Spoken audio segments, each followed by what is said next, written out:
Before we dive in, if you're new here, welcome to Novel Explanation, where we bring your favorite stories to life, one part at a time. Hit subscribe and turn on the bell so you never miss what happens next. Chapter 351, Operating System Delivery. Chapter 351. Chapter 351, Operating System Delivery in the Office. After a nap, Nan saw Li Xuanyu with a sullen face, still modifying the code. Nan didn't pay much attention, thinking Li Xuanyu probably hadn't finished in the morning and was busy all noon without a nap. She remembered how, for a graduation project, she'd been revising her thesis every day. The final version. 0. The real final version. The finalized version. The revisions never ended, and all credit for that went to one person. It said that every year during graduation season, many college students pray to this god to thank him for his outstanding contributions. Nan gave Li Xuanyu a sympathetic look, thinking it wouldn't be long before Li Xuanyu also needed to greet this god. After all, it's tradition. Moreover, Jing University's graduation thesis was stricter and had higher requirements than other schools. Writing the thesis naturally became significantly more challenging, reaching new heights. Around 2 o'clock, Mo Jingchun, who had just woken up from a nap at his bedroom, glanced at the time. 14:23, the system handover video meeting at 3 in the afternoon. He casually washed his face and walked out of the bedroom. In the lab, Mo Jingchun didn't do anything. He just sat there scrolling through short videos, waiting for 3 o'clock to arrive. All the operating system code had long been compiled. The compiled OS code was right there, and the so-called OS handover was merely a formality, a meeting for commemoration. Another point was for all the responsible parties to ensure they hadn't backed up the entire source code of the OS. At 2:50 p.m., Mo Jingchun received an invitation to the video conference. The moment he connected to the online conference, Mo Jingchun instinctively muted his microphone. A few minutes later, "Hello, Mr." As the others had already tested, Mo Jingchun did so effortlessly. "Okay, your audio is fine." Suddenly, an old man appeared on the video, causing Mo Jingchun to sit up straight. This was a true master. Although he had never been seen on TV or in the news, without a doubt, this was a true master. Working silently for the country, such scientists, whether they're big names or not, Mo Jingchun thought, were truly worthy of respect. At the very least, Mo Jingchun believed he couldn't be so selfless. At exactly 3 in the afternoon, everyone was present. The old man wore a gentle smile. In the next moment, the old man was full of emotion. As he spoke, the camera pulled back. He saw the old man, trembling, stand up with the help of the staff. It was only then that Mo Jingchun and the others realized the old man's health had declined drastically compared to last time. Last time, Mo Jingchun remembered as if it were yesterday. At that time, the old man was full of life. Silently, Mo Jingchun and the other dozen or so leaders stood up. When Mo Jingchun opened his mic, intending to say something, he found himself at a loss for words, as if something was stuck in his throat. The online video conference was short, lasting just over half an hour. In the lab, although the online video conference had ended, Mo Jingchun couldn't calm down for a long time. Would there be another chance to see this old gentleman in the future? Most likely not. Who can escape the cycle of life and death? Even the ancient emperors who pursued immortality couldn't, let alone others. Mo Jingchun couldn't help but wonder how long he himself could live. Can the pinnacle of science achieve immortality? Mo Jingchun didn't know, because he didn't even know where the pinnacle of science was. When a universe finally perishes, perhaps immortality will still be a luxury. Just then his phone rang. When he had arrived, he told Xia Xiaoman to handle all matters after he returned. Looking at the phone, Mo Jingchun found it wasn't Xia Xiaoman as he'd expected. It made Mo Jingchun a bit puzzled that right after the online meeting, Old Yu was calling him. After hearing Old Yu's words, Mo Jingchun also fell into deep thought. To be honest, he couldn't figure out the purpose of this operating system either. Logically, with a domestic OS, it would surely involve purchasing pure domestic computers to replace the old equipment. After all, developing their OS aimed to ensure security, preventing malicious system backdoors. But so far, no company had allegedly received any orders. Such orders wouldn't be insignificant. Yet in reality, up to now, there hadn't been even the slightest related news. It was rather strange. Since the higher-ups aren't telling, it means they don't want us to know. No way, research is also tough for me, all right. Hearing this, Mo Jingchun rolled his eyes.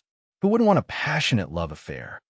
After hanging up, Mo Jingchun's mind conjured several images, only to dismiss them one by one. Mo Jingchun really found this to make sense. In matters of the heart, one can't force it, only let it take its course. If someone is destined for you, you will eventually meet them. If someone isn't, they will just pass by. With someone truly meant for you, they will eventually return to your side. For those without destiny, once they leave, they never return. Chapter 352. There's no such thing as free barbecue. Chapter 352. Chapter 352. There's no such thing as free barbecue. Back at the office, Mo Jingchun noticed Xiaoman was missing, and he had no idea where she went. It turns out that Candy technology can run just fine without him for a short time. But if rumors started circulating about him, the situation would be entirely different. Such a big pie. Who wouldn't want a piece of it? Lying back on the desk.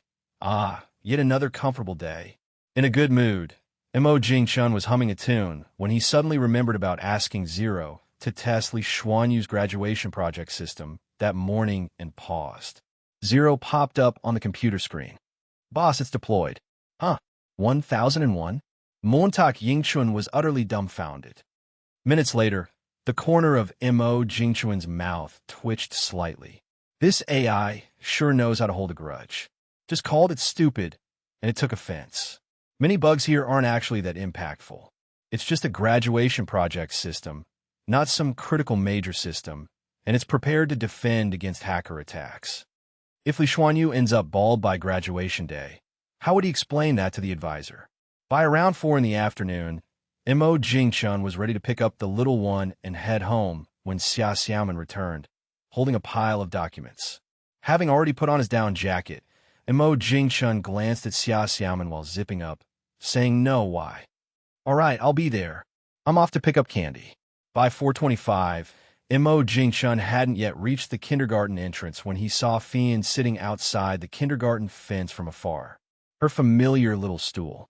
Curiously, Mo Jingchun turned back to ask Wild Wolf, "Didn't we install a small pavilion just for her?" It's fine when it doesn't rain.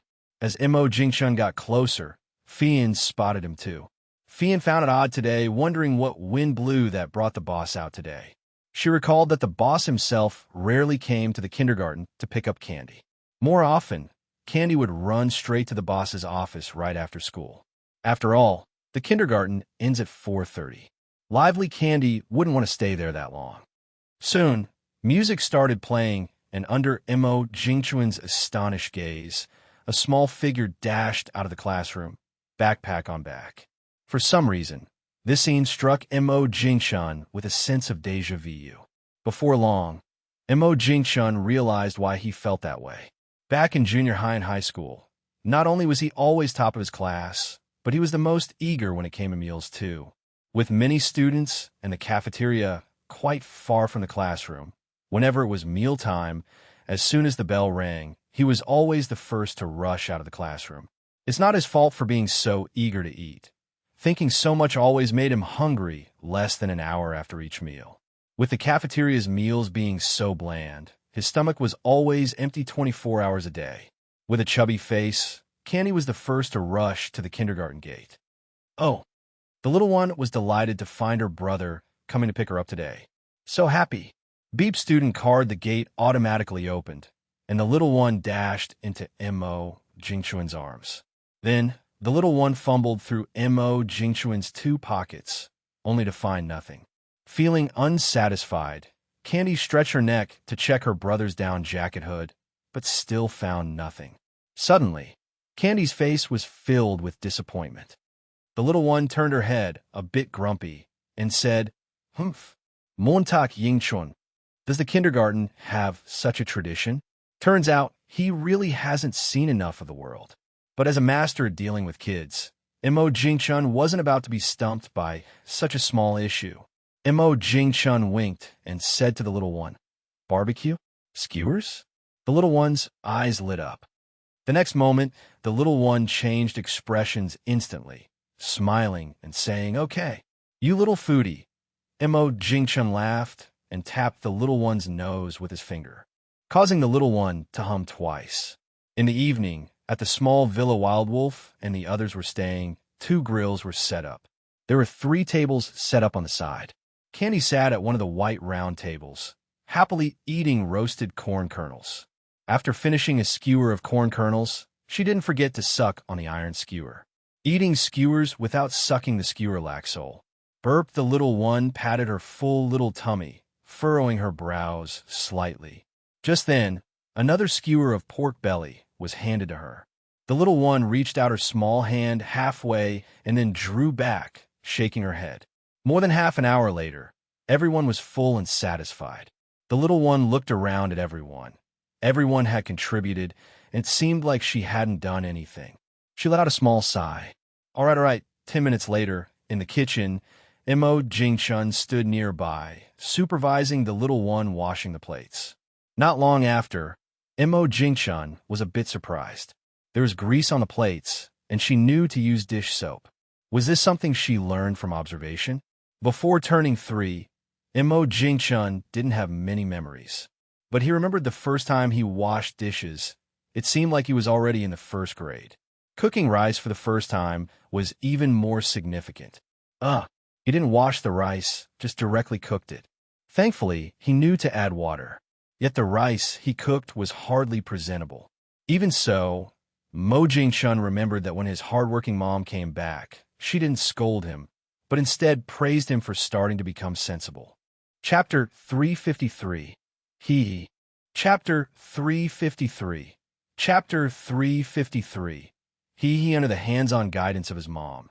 Mo Jingchun learned to cook rice. In fact, when he was young, he felt completely overwhelmed inside, because ever since then, the task of cooking rice fell on him every time he got home from school. Thinking back now, wasn't that a form of happiness? Nowadays, even if he wants to cook for his parents, they aren't around to eat it. No matter how much rice he cooks, he can't wait for his parents to come home. While Mo Jingchun was lost in thought for a moment, the little one was already deeply immersed in washing dishes. Like reaching a state of enlightenment, he was oblivious to the world outside the window. The little one continued wiping the dishes with a sponge. After scrubbing several times, he exhaled deeply and turned on the faucet. Just as Mo Jingchun was about to reach out to adjust the temperature, the little guy quickly touched the water flow and pulled back. He even knows to test the water temperature. Amazing, simply amazing. A few minutes later, Mo Jingchun sank into silence. Was the little guy really washing dishes? Could it be he was just playing with water under the guise of dishwashing? The dishes were clean, but why was the little guy smiling so happily? Ahem! The little guy jumped in shock. He looked at his brother, somewhat dazed. As he played, he got carried away. He had forgotten his brother was right next to him. Under Mo Jingchun's gaze the next second, the little guy nonchalantly turned off the faucet. Taking the dishes, Mo Jingchun nodded with a smile and said, hearing this, the little guy gave an awkward but polite smile. In the bedroom, he. With his eyes closed, Mo Jingchun felt a little overwhelmed. What's this hiding under the covers, thinking I can't hear it? He couldn't understand. It was just washing 3 plates. So why did it feel like he was under a spell, laughing every so often throughout the night? It just wouldn't end. Mo Jingchun took a deep breath and put on a face of suffering. The little guy kept laughing, making him want to laugh too, but he couldn't laugh. This feeling of holding back almost drove Mo Jingchun crazy. This time, it was Mo Jingchun who laughed. Mo Jingchun laughed so hard tears came out. What mess he made. As Mo Jingchun's laughter came to an abrupt halt, the bedroom fell into an eerie silence. After a while, a small head popped out from under the covers. Mo Jing-chun could feel the little guy getting close to his face, looking at him. Without opening his eyes, Mo Jing-chun knew the little guy must be full of curiosity right now. Just when Mo Jing-chun was ready to keep his eyes closed, waiting for the little guy to get bored and naturally go back under the covers to sleep. Unfortunately, man proposes, God disposes. Mo Jing-chun truly didn't expect that after the little guy got close and saw no reaction for a long time, he actually spoke. Hee-ha, ha-ha. Mo Jing-chun laughed until he was out of breath and sat right up. With the lights on, the little guy just stared blankly at his brother. After a long while, the two exchanged glances and then mutually lay back under the covers. The lights went out right after. Oh, no one knows when the little guy fell asleep, but Mo Jing-chun fell asleep not long after. Whether it was because of the cheerful mood from last night or something else, he slept exceptionally well and woke up refreshed. 2 days later, in Hoa County, at the new gymnasium at the Smart Prosthetics press conference scene. Amidst the flashes of cameras, Su Pengfei, dressed in a suit full of confidence, walked onto the stage. In the audience, Mo Jing-chun looked at Su Pengfei with pity. With that many flashes, he still didn't flinch. Truly impressive. He couldn't do it anyway. Today's press conference hadn't even started, yet many people already knew what was going to be announced. Unsuspectingly, there was an 80 to 90% chance it would be Smart Prosthetics. At the same time, across the country, many families were nervously watching the live broadcast of the conference together. In a warmly decorated living room, the 16-year-old daughter's words made the mother's heart ache fiercely. A decade ago, an accident took away her daughter's left hand, a pain that lingered in her heart. Countless nights were spent in remorse, wishing she hadn't gone cycling that day. If that hadn't happened, her daughter could have had a perfect childhood like other kids, instead of living under the sympathetic gazes of her classmates. Luckily, her classmates were always sympathetic rather than giving her strange looks. It definitely can. Sweetie, rest assured. The girl nodded silently. On stage, Su Pengfei confidently clenched his fist and said with a smile, "Starting today, customers in need can collect data for free at the intersection of Wei Si Road and Wei Lu Road in Hoa County. We are setting up collection points in other cities in an orderly manner." Taking a deep breath, Su Pengfei said slowly. Su Pengfei stepped back, allowing everyone to see the big screen. At the sight of this statement, agencies worldwide first thought of the metaverse. Chapter 354, The Shadow. Chapter 354. Chapter 354. The shadow. The faces of some intelligence agency leaders darkened when they saw this sentence. Even private companies are using this level of neuron link technology. What about the military of Xia country? Just thinking about it was spine-chilling. According to the rabbit's norms, it's always one generation shown to the outside, while the third generation is actualized, with the fourth in research phase. Unlike the public, they thought further. Could this be a signal released by Xia country to the outside world? The matter is significant, and intelligence agencies of various countries reported the situation up the chain immediately after the Canny Technologies Intelligent Bionic Limb conference ended. The conference had ended, but the internet was bustling. Of course, there were also a group of people who, in the first instance after the conference ended, tried to reach Hoa County by all sorts of transportation means. All of this was for the sake of their families. As for the suspense left by President Su at the conference, netizens had varied opinions. The benevolent see it benevolently, the wise see it wisely. But undeniably, no one expected such high tech, which seemed only possible in movies, to suddenly be realized by a private enterprise one day. Truly incredible. Just as everyone was actively discussing potential applications of neuron link technology and whether virtual reality might soon become reality, a wave of netizens suddenly appeared across short video comment sections openly opposing this technology. Don't you think neuron link is terrifying? Oh, I really don't know what you guys are looking forward to. Haven't you watched movies? In the cafeteria, Mo Jing-chun was having lunch with Su Pengfei and a few others. Mo Jingchuan's expression subtly shifted, wondering why he was being shown something instead of enjoying his meal. It was probably related to the newly released intelligent bionic limb. Upon receiving the phone handed over by Xia Xiaoman, he exclaimed silently as expected. Neuron link technology involving privacy? Gave him a good laugh. What can our intelligent bionic limb connect to the internet? As the owner of this technology, how could he not know? As for the other speculations, they were even more far-fetched. Creating virtual worlds, painting him as a supervillain, installing bombs in gaming pods, then threatening the entire globe. Do they really think countries are mere decorations? Slightly chuckling, shaking his head, Mo Jingchun returned the phone to Xia Xiaoman. Meanwhile, the phone at the Ministry of Foreign Affairs rang incessantly. Without exception, every response from the Ministry of Foreign Affairs was the same. Those who knew the truth could only mutter silently in their hearts. We haven't even fully researched neuron link technology, let alone more advanced versions. They think it's a fighter jet with several generations? Like others who knew the truth, Qin Yuzhu merely frowned upon seeing this situation. At the time of acquiring this technology, it had already been predicted that such a scene would unfold today.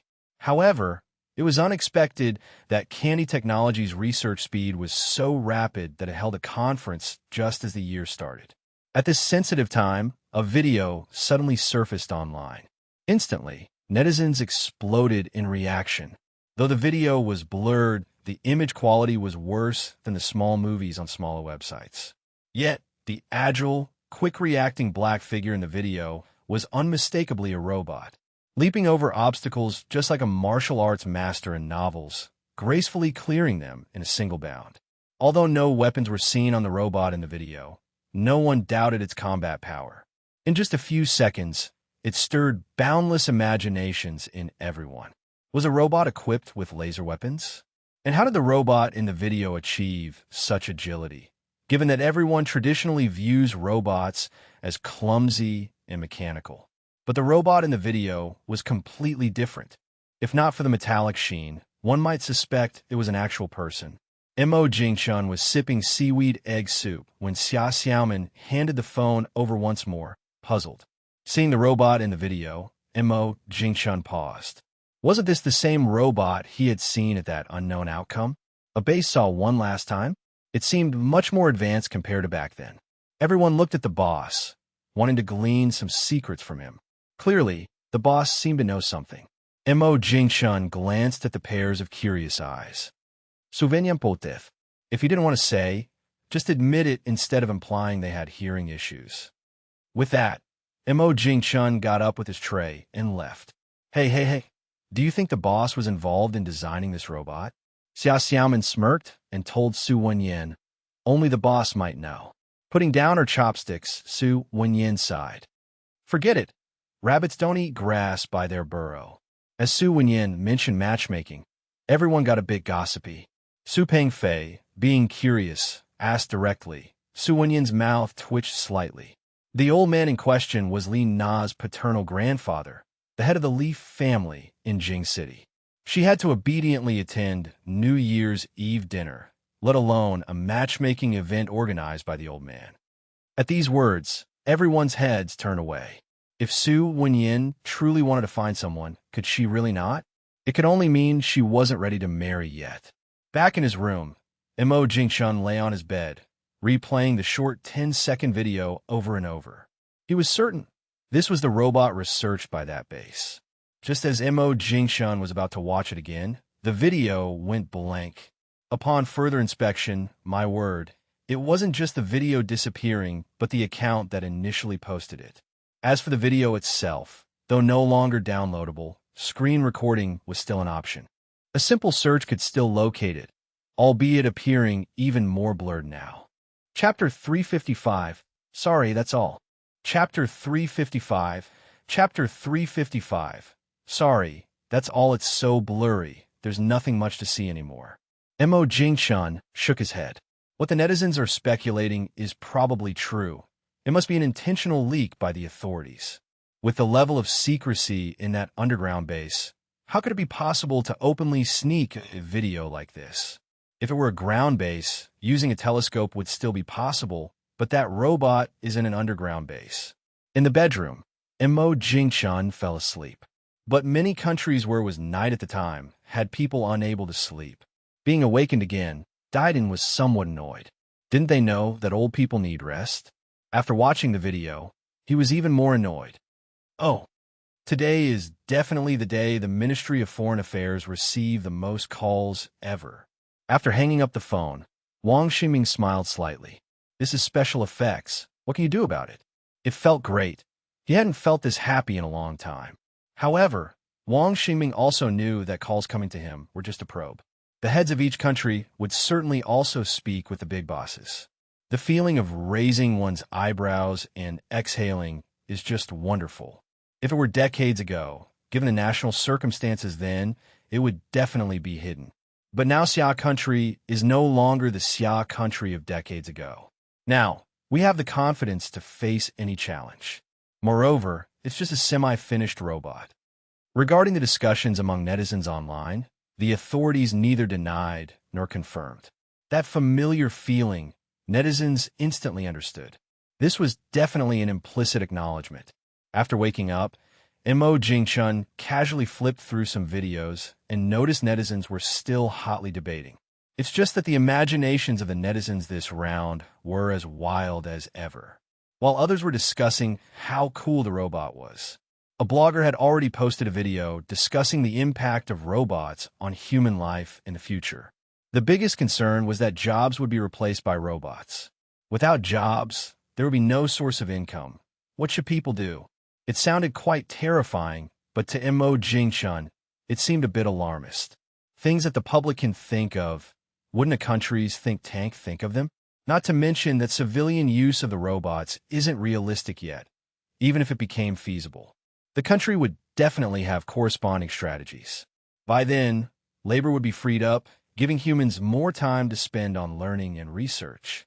Human life is limited, and if more people joined the research army, undoubtedly, human technological progress would accelerate further. In a classroom, Candy was chewing the bubblegum Xiang Air gave her, resting her chin in her hand, occasionally blowing a small bubble. Candy couldn't pay attention to the content taught by the teacher. It was the same old addition and subtraction. Not interesting at all. When the bell rang for class to end, Xiang Air nudged Candy's arm. Pop, Xiang Air also nodded in agreement. Addition and subtraction within 10 were almost memorized. Art class was still more interesting, where you could draw. Candy jumped down instantly. Pulling Xiang Air's hand, Candy ran outside. Okay, anyway, it had no flavor. Candy ran to the trash can and spat out the bubblegum. In the afternoon, those nearby had already arrived in the town. The data collection shop was packed with people. Common among them, all had a gleam in their eyes.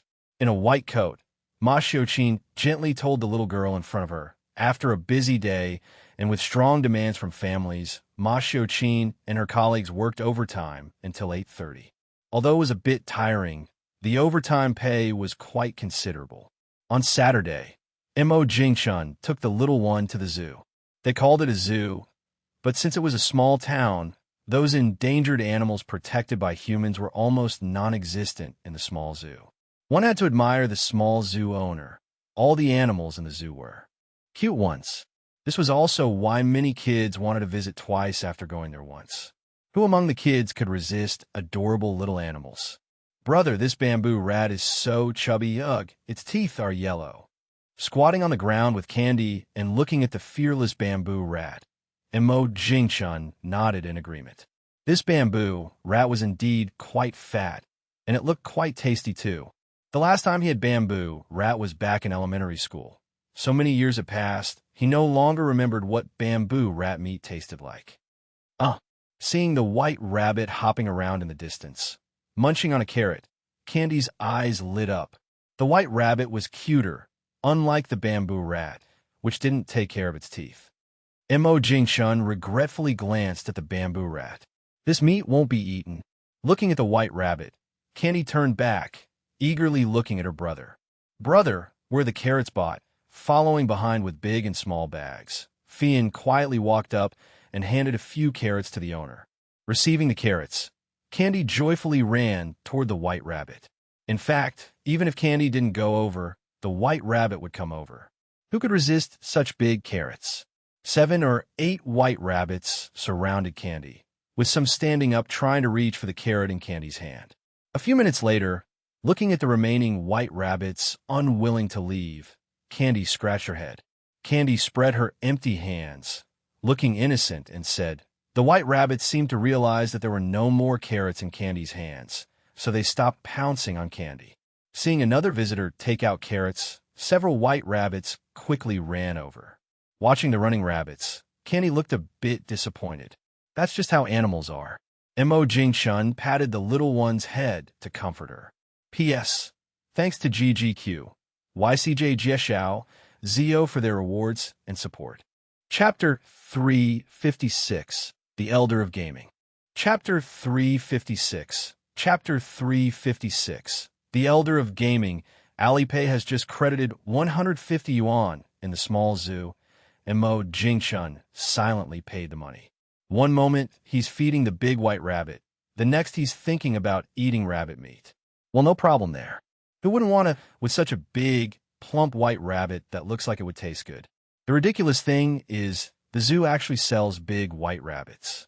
Small ones, big ones, live ones, freshly slaughtered ones, cooked ones. Yes, they even have cooked rabbit meat for consumption. This boss really knows how to do business. With rabbits' ability to breed, by year's end, the income just from them would be considerable. In the evening, Mo Jingshun silently ate 2 big bowls with tears in his eyes. Picking up his phone, Mo Jingshun noticed something surprising in his eyes. This old brother, why suddenly interested in calling him? Couldn't possibly believe the neuron linkage technology could already create virtual reality, right? Not right either. If there really was an idea for a virtual reality game, a call should have come the day the conference ended. Without much thought, Mo Jingshun answered the call. As usual, they exchanged pleasantries for a moment before getting to the point. Indeed, it's about that. But it seems that Ma's goal isn't just virtual reality games. It's much bigger. Unfortunately, such high-tech products as virtual pods don't seem realistic in the short term. Brother, to be honest, the late-stage difficulty of this technology's development is enormous. On the other end, Ma remained silent for a moment and then sighed. Even knowing it's unrealistic, he couldn't help but ask. If it became reality, it would definitely be an earthquake in the internet industry. Any company not seizing the opportunity and getting on this train, no matter how big, couldn't escape being eliminated by the times. Conversely, many new companies would rapidly develop and become new giants. This is the advantage and disadvantage of internet companies. They rise quickly and fall quickly, unlike the brick-and-mortar industry, which can hold on even in downturns. At this moment, Mo Jingshun asked puzzledly, "Brother, why are you asking me today?" Standing by the window of the building, overlooking the bustling street, Ma gave a wry smile. After the call ended, Mo Jingshun shook his head. There shouldn't be anyone else calling him about this. In just a few minutes, Mo Jingshun believed the entire tech circle would know neuron linkage technology is still in its infancy. Growing to maturity has a long way to go. Maybe 10, 20 years, or not even in one's lifetime, to see further development. As Mo Jingshun expected, soon the entire tech circle knew about it. Oddly, more people felt a bit relieved. Otherwise, if a big shake-up happens, no one could stay unaffected. For a while, the focus on the internet changed again. Under intentional guidance, people gradually forgot about Candy Technology's neuron linkage technology. In the internet tech circle, while feeling relieved, they once again elevated their views of Candy Technology by several levels. Honestly, even though current neuron linkage technology can't bring the eagerly awaited and feared virtual reality era, who dares to underestimate Candy Technology's research capabilities? After all, it's related to neurons. Globally, there's no lack of research institutions working on this, but as for results, nothing. And yet, Candy Technology, established less than 4 years ago, has achieved it. In truth, Candy technology is entirely different from them because they're famous entrepreneurs, while Mo Jingshun is a scientist. In the bathroom, Mo Jingshun and the little one soaked their feet together. The water wasn't even warm now, yet the little one still claimed it was too hot. Candy glanced at her brother's calm eyes, stuck out her tongue, and quickly put the phone on the small stool. Soon, a series of killing sound effects came from the phone. No need to look. Mo Jingshun could guess the teammates of the little one were definitely spamming 666 like mad, while the opponents were furiously complaining about obvious cheating. In less than 3 minutes, Mo Jingshun heard the game's ending sound. These words were, naturally, from Zero. But coming with Zero's childlike voice, it just sounded odd. Can artificial intelligence have a lifespan? Can it grow old? That's something new to learn. Oh fine, go to sleep it is entering a rebellious phase, saying one thing, retorting with two. After drying her small feet, Candy handed the towel to her brother. All right, then don't wake up in the morning. Mo Jingshun, rubbing his feet, glanced at the little one. It's uncertain who will wake up first tomorrow. Regarding outside disputes, Mo Jingshun did not care, sleeping especially soundly. The next morning, after 10, the little one sat on the bed, rubbing her small tummy, pouting at her brother, sleeping like a pig. It's already past 10. Why hasn't her brother woken up from hunger? After waiting over 10 minutes, having no expectations, Candy went downstairs on her own. The little one stepped outside and tugged Fian's clothes. Smart kids should learn to survive and be self-sufficient from an early age. Sci-Fi and the others found it amusing to see the little one squatting at the door, bottle in hand, with a face full of melancholy. What troubles could a little kid have? Ha. Suddenly, there was a loud boom, scaring the little one into a shiver, almost dropping the bottle. Candy looked up at the sky, utterly baffled. What's going on? Why is there thunder? Chapter 357, Bad Luck. Chapter 357. Chapter 357. Bad luck. Just as Candy was a bit dazed, the sky lit up and a bolt of lightning streaked across the horizon. A loud boom followed right after. Suddenly, a drop of rain fell on the little one's forehead, and instinctively, the little one closed her eyes. The next second, the little one grabbed the bottle and ran indoors. As for Bun, he had already dashed inside when it thundered. With the sudden downpour, Fian and a few others also dashed inside to take shelter from the rain. Not long after, through the surveillance, everyone noticed that the rain outside had already formed a river. Fortunately, the villa area here is relatively elevated. TSK, it really did rain. After saying that, she didn't forget to take a sip from her bottle. As everyone was appreciating the rain, Mo Jingshun, wearing thick pajamas, came downstairs. Yawning, Mo Jingshun weakly looked outside and said, "It's raining, huh?" Drinking her milk, Candy nodded in strong agreement. Sleeping on rainy days is the most comfortable.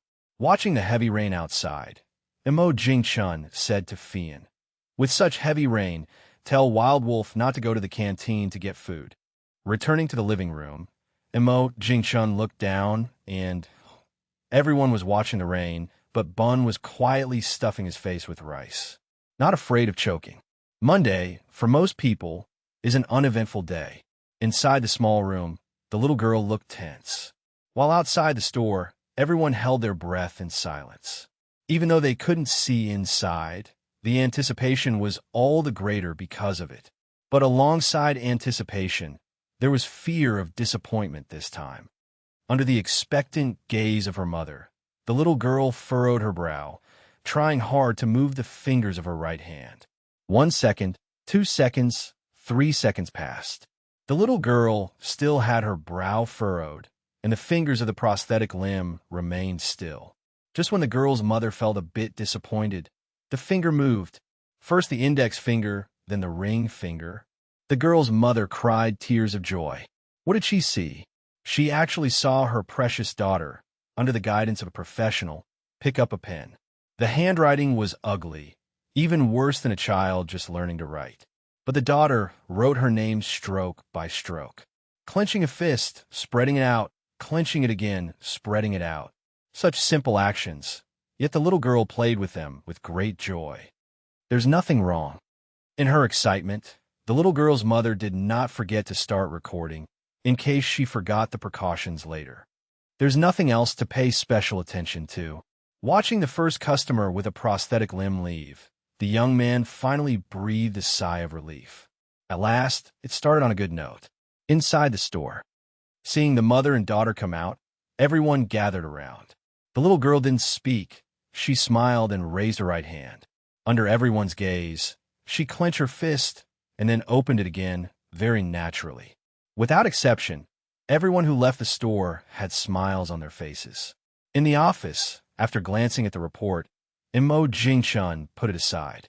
It was expected, so nothing surprising. But Imo Jingchun also knew prosthetics are manageable for adults, but for children, the maintenance cost is a bit high. An annual maintenance might be too long. Some kids can grow a lot in a year. This is undoubtedly more disadvantageous for kids with leg prosthetics. Zero's annoying voice, Imo Jingchun couldn't help but have a moment of silence for Li Xuanyu. No surprise, Zero went off to annoy Li Xuanyu again. Seeing that the system was fine, Li Xuanyu finally breathed a sigh of relief. Fixing bugs day and night these past few days, she even lost a small handful of hair. Then, her phone started vibrating nonstop, and when she looked down, she saw an unknown number calling. There was no number displayed, just an unknown number calling. For a moment, Li Xuanyu was stunned. What kind of trick is this? Never seen anything like it. Must be a phone scam. Yeah, definitely. She hung up immediately. The next second, the phone rang again. Still an unknown number calling. Hang up. Incoming call. Li Xuanyu was so angry she could spit blood, wanted to block this call, but there was no number. So how do you block it? Infuriating, she decided to pick up. She wanted to see if this phone scam could outsmart her. Her tone was very unfriendly. Li Xuanyu fell silent, clenched her fist. Zero. She would never forget that voice no matter what. This was the good-hearted assistant that pointed out 1001 bugs for her. Didn't expect Zero to be such an AI. Not very smart, but very vengeful. Was it really necessary to call it an AI idiot? Was it? She wasn't the only one in the company calling Zero an AI idiot. The first to call Zero an AI idiot was Imo Jingchun. This was really infuriating. Even made a phone call to notify her. Imo Jingchun naturally didn't know this whole incident happened. At this moment, Imo Jingchun was lying back in his chair with his eyes closed. Li Xuanyu thought the boss was resting. Actually, he wasn't. In his mind, a big wheel appeared. The system didn't even want to pay attention to Imo Jingchun. A few minutes later, Imo Jingchun opened his eyes in anger and went back to his bedroom. Something shady, definitely something shady. Otherwise, how could he draw such useless things? The system even had the audacity to let him continue the lucky draw, claiming that multiple draws increase the chance of getting something good. Huh, I don't believe you. The remaining draw opportunity he decided not to use for now, as his luck was really bad. An intelligence assistant, what do I need this for? Just tell me, what's the use? Is it because I can't develop it myself, or what? No doubt about it. The system just doesn't like him accumulating system points. Chapter 358, The Returning Agents. Chapter 358. Chapter 358. The returning agents outside. Xia Xiaomin looked bewildered as she watched her boss suddenly walk into the bedroom like an angry bird. After a while, he came out looking completely calm. What happened? Xia Xiaomin was full of questions. The speed at which the boss changed expressions was faster than a girl's. She took a quick glance and stopped sneaking peeks. Her basic skills in reading the room told her it was best to lower her presence at the moment. She must not become the target of her boss's anger. Thinking it over, Xia Xiaomin decided it would be better to pretend she had something to do and leave with a file to avoid the storm. She acted immediately, picking up a random folder and started tiptoeing out. Bull! Xia Xiaomin was almost scared out of her wits. Just as she turned around, there was the boss right behind her. How terrifying. Glancing up and down at the shivering Xia Xiaomin, Imo Jingchun asked in confusion. Imo Jingchun looked her over again, trying to find a flaw in her demeanor. though the system was shamelessly giving him a hard time. However, when he looked at the smart assistant materials he drew, some of the features were quite impressive, and transplanting parts of those features to the developing smart assistant could be very marketable. In the elevator, Xia Xiaomen's heart was pounding, and she dared not speak. Oh my, please let the boss not suddenly decide to also visit the 10th floor. Luckily, the worst didn't happen. It seemed the boss indeed had important things to do at the lab. Maybe some research project over there made new progress. On the 10th floor, as Xia Xiaomen walked by, all the members of the 1,000-person development team automatically sat up straight. Li Xuanyu, who was writing a thesis, hurriedly closed the office software under Nan's subtle reminder. Slacking off during work was one thing, but getting caught writing a thesis during work hours would surely make her a case study. Li Xuanyu gave Nan a grateful look. A good person, may they be safe for life. Nobody expected Secretary Xia to just take one look and then head straight into the manager's office. Xia Xiaomen thought to herself, if you're going to act thoroughly. In case the boss suddenly gets an idea and asks about the smart assistant, at least there's something reasonable to say.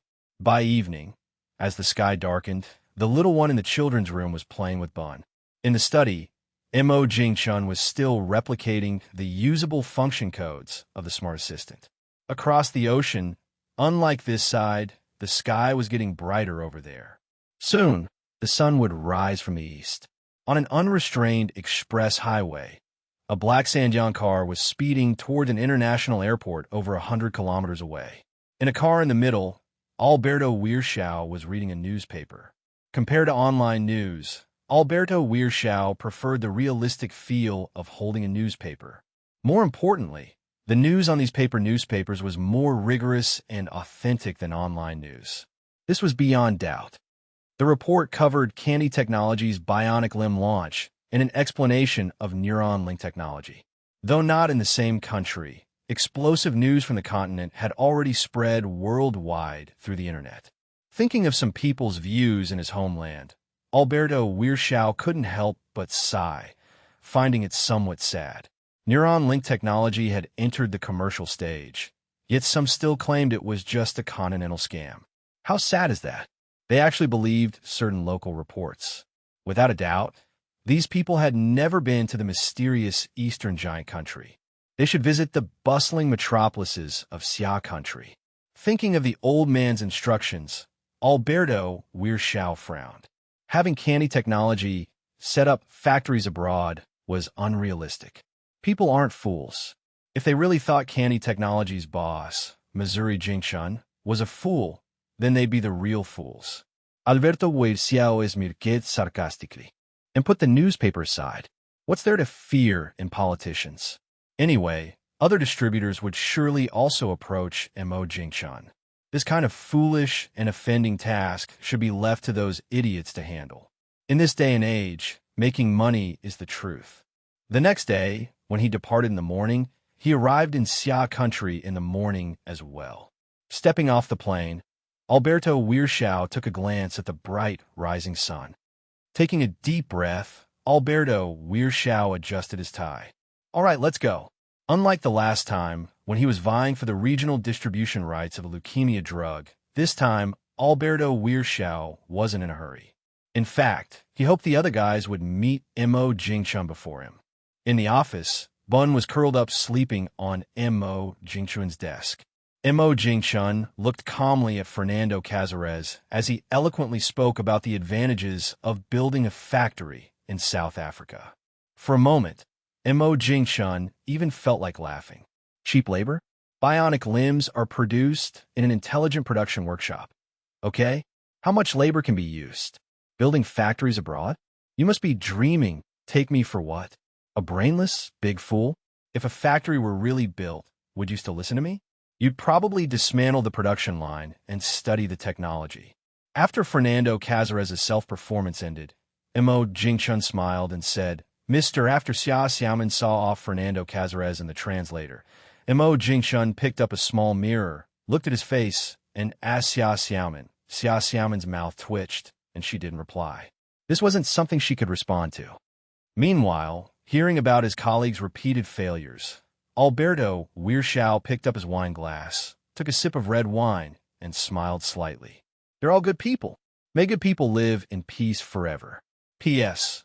Thanks to readers 20200122185220270 Ishir and Moa Shunglud for their support. Tonight, there's one update. Tomorrow, I have to go 100 kilometers away to deliver gifts. A relative has passed away. I'll add more when I return tomorrow afternoon. Chapter 359. Straight to the point. Chapter 359. Chapter 359. Straight to the point, it was a little past 9 the next morning when Alberto Weirschau leisurely called Mo Jingchun. He had done his research. Mo Jingchun would definitely be at the company at this time and not in the lab. Everything was just right. Ms. At the entrance of the tech park, Alberto Weirschau, who had just gotten out of his car, handed a small gift box to Xia Xiaoman under the watchful eyes of everyone. For a moment, Xia Xiaoman looked at Alberto Weirschau in surprise. It was the first time anyone had tried to bribe her. Think you're smart, huh? But isn't this a bit too blatant? Those huge cameras, did you really think they were just for show? Come on, did you really think Zero was an artificial idiot? Xia Xiaoman smiled politely. No need. Thank you, Mr. No. I think Mr. in the office. Mo Jingchun rubbed his nose. This guy definitely knows psychology, or he's brought a psychology scholar with him. Otherwise, how could he have guessed what Mo was thinking? In life, if you can get something for nothing, why not? If you can, that's a skill in itself. At the tech park entrance, their eyes met, and it was as if all the other sounds faded away. At this moment, Xia Xiaoman raised an eyebrow and, under Alberto Weirschau's astonished gaze, took the small gift box and put it into her pocket. Noticing the earbud in Xia Xiaoman's left ear and glancing at the cameras pointing at the entrance, Alberto Weirschau seemed deep in thought. Mr. In the monitoring room, Zhou Xing sipped wolfberry tea from his thermos like an old man enjoying a show. The only pity was that there wasn't any sound. Otherwise, a live broadcast would have been quite entertaining. Seeing batches of international friends coming and going over the past 2 days, Zhou Xing felt very satisfied. It showed that Xiaochun's business was on the rise. More than half an hour later, Mo Jingchun stood by the window, watching Alberto Weirschau leave, shaking his head. Other agents come just to talk business. But Alberto Weirschau sat for half an hour, drank a few cups of tea, and merely chatted without mentioning intelligent bionic limbs. About this, Mo Jingchun had no doubt.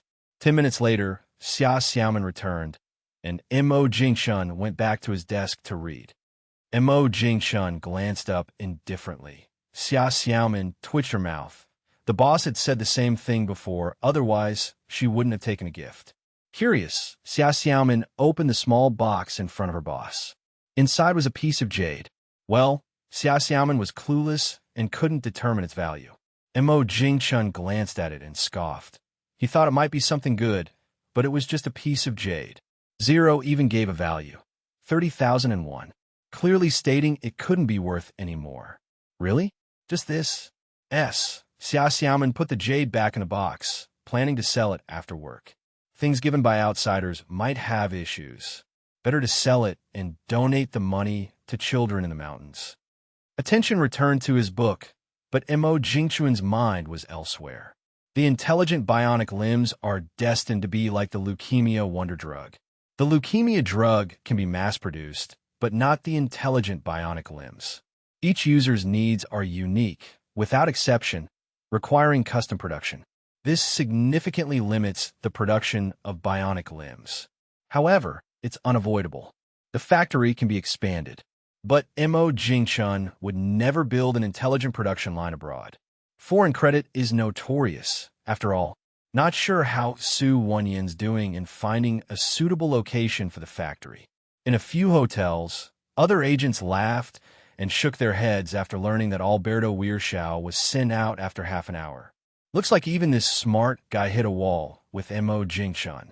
The day flew by. Mo Jingchun dropped the little one off at kindergarten and headed straight for the office. The meeting was at 9:30. The agents were expected around 8.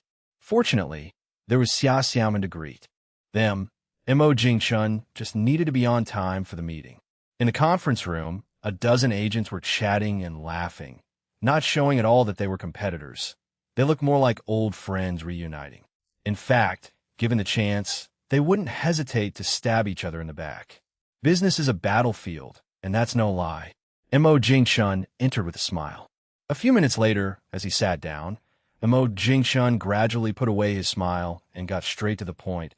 Mo Jingchun glanced at Alberto Weirshao and said, "The usual method applies if you want to cooperate. Okay, we can sign contracts today." The conference room was a bit quiet. Several agents frowned.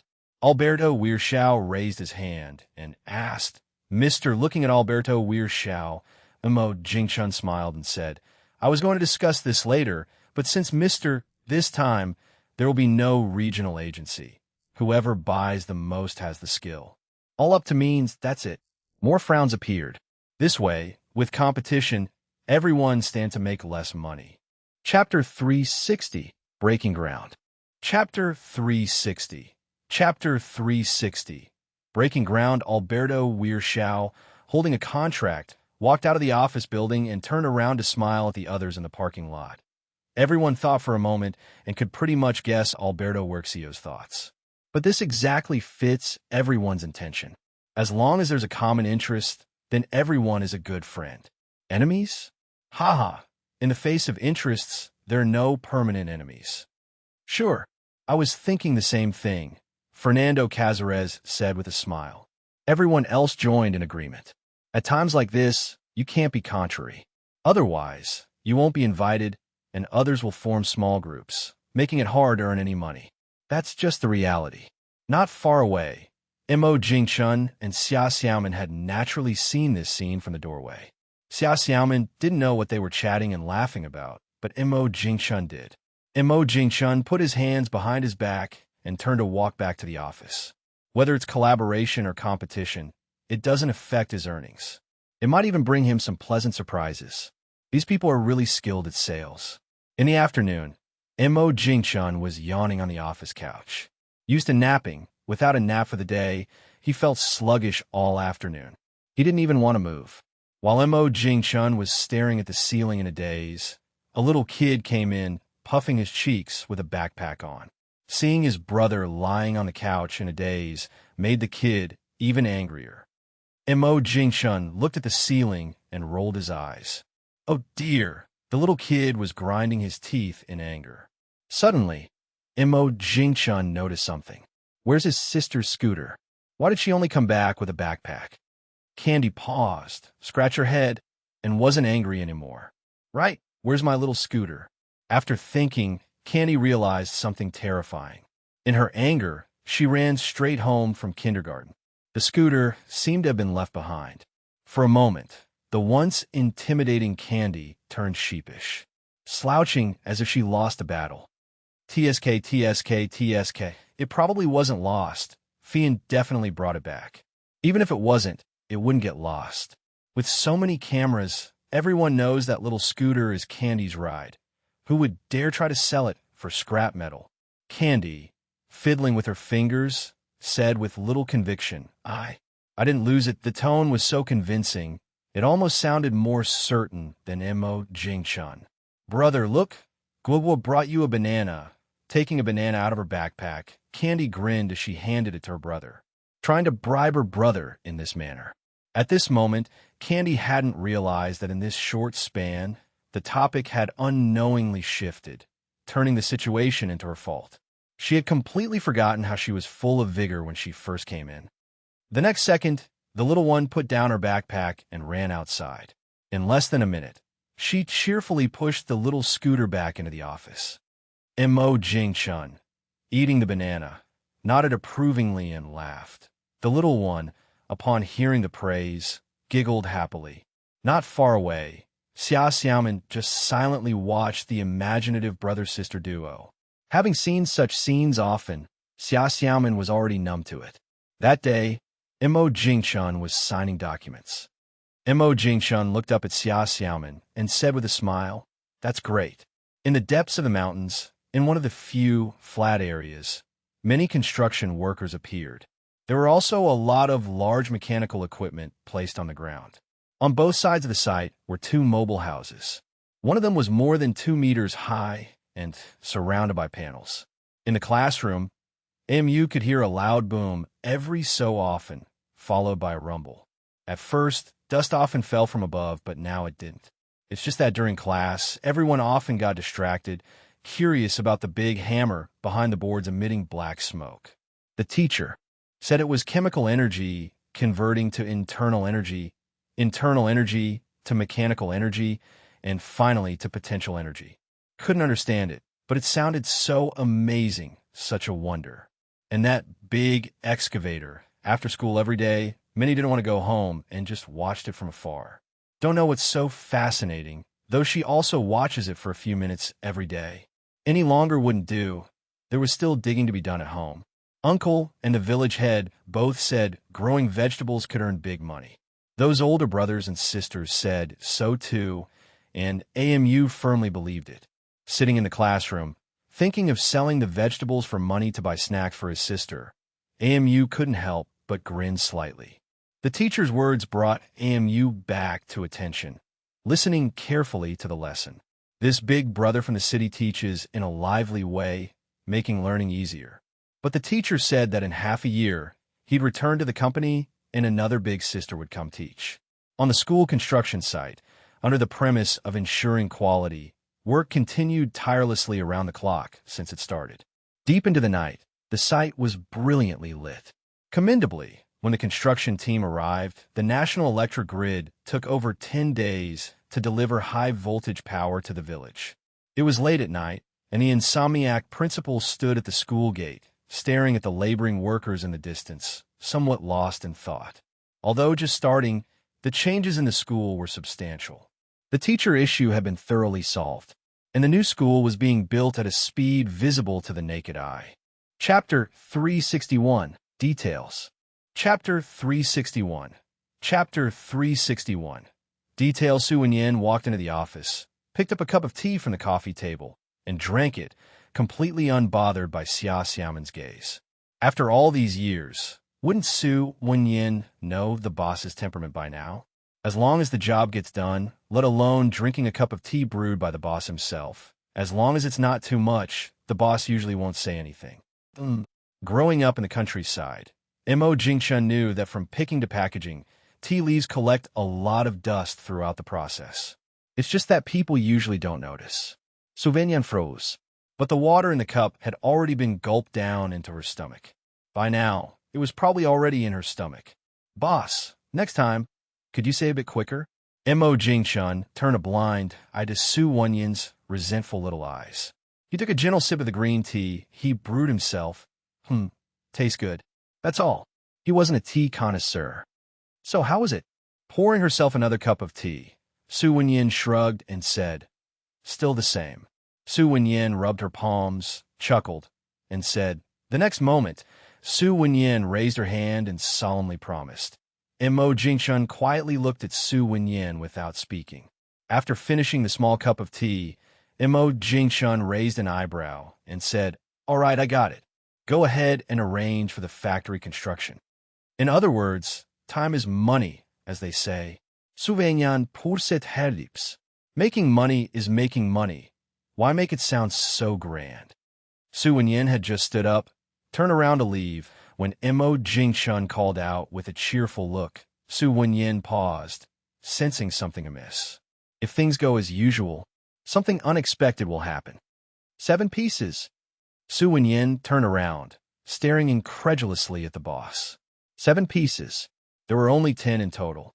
Just as she was about to argue with the boss, she thought better of it. At this point, the boss wouldn't reason with anyone.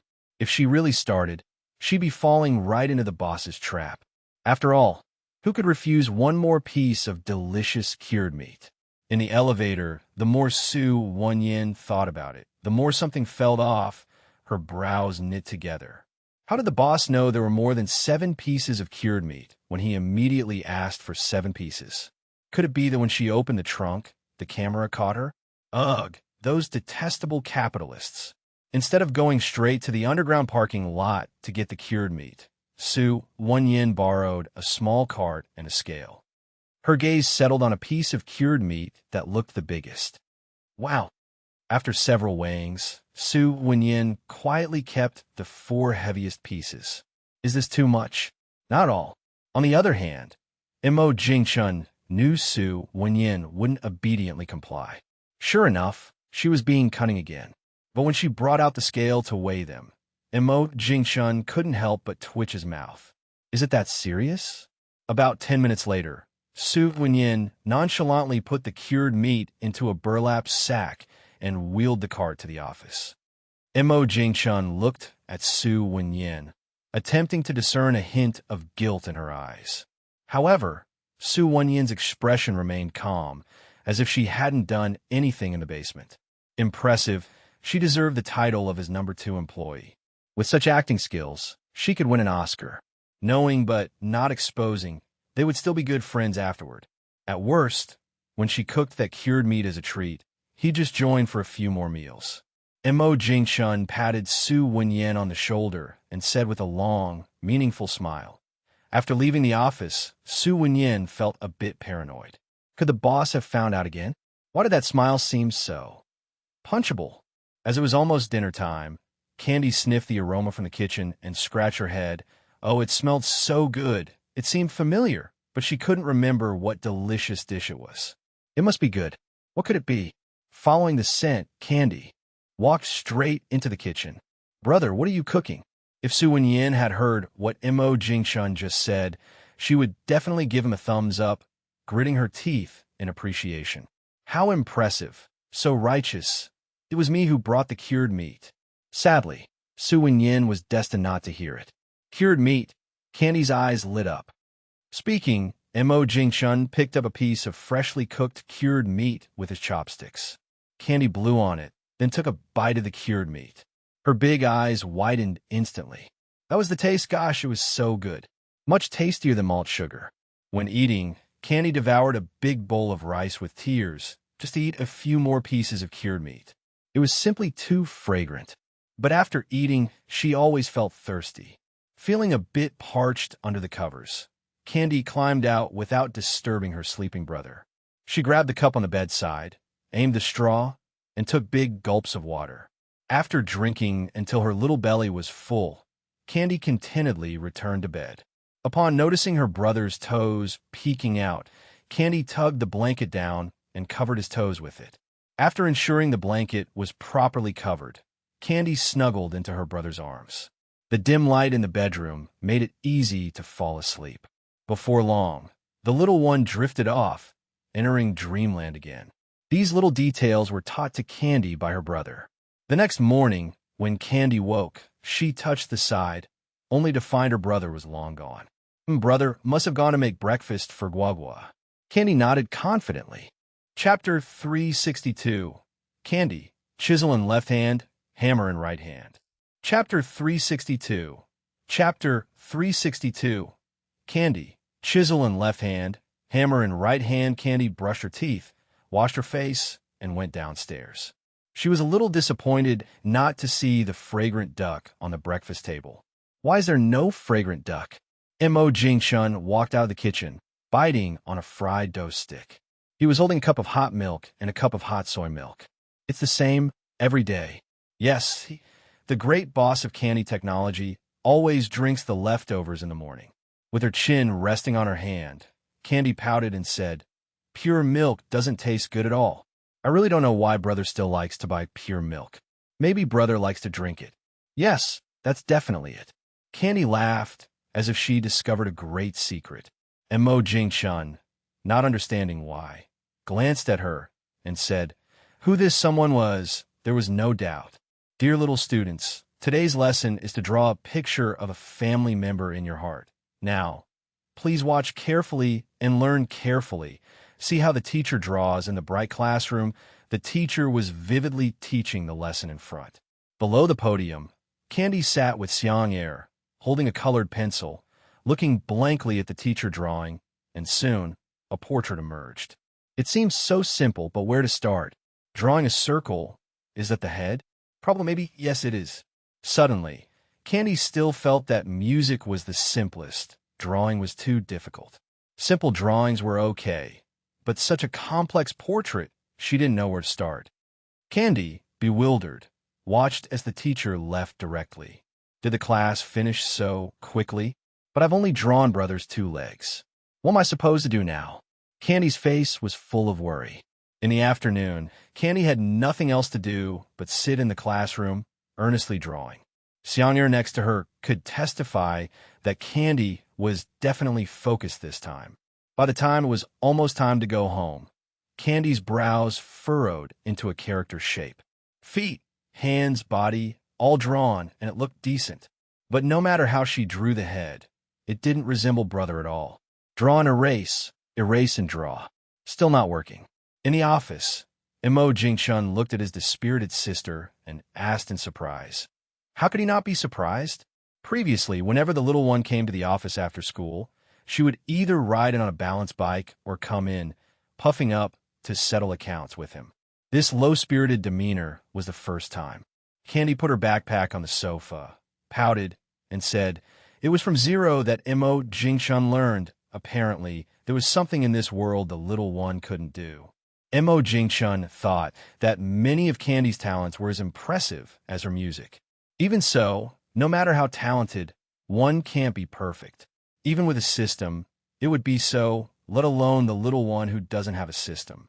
Imo Jingchun secretly smiled. Facing a setback is good. But Imo Jingchun hadn't smiled for long before he couldn't anymore. The next morning, Imo Jingchun was dumbfounded when he picked up his ID card. In the corner, Candy stood against the wall, holding up her creation which took a whole day, with wide, innocent eyes full of defiance. Taking a deep breath, Imo Jingchun gave an auntie-like smile. There was no way. It was his own sister after all. Imo Jingchun just couldn't figure it out. Our drawing skills really aren't up to snuff. It's okay not to draw. Why'd you have to mess with my ID card? For a moment, Imo Jingchun didn't know whether to laugh or cry. Say you're smart, and you come up with bad ideas. Say you're not, but you knew it wasn't good and directly used what was ready-made. Cut the head off the ID card and paste it on the drawing. Only a little one like you could come up with that. What a disaster. Holding the headless ID card, Imo Jingchun looked at his little sister standing in punishment and asked. Candy blinked and put down the drawing in her hand, demonstrating with her small hands like a model. Thump, thump, thump. The little one undeniably nodded, blinking an eye. At this moment, Imo Jingchun regretted it, really. Last night, he clearly heard the noise. Why didn't he go up to check? He even naively thought the little one was just playing with toys. Sighing, Imo Jingchun picked up the drawing. Take it. There was no need for Brother to say. When Brother had her stand against the wall, she realized the situation was serious. She was already prepared for a scolding, but Brother held back. Impressive. This is what they call being adaptable and enduring what others cannot. The reasoning was very clear, and the confession was very straightforward. Imo Jingchun didn't feel like saying anything more extraneous. After dropping the little one off at kindergarten, Imo Jingchun didn't get out of the car. Instead, he had Xiaophixia drive to the police station. These days, you can't be without an ID card, even if he was the boss of Candy Technology. At the police station, the female officer handling the ID business looked at the ID Imo Jingchun handed over, full of shock. The little one, if not Candy, the female officer couldn't think of any child bold enough to cut up the ID card of Candy Technology's boss. It could only be Candy. No one else could probably even get hold of Imo Jingchun's ID card. A few minutes later, with a new ID card in hand, Imo Jingchun walked out of the police station, smiling. Imo Jingchun didn't expect that in just a few short years, you could now get your ID card on the spot. It's as simple and convenient as getting a new bank card. This Imo Jingchun had to give a thumbs up. Last time, Imo Jingchun remembered getting an ID card took over a month before he received a new one. On the other side, when Candy took out her drawing, the teacher inspecting the drawings was astonished. Oh my gosh, would the boss hold her accountable all day? The teacher was in a state of anxiety. Fortunately, nothing happened. The boss didn't come to her, nor did the principal. It seemed the boss was aware of the situation. Chapter 363, Candy's Defeat. Chapter 363. Chapter 363, Candy's Defeat. Despite this, the art teacher was still anxious for several days. A week went by, and nothing happened, so the art teacher finally breathed a sigh of relief. It seemed like everything was really fine now. Well, as long as no mistakes were made in the future. Otherwise, this could definitely be a reason for her dismissal. The art teacher thought to herself that she would never assign this kind of homework in Mo Xiaoxue's class again. This was just too much to handle. For a moment, the art teacher was a bit envious of Mo Xiaoxue's music teacher. It was just too easy not having to teach much during class. On Saturday, Su Wenyin secretly added Su Pengfei and a few other executives into a new chat group. Yeah, besides the boss, everyone was in there. A little past 9 in the morning, Xia Xiaoman, who had just woken up from a short nap, received the group chat message. Seeing Su Wenyin's message in the group, Xia Xiaoman smirked. Others might not know, but as someone who witnessed the entire process, how could she not know what Su Wenyin meant by something good? It clearly stated to bring your own bowls and chopsticks, so it was undoubtedly the ethnic group's homemade cured meat. TSK, TSK, TSK. Su Wenyin was really a clever little fox. She kept her eyes off the cured meat during work hours, probably fearing a surprise inspection from the boss while eating. Soon enough, the chat group became lively. JPG Li wanting, is it delicious? Gao Ming Xin, there's something tasty? Xia Xiaoman casually replied, okay, in the group chat and got out of bed. The ethnic group's cured meat is indeed delicious. This opportunity is not to be missed no matter what. As for informing the boss, she's not stupid. If another person joins in eating, not to mention she might be ostracized later on. Sneaking on such things. Who will want to work with her in the future? Being isolated is no good.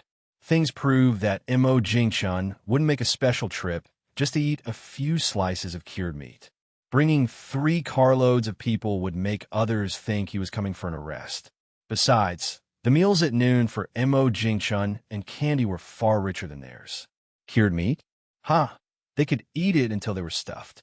After eating 10 pieces of cured meat, Candy stopped eating. The little guy had already learned eating more would mean hugging the water cup all afternoon. Anyway, the meat was there, it wouldn't grow legs and run away. Good food, naturally, should be savored slowly. Meow. Candy struggled with the chopsticks to pick up a piece of cured meat and dropped it on the ground. Bun, who had been waiting for a while, snatched up the cured meat slice in one lick, then strutted away, tail wagging. Waiting around longing was pointless. Besides, there wouldn't be a second piece, might as well drink more water. Candy thought for a moment and then shook her head, sighing. The little guy wanted to smack his brother with 2 earfuls. Why did she mention Bukit Island? Now we're stuck at home. Well, might as well have said going to the supermarket. This way, she could have stocked up at the supermarket.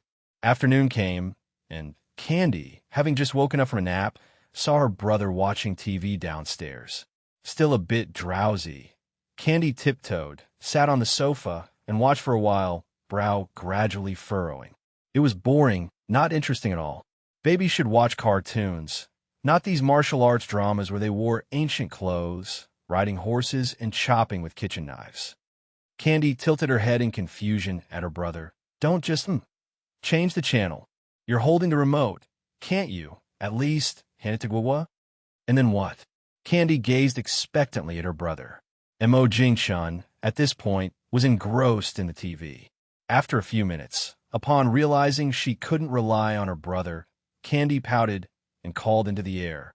The little guy blinked, filled with question marks. Where was Zero? Why was Zero ignoring adorable Guo? Off to the side, Mo Jingchun glanced at the little guy and said nothing. Are you serious? Calling out to Zero would work. In the next half hour, Candy went from sitting on her brother's left side to his right, then ended up lying on his lap, attempting to win him over with love to gain control of the remote. Ultimately, the little guy probably got tired. Her small head rested on her brother's lap as she boredly watched TV. The posture resembled a tomcat about to seize Jerry. Unnoticed, the little one dozed off on her brother's lap. When she awoke, she was in her brother's arms, with a blanket over her. Candy rubbed her eyes, glancing left and right. She didn't even know what time it was. It felt like dawn, as if she had just gotten up. After a bit, Candy realized it was just an illusion. Just then, the remote appeared in front of Candy's eyes. The next second, she was sitting on the couch. Candy was beyond touched. Woo was so hard finally, she could watch cartoons. Woo wanted to watch Tom and Jerry. From the kitchen came clattering sounds. Candy turned a deaf ear. What else would brother do in the kitchen? Of course. He's cooking for his cute and obedient sister. Brother still loves Gwigwa. Meanwhile, at the Candy Science and Technology Park cafeteria, Su Pengfei was thinking back to the noon cured meat as he ate dinner.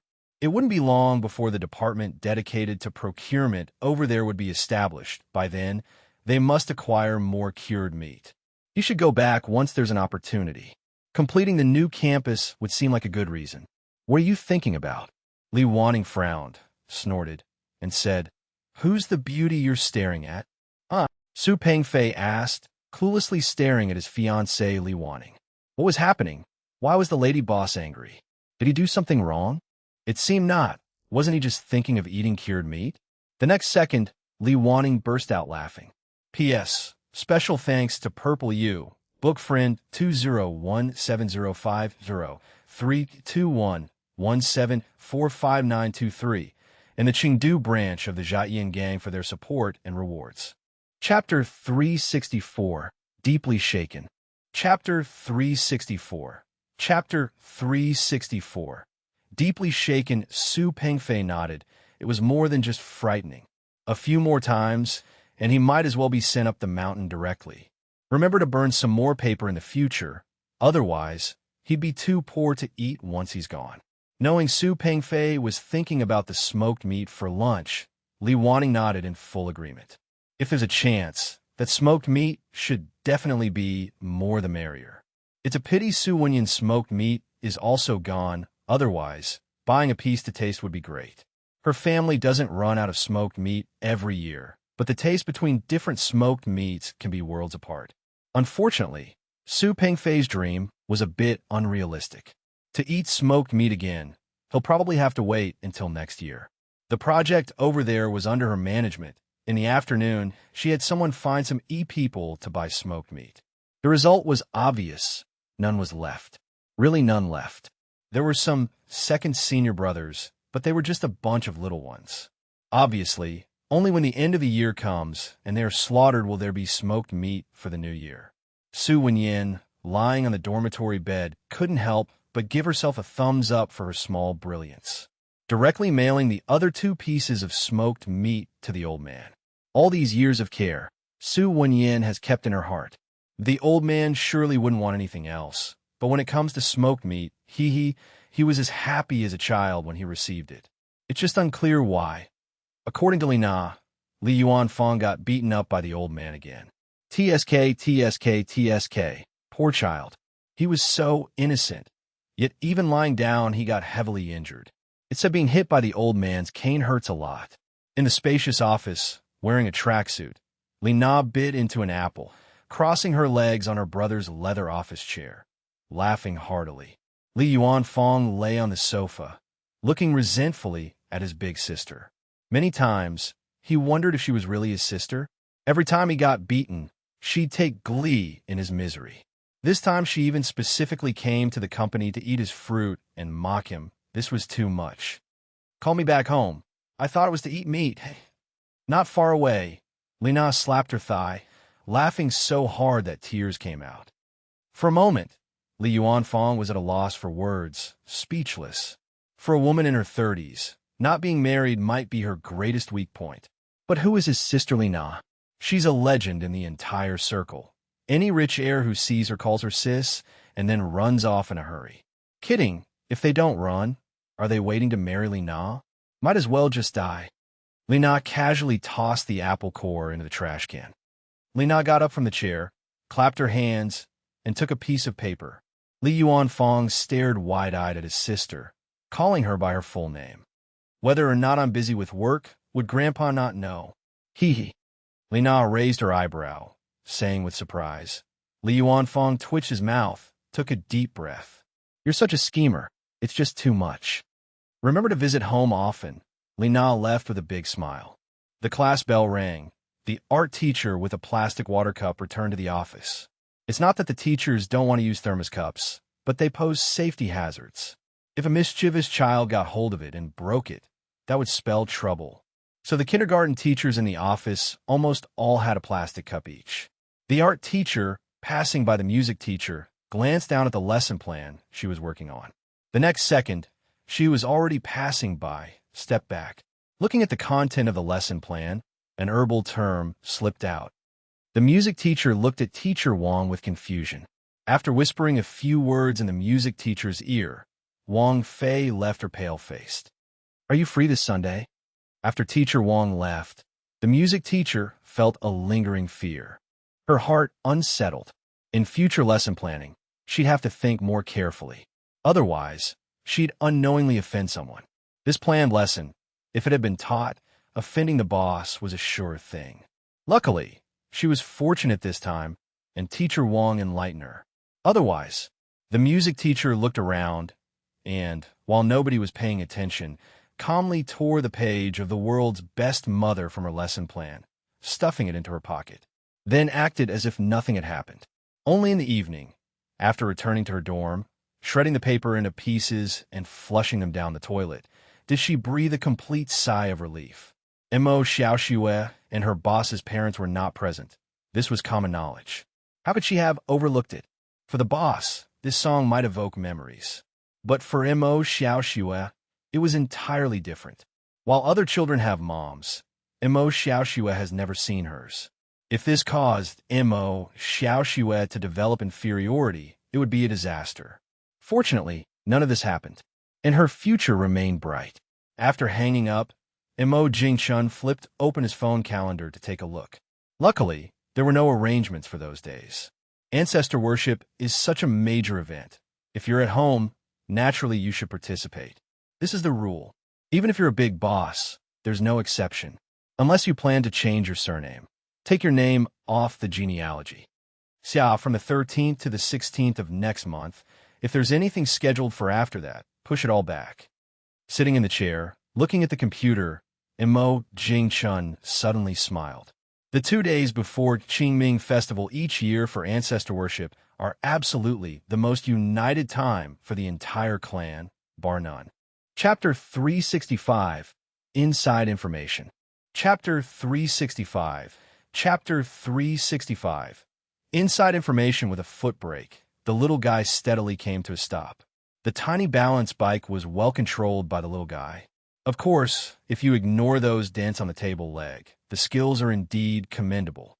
The little car was casually placed aside, leaning against the tea table, and the school bag was tossed aside. Candy wiped the sweat off her forehead and took off a piece of clothing. Mo Jingchun, holding a water cup, walked over and handed it to his sister, glancing at the clothes she threw aside, and said, blah, blah, blah. Mo Jingchun smiled. If you're not afraid of shots, then why put your clothes back on?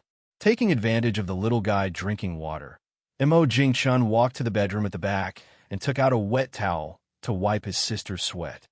Mo Jingchun shook his head. This weather being hot and cold is really troublesome. This year, it seems it will be like last year, with spring quickly passing by. Straight into summer. Sitting on the sofa, looking at Candy's balance bike, Mo Jingchun looked up and said, Mo Jingchun looked at his sister with a smile. This time when Zhou Yaling comes, she will probably be working at the company for good, wondering if by then Guoguo will still say she misses her sister every day, or is thinking why sister isn't leaving yet. It's a pity Zhou Yaling isn't taking the graduate entrance exam. Who can you blame? Who told his elder brother not to take the exam either? But it's good she's coming back, so someone can take care of Guoguo. From her backpack, Candy blinked in confusion, looking at her brother. Isn't she just missing sister? Why is brother laughing all the time? So strange, music competition? Mo Jingchun patted Candy's head and smiled. After saying that, Candy lowered her head in frustration. Drawing, it's really hard. Last time many little friends got little red flowers, Xiang'er too. Boo-hoo, but Guowu didn't. Meanwhile, teacher Wang, still at the kindergarten, suddenly sneezed twice. Speaking of which, with that drawing by Candy, which teacher would dare to give a red flower? That drawing, paired with an ID photo, looked like a black and white picture no matter how you looked at it. If given a red flower, TSK, it might not be Candy that's unhappy, but the boss wouldn't be pleased. The little guy nodded in agreement, not wanting to draw. Not fun at all. But when the time comes, she can cheer for Xiang'er. Yes, that's decided happily. That day, Mo Jingchun was on the computer checking the progress of the development department's smart assistant when the phone vibrated. He raised an eyebrow, wondering what Zhou Yaling wanted at this time. Is she planning to come back for the Qingming festival holiday? No need coming back for one night and having to leave again, getting carsick. Isn't it self-torture? Mo Jingchun, having put the phone on speaker, candidly responded without avoiding Xia Xiaoman, who was not far away. Mo Jingchun glanced at the red button, feeling an urge to press it. What kind of talk is that? How is he the least busy one? On the dorm balcony, Zhou Yaling was still a bit afraid that Mo Jingchun would hang up the phone. Forget it, with something to ask, the attitude needs to be softer. Mo Jingchun twirled a pen, reclining in his chair. Holding onto the railing, Zhou Yaling gave a giggle, picking at the rust with her finger, and said, Dear sister, are you really dumb or just pretending? Candy Technology is an unofficial company? Such a large company, what problems could there be? Don't the school's teachers and leaders know this? Impossible. As expected, it wasn't that simple, and Mo Jingchun shrugged. With a hand covered in rust, Zhou Yaling didn't mind at all, stuttering a bit as she said. Zhou Yaling blinked, waiting for more. Waiting and waiting. Beep, beep, beep. The call was directly hung up by Brother, but Zhou Yaling was smiling. Brother has always been a man of his word. This time it's secured. Listening to Brother's tone, maybe it's not just recruiting her. In the office, after tapping the table and pondering, Mo Jingchun called out. Xia Xiaoman, taking notes, smiled gracefully. Actually, Zhou Yaling has decent capabilities. She did a good job before in the president's office. On the other side, the class group chat exploded with internal news from Zhou Yaling. With the shortcut to getting into Candy Technology right in front of them, who wouldn't want to join a good company if they aren't considering grad school? P.S. Thanks for the appreciation and support from At Love at Starry Sky, Nomad, Stranger, and Hongmeng Purple Lotus. Chapter 366, Junk Collectors. Chapter 366. Chapter 366. Junk collectors smart people have stopped talking about in the group. Instead, they've opened their computers and are remaking their resumes. The template costs money? Just subscribe monthly. As long as you get into Candy Technology, maintain excellence during the internship, and then you can convert to a full-time position after graduation. Compared to the benefits from Candy Technology, a monthly subscription is nothing. In the dormitory, the other three girls were all sitting at their computers, editing their resumes to make themselves look better. Only Zhou Yaling sat beside them, eating sunflower seeds, advising, based on what I know about my brother's way of doing things, resumes are not that important. Yaling, I understand what you mean, but surely it won't be your brother himself coming to our school, right? The other two nodded in agreement. Only Zhou Yaling sighed. Why couldn't everyone understand? When a big company's boss has made a decision, are the people below going to oppose? Do they think they're the president? Whatever, I'll stop talking about it. Recruitment is one thing, and who knows how many people will get selected anyway. Just don't blame me if you don't modify your resumes and aren't selected. It's tough being a good person these days. A spoonful of gratitude, a bucketful of hatred. If you're going to spend time modifying, then take your time. Soon after, the counselor came in, and Zhou Yaling was called out. After the counselor left, Zhou Yaling rolled her eyes. Doesn't she know the level of her own school? There may be geniuses, but how many? Not everyone has a brother to pull strings. Years of hard work don't beat having a good brother. This is reality. So, why should others' generational efforts lose to your 10 years of hard study? You could say that your hard work can lead you to a better life. Among them, a very few lucky ones might leap ahead. Yes, becoming the next target in others' eyes. Nah, how's it going? Lina on the phone was silent for a while before speaking, took a sip of water to clear his throat. This result didn't surprise Mo Jingshun at all, but a call still had to be made. It had to be made. After all, Jing University is Mo Jingshun's alma mater. The news about Candy Technology planning to recruit 500 interns from this year's graduates spread across almost all the universities the next day. Candy Technology had also posted the announcement on its official website. In 4 years, this was the first time Candy Technology had recruited interns from universities. Most students just watched the fun. 500 people might sound like a lot, but there are over 10 million college graduates nationwide every year. 500 compared to 10 million highlights how small that number is. At the end of the month, when the recruitment fair came to Zhou Yaling School, Candy Technology's representatives arrived on time. In introducing the company, Candy Technology's presentation was excessively simple. The internship comes with a monthly stipend of $6,000, including food and accommodation. That's all the information there was, nothing more. Hello, students. The pre-selected Zhou Yaling stood in the shade, pouting. She already said the resumes didn't matter much. That night, all the company recruitment results came out. To Zhou Yaling's surprise, she wasn't the only one from her school either. Including her, there were 3 people who received job offers. However, none of them were from her faculty. Apparently, one was a student from the computer science department, and another was studying early childhood education.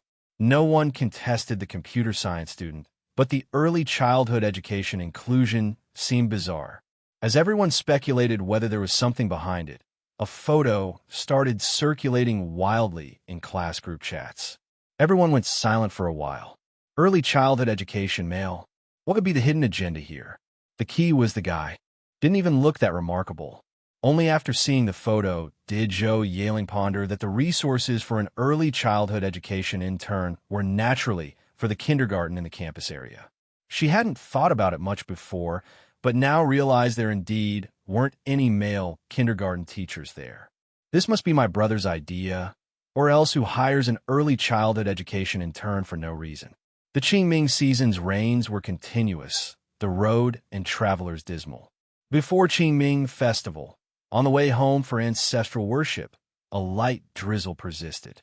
Plus, the elevation was getting higher and higher, with mist slowly rising all around. For safety, all vehicles slowed down and turned on their fog lights. Every year at this time, it rains almost just like how it usually rains whenever the school holds its sports meet. The timing for ancestral worship wasn't scheduled on Qingming Day, which Mo Jingshun understood. Waiting till Qingming itself would delay everyone's earning time, because during those days, new tea is almost on the market. Mo Jingshun simply shut his eyes. If he answered any further, it'd spiral into endless questions.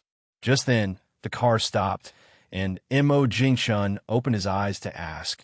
With that, Mo Jingshun got out of the car with Candy, moving up the hill. With such dense fog, rear-end collisions might follow behind. Evacuating from the road is the safest option. Except for Fian, who stayed by Mo Jingshun. Everyone else went to help rescue the people. Luckily, in today's fog, everyone was moving slowly, and only the first 2 cars to collide had injured people.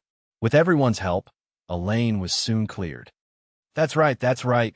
Worshipping the ancestors is a big thing, Zhou Xing said with a cheerful face, after passing by the old man's house. And Mo Jingshun couldn't help but twitch his mouth. He never dreamt that the old man's family actually started a scrap materials business. No, collecting waste materials. According to Xia Xiaoman, it's quite profitable. Initially, some people created trouble, but once they found out the backing was Candy Technology, no one bothered them anymore. And Mo Jingshun even received an apology, though he couldn't quite remember the woman's name. He rubbed his forehead, and suddenly his eyes lit up. Lu Youqi. Yes, it was Lu Youqi indeed. Chapter 367. Commencing the Ritual. Chapter 367. Chapter 367. Commencing the ritual in my memory. I've heard the name Lu Youqi several times. But for some reason, Every time I hear this name, it's as if the person has vaporized, disappearing without a trace. On the way back, we didn't buy much good food, so in the evening, Mo, Jingchun, and Candy, along with a dozen others, barely managed to have a hot pot meal. Besides, neither Mo, Jingchun, nor Candy likes spicy food, so the hot pot tasted bland. If it weren't for the fact that they would get hungry at midnight if they didn't eat, they really wouldn't want to eat it. Where's the tripe? Where's the tripe? Everyone looked at the captain in disdain. Although he said to make do, he ate more than anyone else. Luckily, a lot of food was bought, or else the others wouldn't have tasted anything. Here it is. Candy pointed to the tripe not far away with a sweet smile. The little one is still naive, not yet having stepped into society. Otherwise, he would surely roll his eyes. Once the tripe was cooked, Mo Jingchun immediately picked up a few pieces and gave half to the little one. The next second, a dozen people stood up, grabbing communal chopsticks and fiercely attacking the food. The little one watched this scene with relish. Hot pot is only delicious when people are vying to eat it. Otherwise, after a few bites, you lose your appetite and can't eat more. As the last light went out, the area around Mo Jingchun's house instantly plunged into darkness, where you couldn't even see your hand in front of you. The thick fog enveloped everything. Forget seeing stars, you couldn't even glimpse a bit of the moon's light. This kind of weather was quite suitable for ancestor worship. Fireworks and firecrackers, if not handled carefully, could easily start a fire, but in this drizzly weather, it's different. As long as no one deliberately sets a fire, the chance of a fire is almost zero. Even if a fire starts, the rain-soaked forest won't catch fire easily, and everyone has enough time to put out the source of the fire. At 7 o'clock, Zero promptly woke the dreaming Mo Jingchun and Candy. Mo Jingchun rubbed his eyes, tilting his head to see Candy, who had already opened his eyes and was wiping drool from the corner of his mouth with his right hand. Their eyes met, and the atmosphere instantly fell silent. All right, I was just eating pan-fried corn. Pan-fried corn. It's not in the county, it's in the old home. Where am I supposed to find you corn to buy? This season, you might as well go to the grain station to buy corn seeds. Mo Jingchun rolled his eyes at the little one, wondering if he was influenced by Bun, gradually becoming a little foodie. Of course, Mo Jingchun definitely wouldn't tell the little one that he too had a sweet dream last night, dreaming of eating hairy crabs. Just as he was about to dig in, the cooked hairy crabs suddenly came back to life, waving their large pincers and lunging at him from the dining table. At that critical moment, Zero woke him up. After a nap, the little one was full of energy again, crawling out of bed and skillfully dressing himself. Opening the lid revealed a huge pot of porridge. Without working, it's hard to eat much. The festival begins at 8:30, so around 7:50, Mo Jingchun set off with Candy. The festival location was a bit far, about a 10-minute drive away. When passing by the old man's house, the door was already locked. Mo Jingchun muttered to himself. The old man was surely off to the festival site, and the old lady likely went to help with the cooking. When Mo Jingchun got off the car with his sister, a group of people gathered around, and Mo Jingchun could only greet everyone with a smile. Seeing the old man and the others discussing something in the distance, Mo Jingchun's eyes lit up, and he said, Mo Chanyu looked at Mo Jingchun, nodded, and said, the fireworks and firecrackers in the trunk were already taken out by Wild Wolf and others. The so-called fireworks refer to these firecrackers. Whenever there's something joyful at home, they buy more fireworks during the ancestor worship for a touch of celebration, also hoping for continued blessings from the ancestors. Holding a firework, Mo Jingchun led the way ahead. Having visited this place dozens of times since childhood, he was quite familiar with it. The little one didn't want to stay with the old man. Very soon followed Mo Jingchun at the back. In the mountain path, the little one walked at the front, occasionally looking back at his brother. Go left. See those people over there? The little one turned his head towards where his brother pointed. There was a bamboo grove, full of bamboos of varying sizes. Only in the center of the bamboo forest did a space exist without any bamboo, and there stood many people, talking about something unknown. The path was relatively flat, so the little one encountered no difficulty at the front. Phew! Arriving at the spot, the little one quickly stepped aside to let his brother through. The festival location was the ancestral graveyard of the Mo family, moved here from elsewhere. Since childhood, every ancestor worship, the elders would say this place was a treasured land. Back then, they even went to court over this piece of land. Holding his sister's hand and looking around, Mo Jingchun was curious.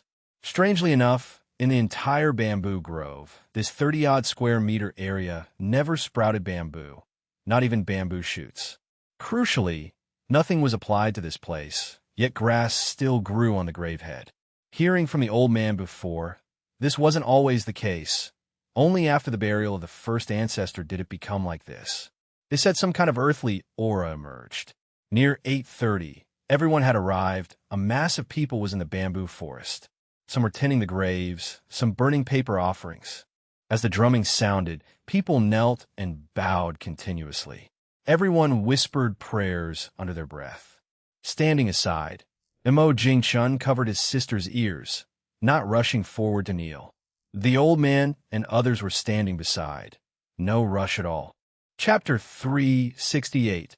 Source of Life, Amino Acids. Chapter 368. Chapter 368. Source of Life. Amino acids. The little one covered their ears and squinted their eyes, curiously watching as their father held a cigarette between his lips and rhythmically tapped on a small drum. There was also an impulse coming from deep within their genes. Such a simple music rhythm. It seemed easy enough to try knocking it out. It looked quite exhilarating. But her brother kept pressing down on her head, so she couldn't go even if she wanted to. Besides, there was a strong smell of smoke on her father. Luckily, the little one didn't run over to ask for the drum. Otherwise, the elders might have exclaimed that there was hope for the next generation. These days, there aren't many young people who can beat drums and gongs anymore. As the older generation gradually ages, it's no wonder some people worry that they won't even be able to gather a drumming team in the future. Most of the Mo family's ancestors' graves are on the mountain. It's not realistic to visit every single grave. Kneeling with Candy, after kowtowing 9 times, Mo Jingchun murmured. The little one beside him brightened and mimicked her brother's gesture, making a wish. Ancestors, you must bless Guo with endless tasty food, and also bless brother and Candy with safety and peace. After speaking, the little one didn't forget to kowtow once more before standing up and dusting off the dirt on her pants. The sound of fireworks covered the little one's voice, but Mo Jingchun, who was the closest, heard her wish. Putting aside the endless tasty food, Mo Jingchun felt warm inside. When assigning tasks, it seemed the organizers intentionally took care of Mo Jingchun, coincidentally including his parents' graves in the tasks. No one had much to say about such special care. As long as they could consider it, that's generally how it went. Oh, dear Mom and Dad, I'm leaving with brother again. Before Mo Jingchun could respond, third uncle, holding a machete, chuckled and said, saying that, they continued walking up the mountain path, all the way to the top. Standing at the top, looking far into the distance, there truly was a feeling of overlooking all the mountains. The wide asphalt road looked barely as wide as a palm. At this moment, third uncle was cutting the shrubs around the graves with a machete, muttering. Mo Jingchun and a few cousins exchanged glances and smiled awkwardly. Just then, the little one suddenly yelped and started jumping in place. Fian, who was beside the little one, immediately squatted down and held Candy, preventing any wild bouncing. Falling off this mountaintop could be disastrous. It was then Fian noticed a leech on Candy's foot. Thankfully, Candy was wearing thick socks, and the leech was still searching for a place to bite. The leech that frightened the little one was easily grabbed by Fian with her bare hands. The little one quickly broke free from Fian's embrace in fear. Oh my, Fian actually caught a leech with her bare hands. With a glance at the leech in her hand, Fian casually tossed it into the fire. Unfortunately, with salt, leeches, those terrifying creatures, fear nothing more. Third uncle, holding the machete, smoked and watched the scene with a smile. A leech is nothing to fear. Just the itching after it's bitten is annoying. The next day, the little one refused to run along no matter what. Leaving Fian and a few others to babysit at home, Mo Jingshun was off again for a day. Unfortunately, Mo Jingshun also got caught. He was fed up with the leech, realizing it was on his leg only after it bit him. It's a good thing Guogua didn't come along today. Being so short, if a leech crawled into an ear or something, it'd be a mess. 2 days flew by, and Mo Jingshun was exhausted, with both legs sore from walking. His hands had a few more scratches. In the bright meeting room, 23 people sat at the conference table, silent. Each of these 23 individuals was a leading figure in the scientific world. But at this moment, they remained silent, and the meeting room was eerily quiet. Everyone's brows were furrowed, as if they were facing a significant challenge. Looking at the documents in his hands, Chen Shihe felt his scalp tingle. Once these documents are made public, they are sure to cause an immediate sensation. No one expected something like this would be found in the soil samples brought back from Mars. To explain, we have to go back 5 hours ago. Upon receiving the Mars samples, the Research Institute immediately tested the soil samples components. The initial plan was simply to analyze the metal contents of Mars.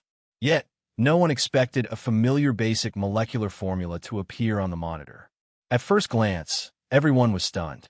They suspected a dirty instrument might have caused the discrepancy. But after several analyses, the results made everyone gulp in astonishment. It was a big deal. Sure enough, the entire Research Institute quickly went into a complete lockdown, severing all communications. No one was allowed to leave. Inside the facility, a Level 1 decontamination protocol was immediately activated to prevent any unseen dangers. To this day, no one knows if the decontamination is effective.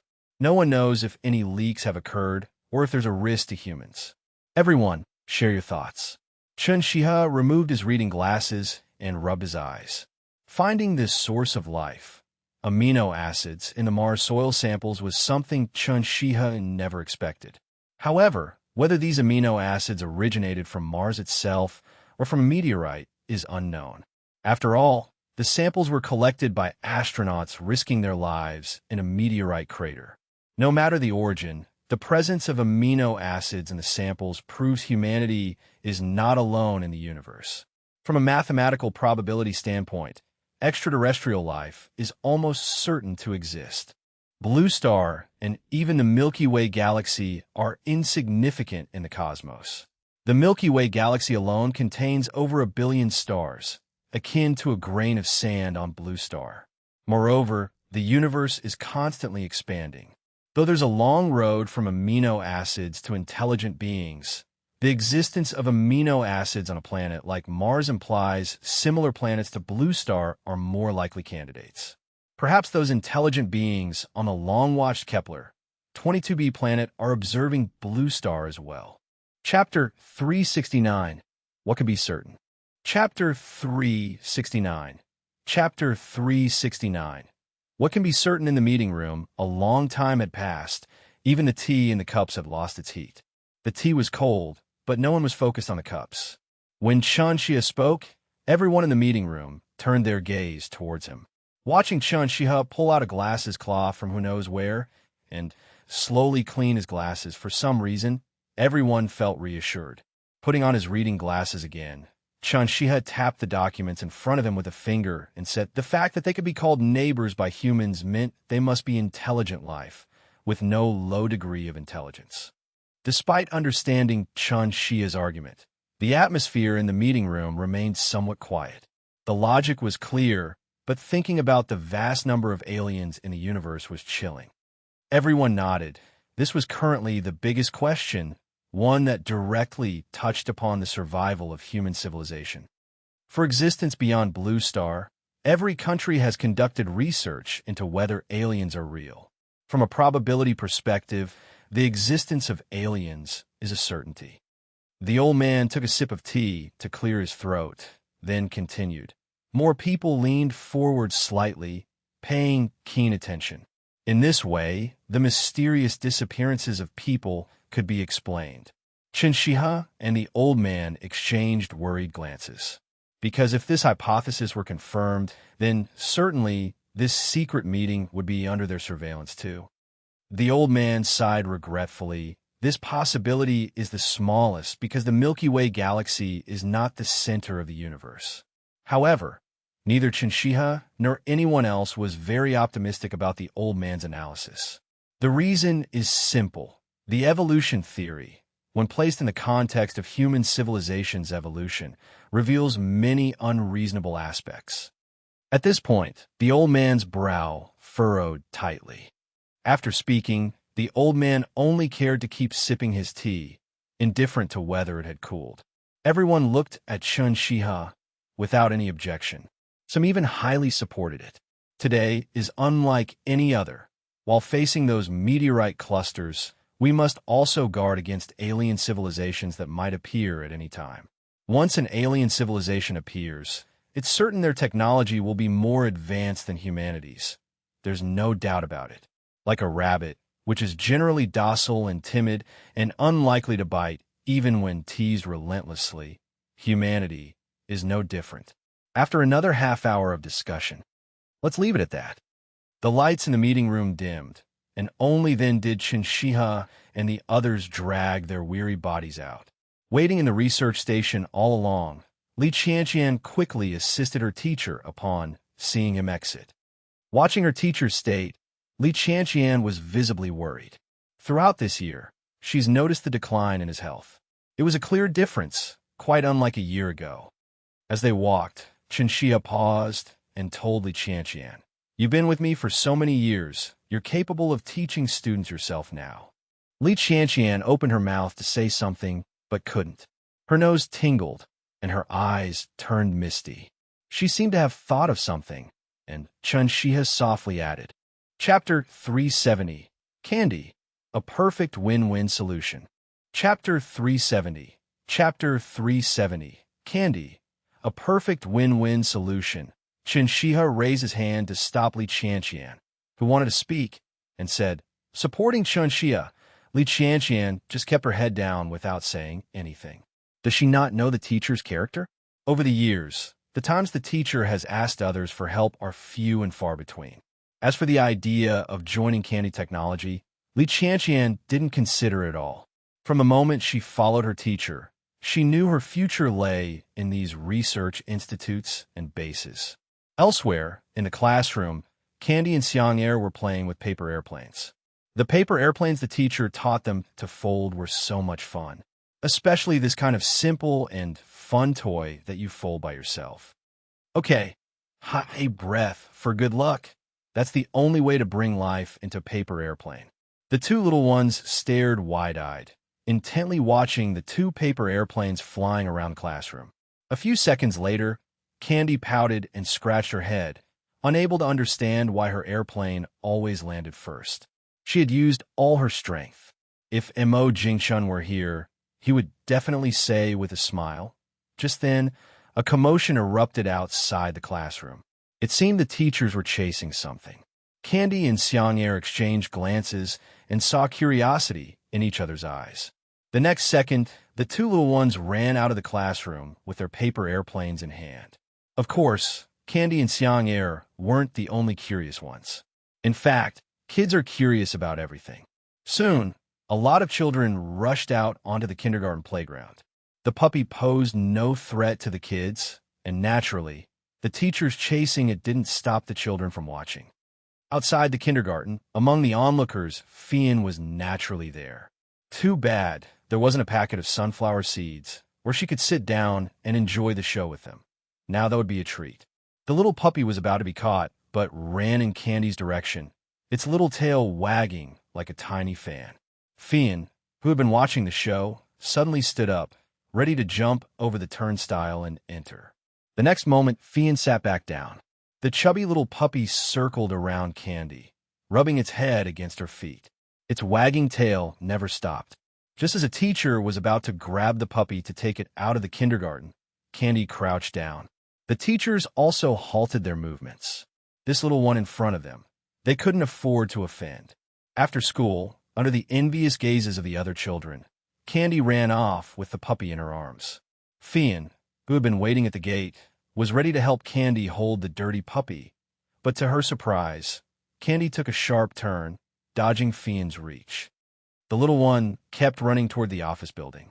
Seeing that smiling face, Fian guessed the little one was probably going to brag to the boss. Fian's lips curled up slightly, wondering if the little one was in for praise or a telling off. Just having Bun was already troublesome for the boss, who always wanted to settle Bun before any trip. And now, with the addition of a little puppy, the boss might just lose it. Yes, a small Chinese rural dog that somehow wandered into the park. Chinese rural dogs are famously cute as puppies. How they look when grown is anyone's guess. In the office, only the sound of papers being turned by the old man could be heard, with no distractions. After an unknown amount of time, the old man picked up a pen and signed the document. Approved. Watching the little one excitedly running into the office, Fian quietly retreated to the lounge, silently praying for the little one that she wouldn't get a scolding. However, a childhood without scolding seems somewhat incomplete. In the office, big eyes stared into small eyes. Seated at the desk, Xia Xiaoman quietly watched the little puppy running all around the office. It acted as if this were its home. And on the boss's desk, Bun stood, with its eyes fixed on the little intruder. One paw was even raised, ready to unleash the 18 dragon, subduing palms should the little critter dare to get any closer. It came on its own. Upon hearing this, Mo Jingchun snorted coldly, thinking couldn't chase it away. Must have fed it something. Meow, meow, meow. Bun jumped over anxiously. That's robbing a cat of its food, Mo Jingchun remarked, glancing at Bun. Win-win indeed. She's learned a few idioms and already knows how to use them flexibly. Truly something. If the cuteness isn't working, there's always another trick.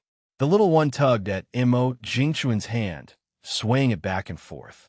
Two pairs of big eyes looked at Mo Jingchun tearfully, and she said pitifully, Mo Jingchun, who had sat down on the sofa, spread his hands and said directly, Look at Bun. It's ready to claw your little gray to pieces. The previously pitiful Candy turned to Bun, eyes blazing with anger. Meow, Bun whimpered, feeling wronged. What did I do to deserve this? How do I become the target while doing nothing? After half an hour of Candy's persistence, Mo Jingchun also understood that even if he didn't agree, the little one would still take the puppy home. Little kids can't resist such adorable creatures.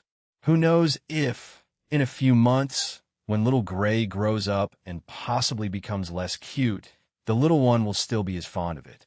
Oh, Chapter 371.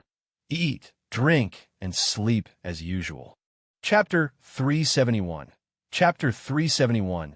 Eat, drink, and sleep as usual. A new addition of a dog at home naturally brought many new chores. After a package deal at the pet hospital, it was already 7 o'clock when we got home. By this time, most families are either having dinner or have already eaten.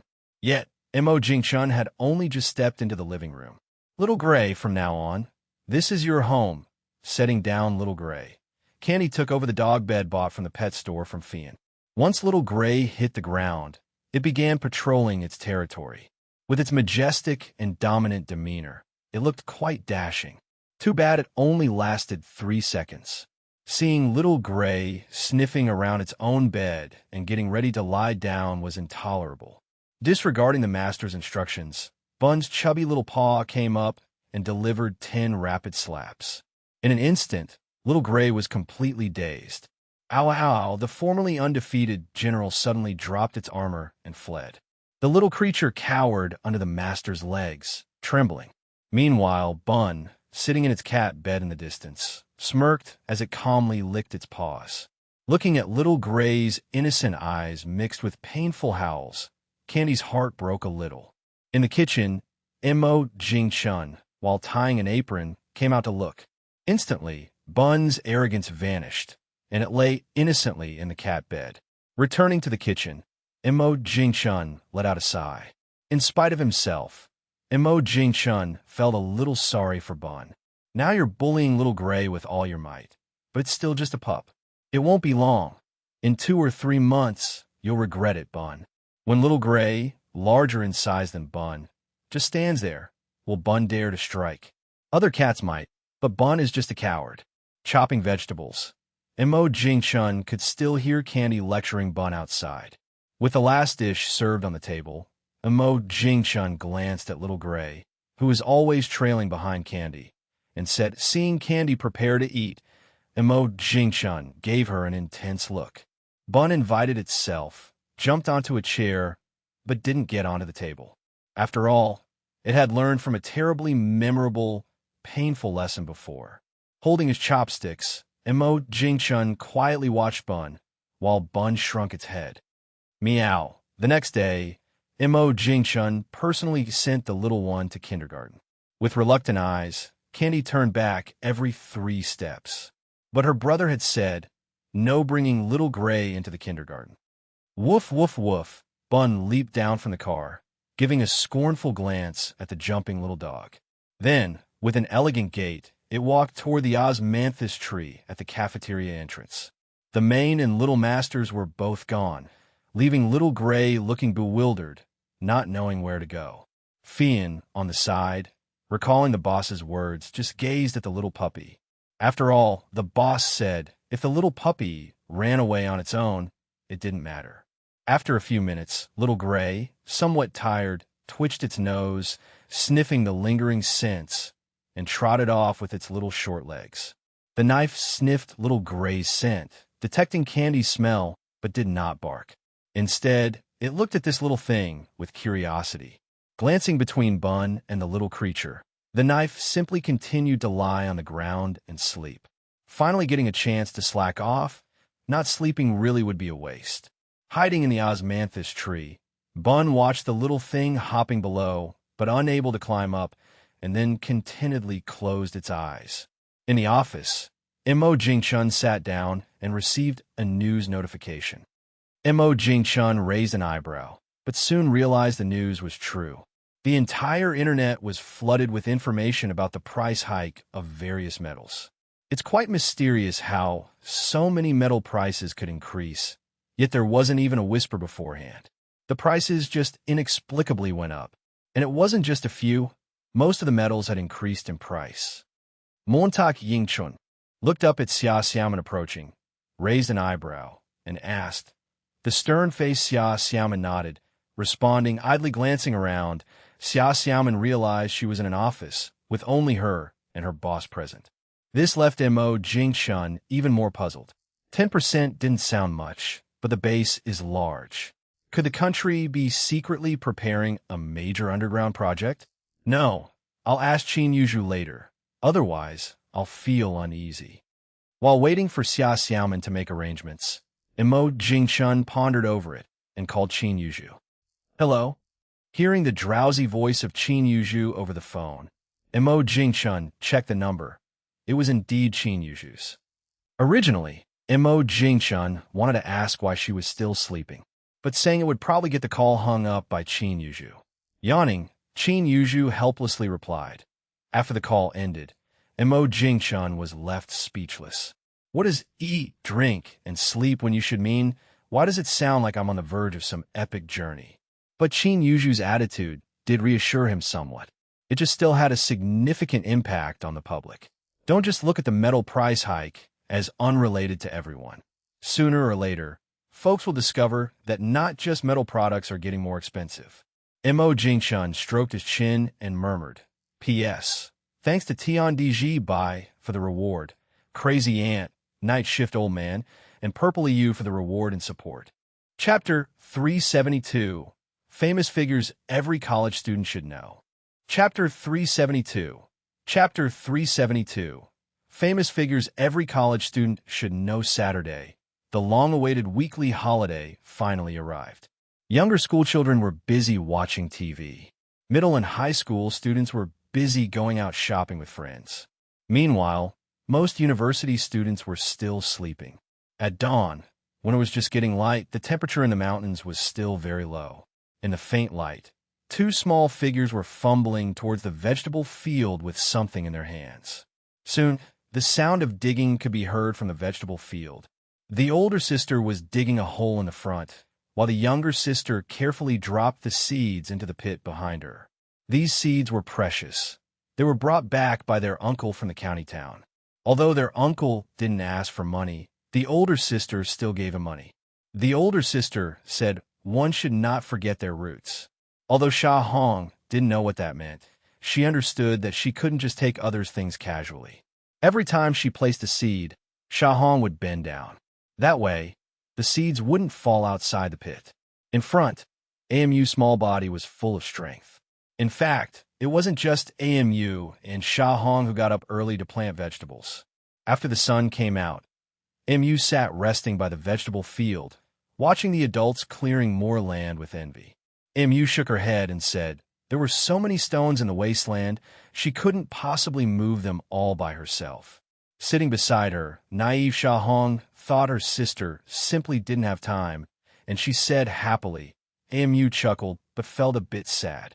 The honest and hard-working villagers seemed to have moved the heavens. It rained in the afternoon. In the office, Li Xuanyu was absent-mindedly picking at her fingers.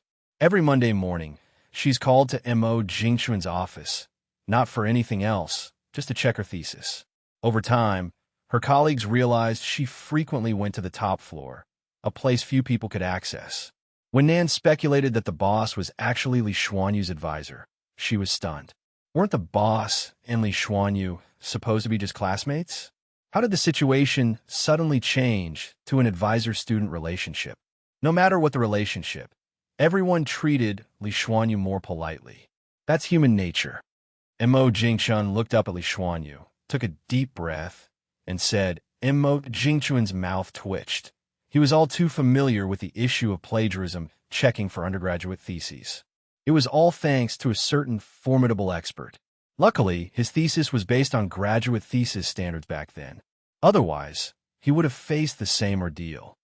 Looking at the acknowledgments at the end of the thesis, Mo Jingchuan felt quite satisfied. With a pout, Li Xuanyu nodded weakly. She had tried to delete those spaces, but with no success. In the blink of an eye, the spaces disappeared. Li Xuanyu rubbed her eyes incredulously and asked, and Mo Jingchuan looked at her silently and said resentfully, Li Xuanyu chuckled awkwardly. Handing back the computer to Li Xuanyu, Mo Jingchuan seriously said. After Li Xuanyu left with her computer, Mo Jingchuan stood up, planning to get a glass of water.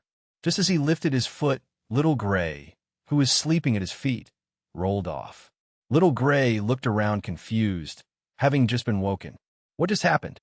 Woof, woof, woof. With a cup in hand, Mo Jingchuan watched Little Gray pacing anxiously at the door and said, as the elevator door opened, Little Gray darted in. Meow. Master Cat on the osmanthus tree glared angrily at the little thing that relieved itself beneath the tree.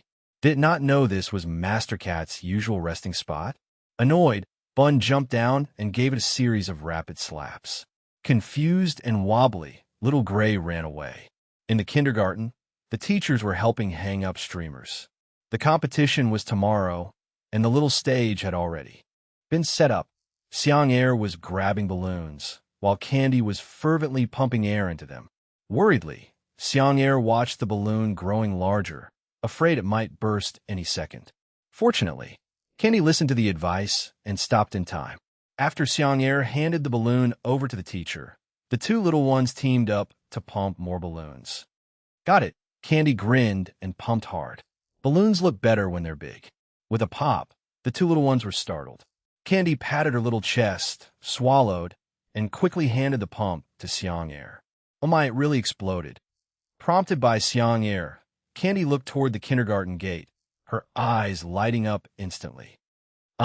Running to the gate, Candy reached out to pet Little Gray, the little thing licking Candy's hand, making Candy giggle with delight. Unfortunately, Little Gray couldn't come in. To prevent Little Gray from entering, there was now an extra fence at the gate. This was already the second upgrade to the kindergarten gate because of Candy. Congratulations. Who knows when the next time will be?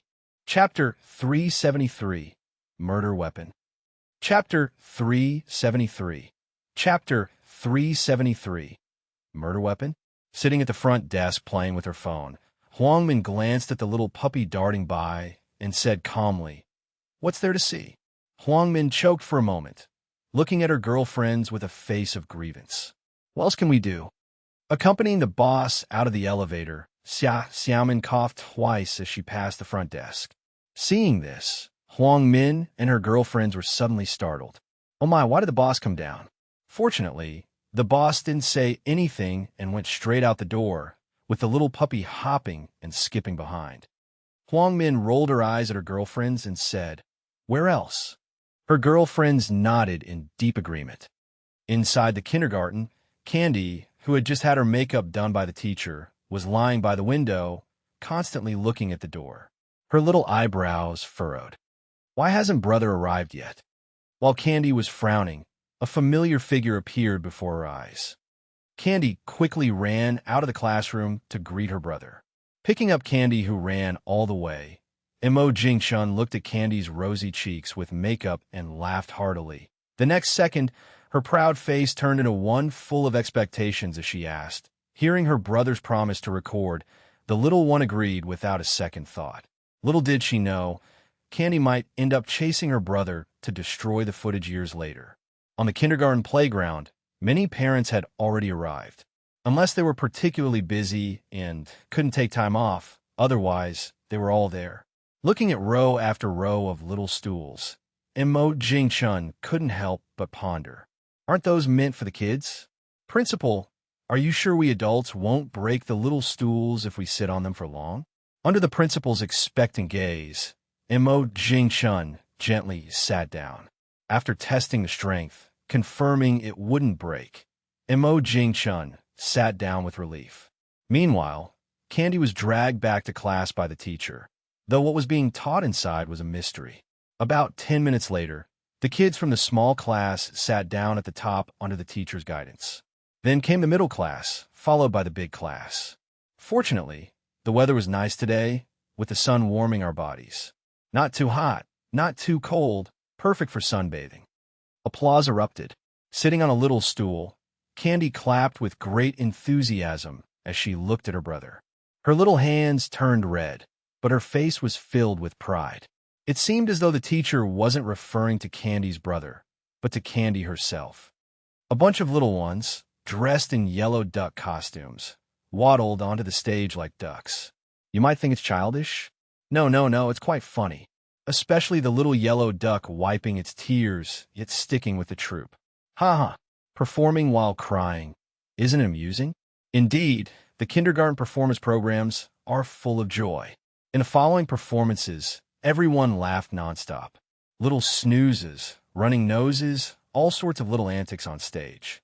If the clumsy little artist happens to be your child, parents cover their faces in helplessness.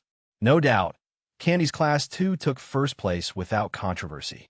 In the subsequent painting competition, Missouri Jingshun was surprised to find that many kids were incredibly skilled at drawing. Every casual stroke formed a perfect curve. It's natural that Mo Jingchun couldn't draw such curves. There's no shame in that. No one can be good at everything. Brother, Sister Xiang is amazing at painting. Watching Xiang paint seriously on stage, Mo Jingchun nodded in approval. Before the big picture came out, Mo Jingchun couldn't tell what she was planning to draw. It was only later that Mo Jingchun realized it was a landscape painting. Xiang painting talent was just a tad less impressive than Candy's musical talent. After all, Candy could affect a person's mood with her music. In a long alleyway, Gui Yunxiang was pale. He had killed someone. Gui Yunxiang looked at his right hand, dazed. Just then, the sound of police sirens echoed from outside.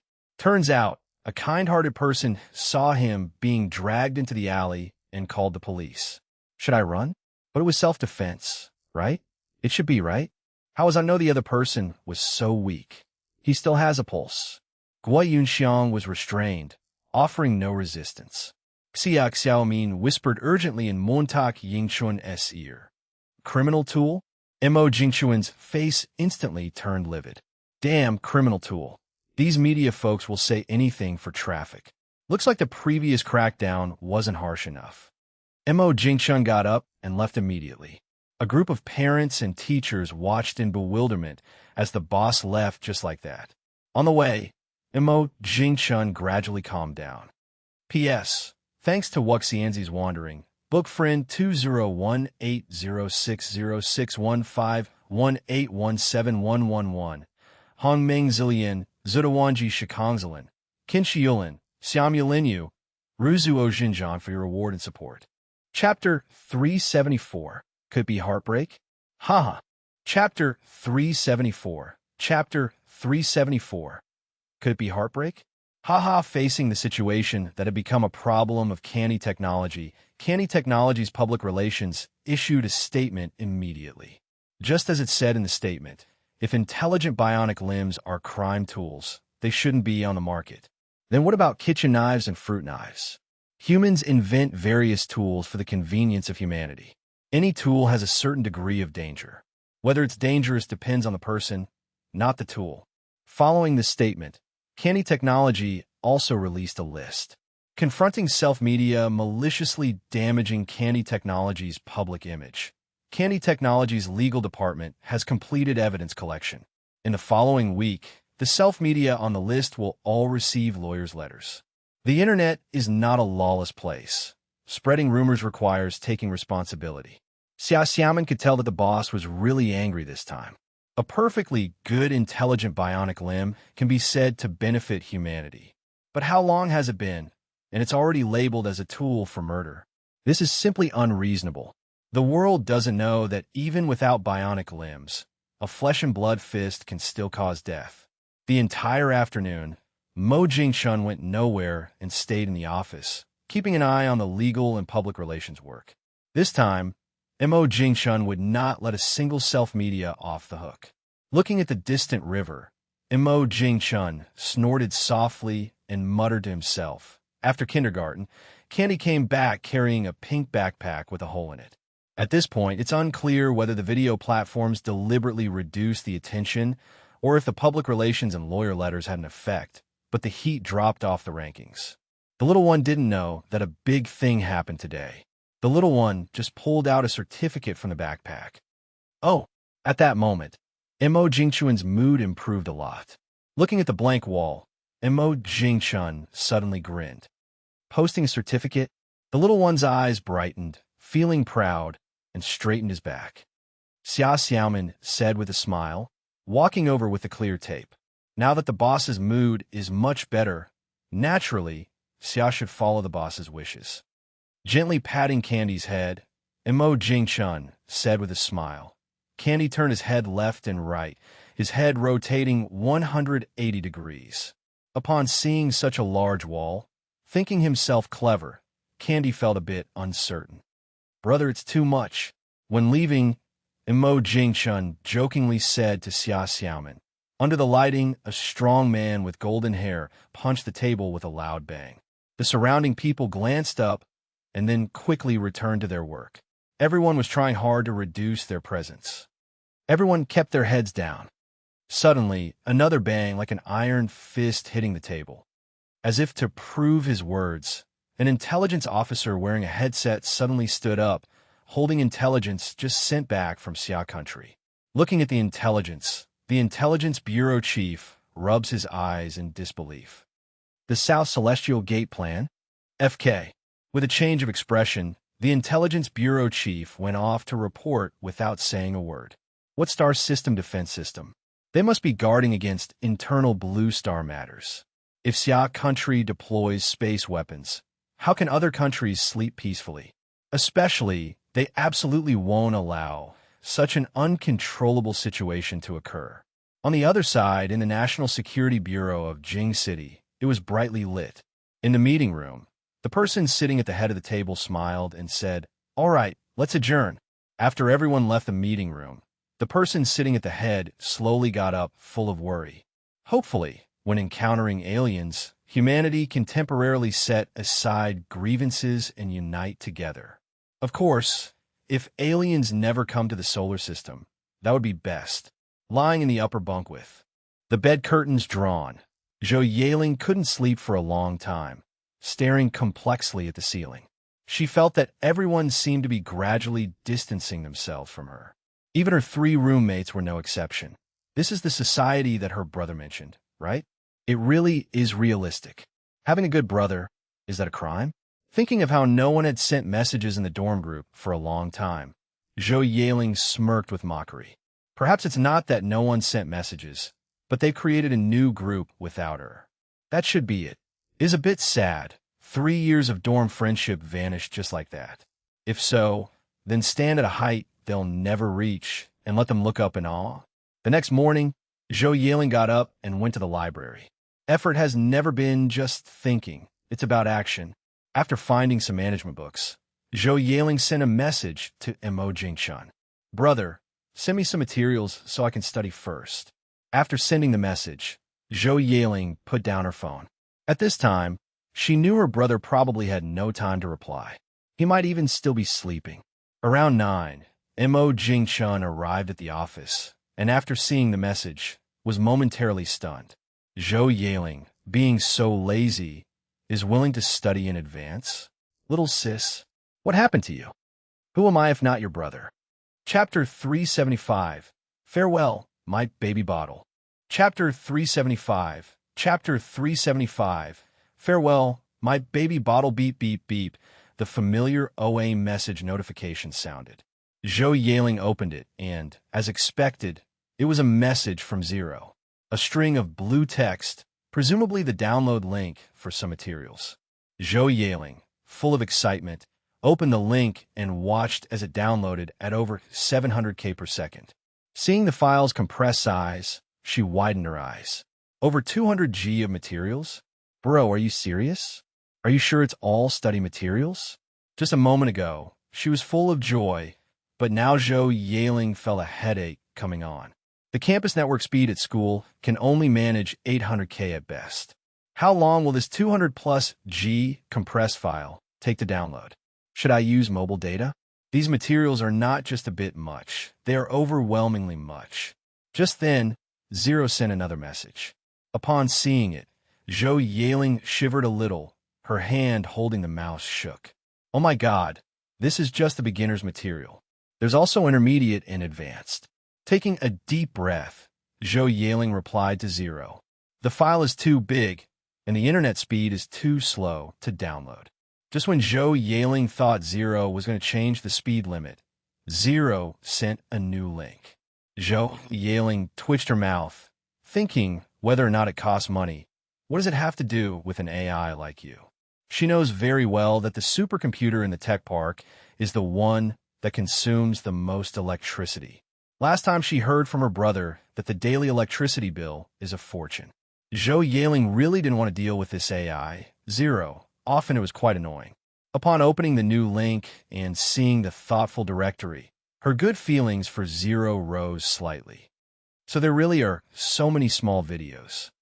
Zhou Yaling sighed with relief, thankful that it wasn't all books. Otherwise, it would be life-threatening. Suddenly, Zhou Yaling noticed the laptop's camera was on, the faint red light unmistakable.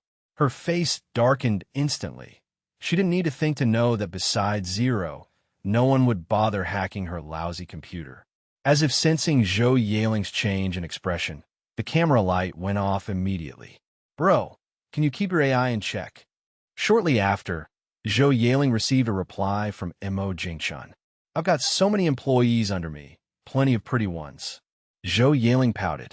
Just then, she looked up to find one of her roommates had come to the library too. They exchanged glances, with no particular wave of emotion in their eyes. Watching her roommate head to another study room, Zhou Yaling raised her eyebrow. Is this an academic competition? Or was she inspired and is preparing for grad school exams? Whatever. Who cares about her? With that, Zhou Yaling dove back into her studies. In the evening, wearing pajamas, Candy stood on a small stool, locking eyes with her brother. Mo Jingshun handed the milk powder can directly to his sister. Looking at the empty milk powder can, then at the milk powder in the bottle, the little one smiled and nodded. At that moment, the little one hadn't fully realized the seriousness of the situation. A smile on her face, cheerfully, even with a bit of excitement. The little one didn't consider how sad the upcoming farewell would be. After preparing the milk, Imo Jingchun handed the bottle to the little one. Chin in hands, he watched Candy roll on the sofa, lovingly drinking milk from the bottle. At that moment, Candy was completely immersed in the joy of drinking milk. Visibly, the milk in the bottle gradually decreased until she had to tilt the bottle to drink the last bit. After drinking the last bit, Candy sat up and shook the bottle, making a clattering sound. Chin in hands, Imo Jingchun quietly watched the little one and gently said, at that moment, the little one realized what was happening, speechless and choked up. Looking at the bottle in her hand, her heart filled with reluctance. The little one kissed the bottle, muttering to herself, "Goodbye." The little one's lips moved, sneaking a glance at her brother. Her little hand tightly gripping the bottle, feeling at a loss for where to put them. Seeing her brother silent, Candy looked at her brother with pitiful eyes. Her brother remained silent, so Candy looked back down at the bottle in her hand. The little one started to choke up, yet she bravely held back her tears. Gazing at the nearby trash can, Candy reluctantly placed the bottle inside.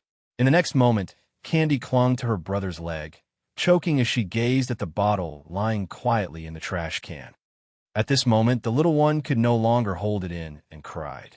Their little eyes fixed on the trash bag in brother's hand. Sitting on the floor, with nowhere to place her little hands, she could only touch her little feet. Watching her brother turn away, the little one sitting on the floor chased after him, crying as she followed behind. Until the trash bag was tossed into the smelly big bin, the little one dove directly into her brother's embrace. Seeing the little one trying so hard not to cry, Imo Jingchun felt a tinge of regret. But if she doesn't kick the habit, her teeth will develop poorly. In severe cases, she might develop buck teeth.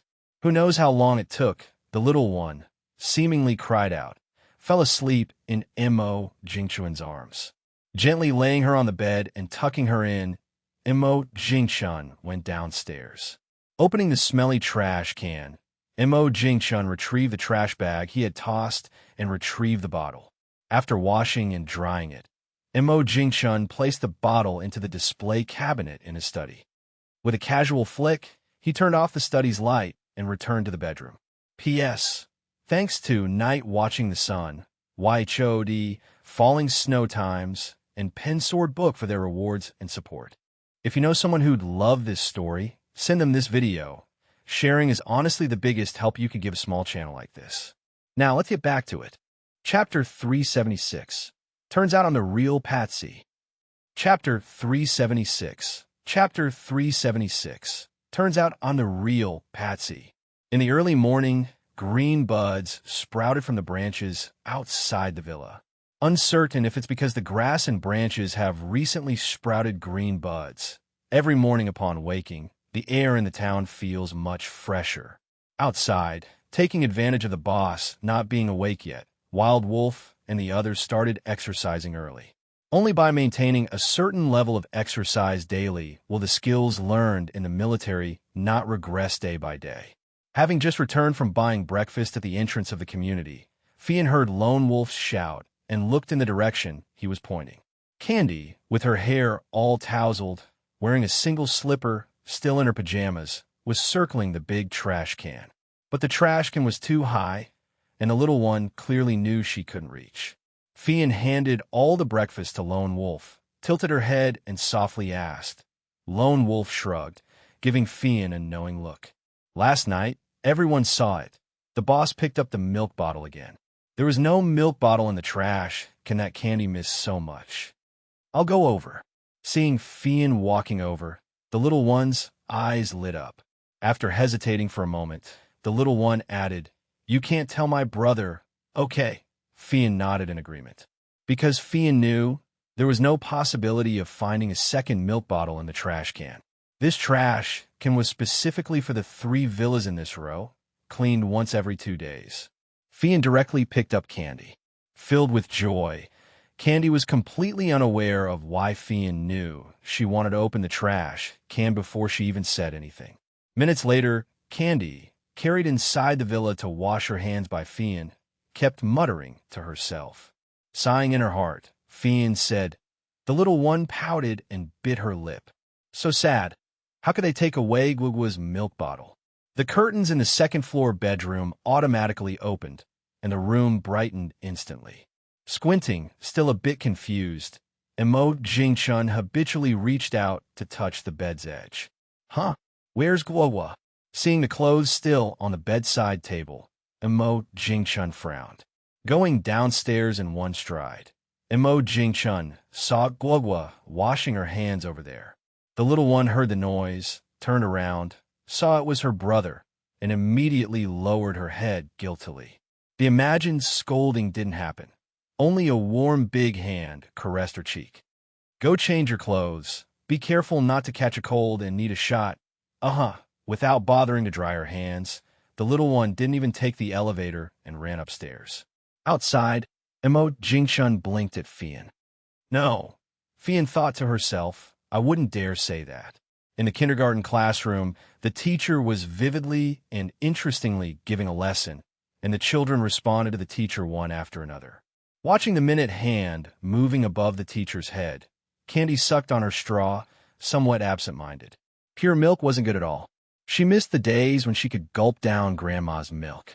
Candy looked blankly at the teacher. She hadn't been listening. How could she know what was just said? Okay, kids, let's continue our topic. In the quiet office, Xia Xiaoman watched the boss holding a pen, frowning as he contemplated something and decided to wait a bit longer.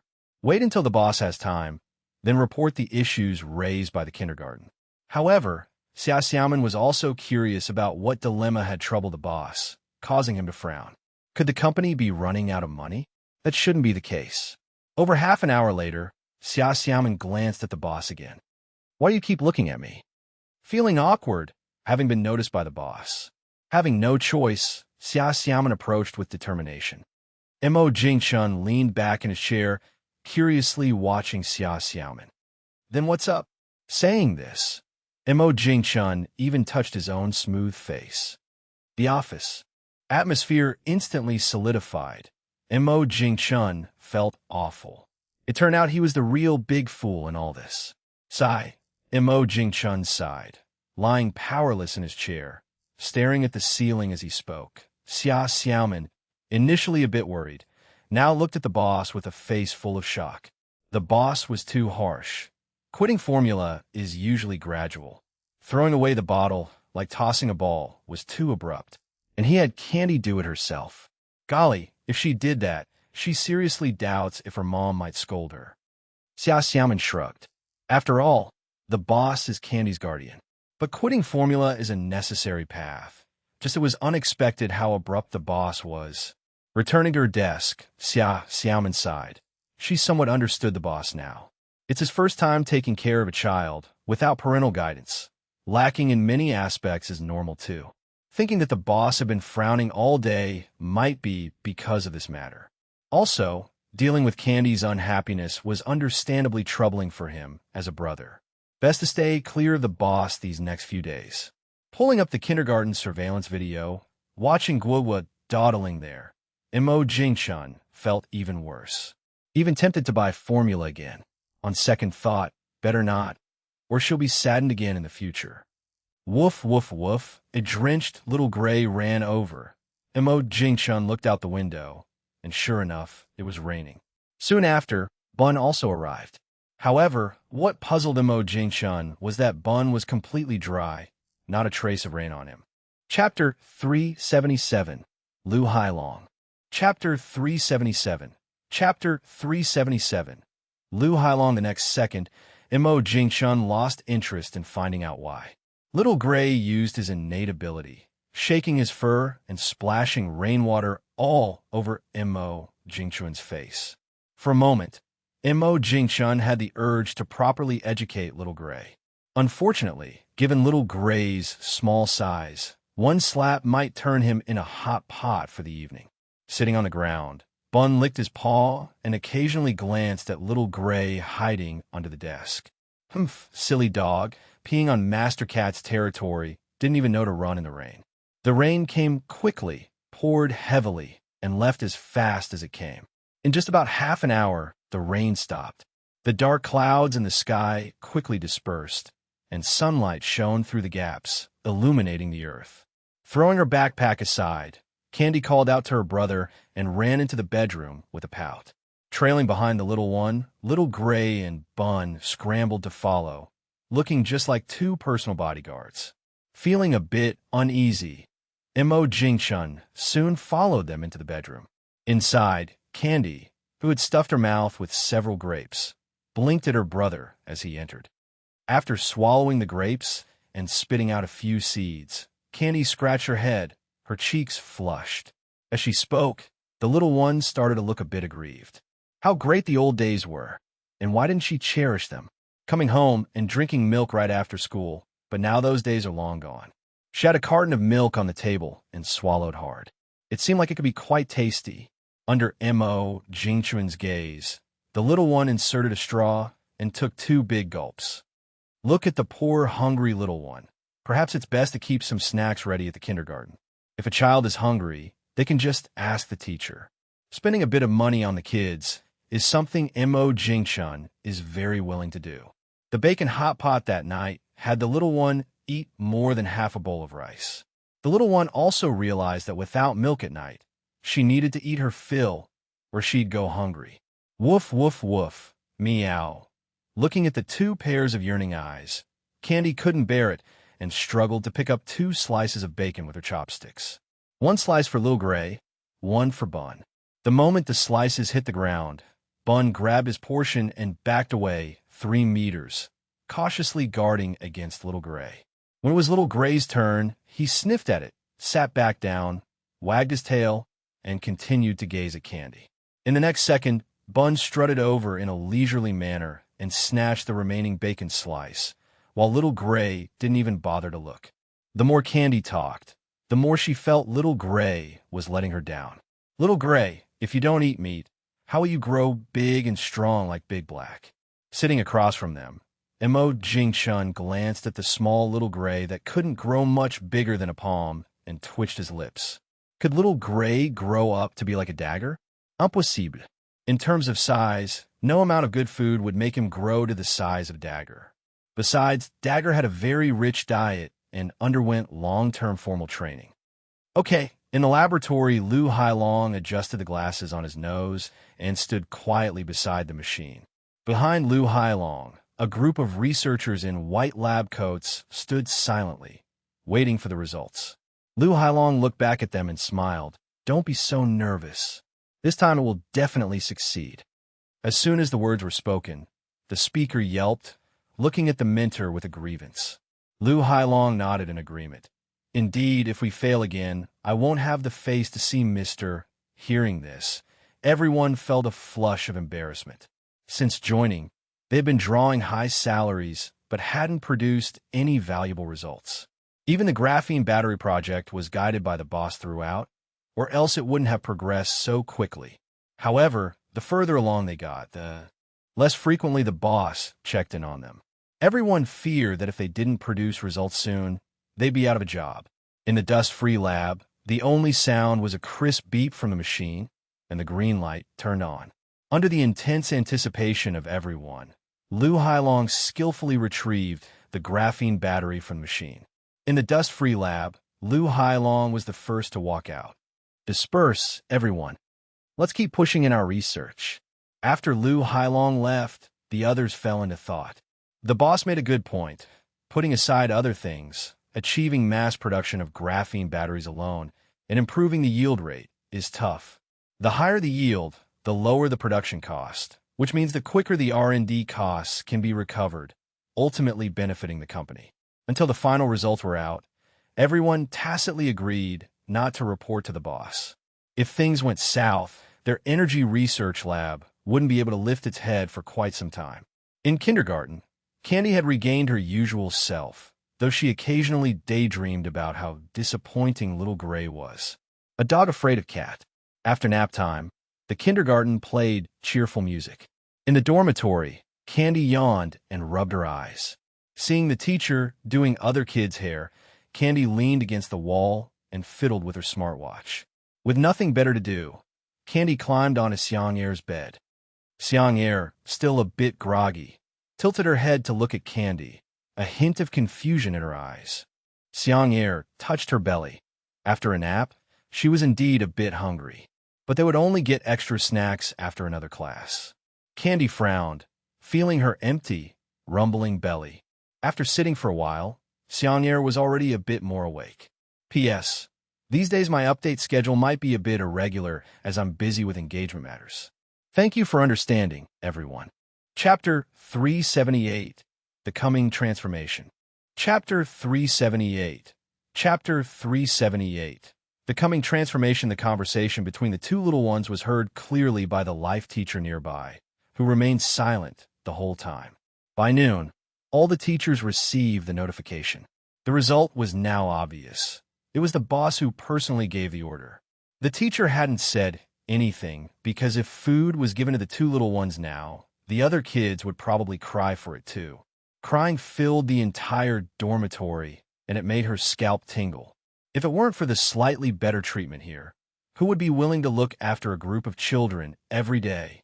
Even taking care of one child at home can be tiring, let alone a group of little kids. Watching the teacher walk over, Candy sat at the edge of the bed willingly and asked smilingly. Her brother was good at everything except for braiding hair. It was always the same old ponytail. The teachers were amazing. They could quickly braid all sorts of beautiful styles. The life teacher looked at Mo Xiaoshue's hair and decided on a simpler style. If it was too complicated, she seriously doubted whether the boss would untie it when Mo Xiaoshue went to sleep at night. Couldn't risk her hair getting tangled.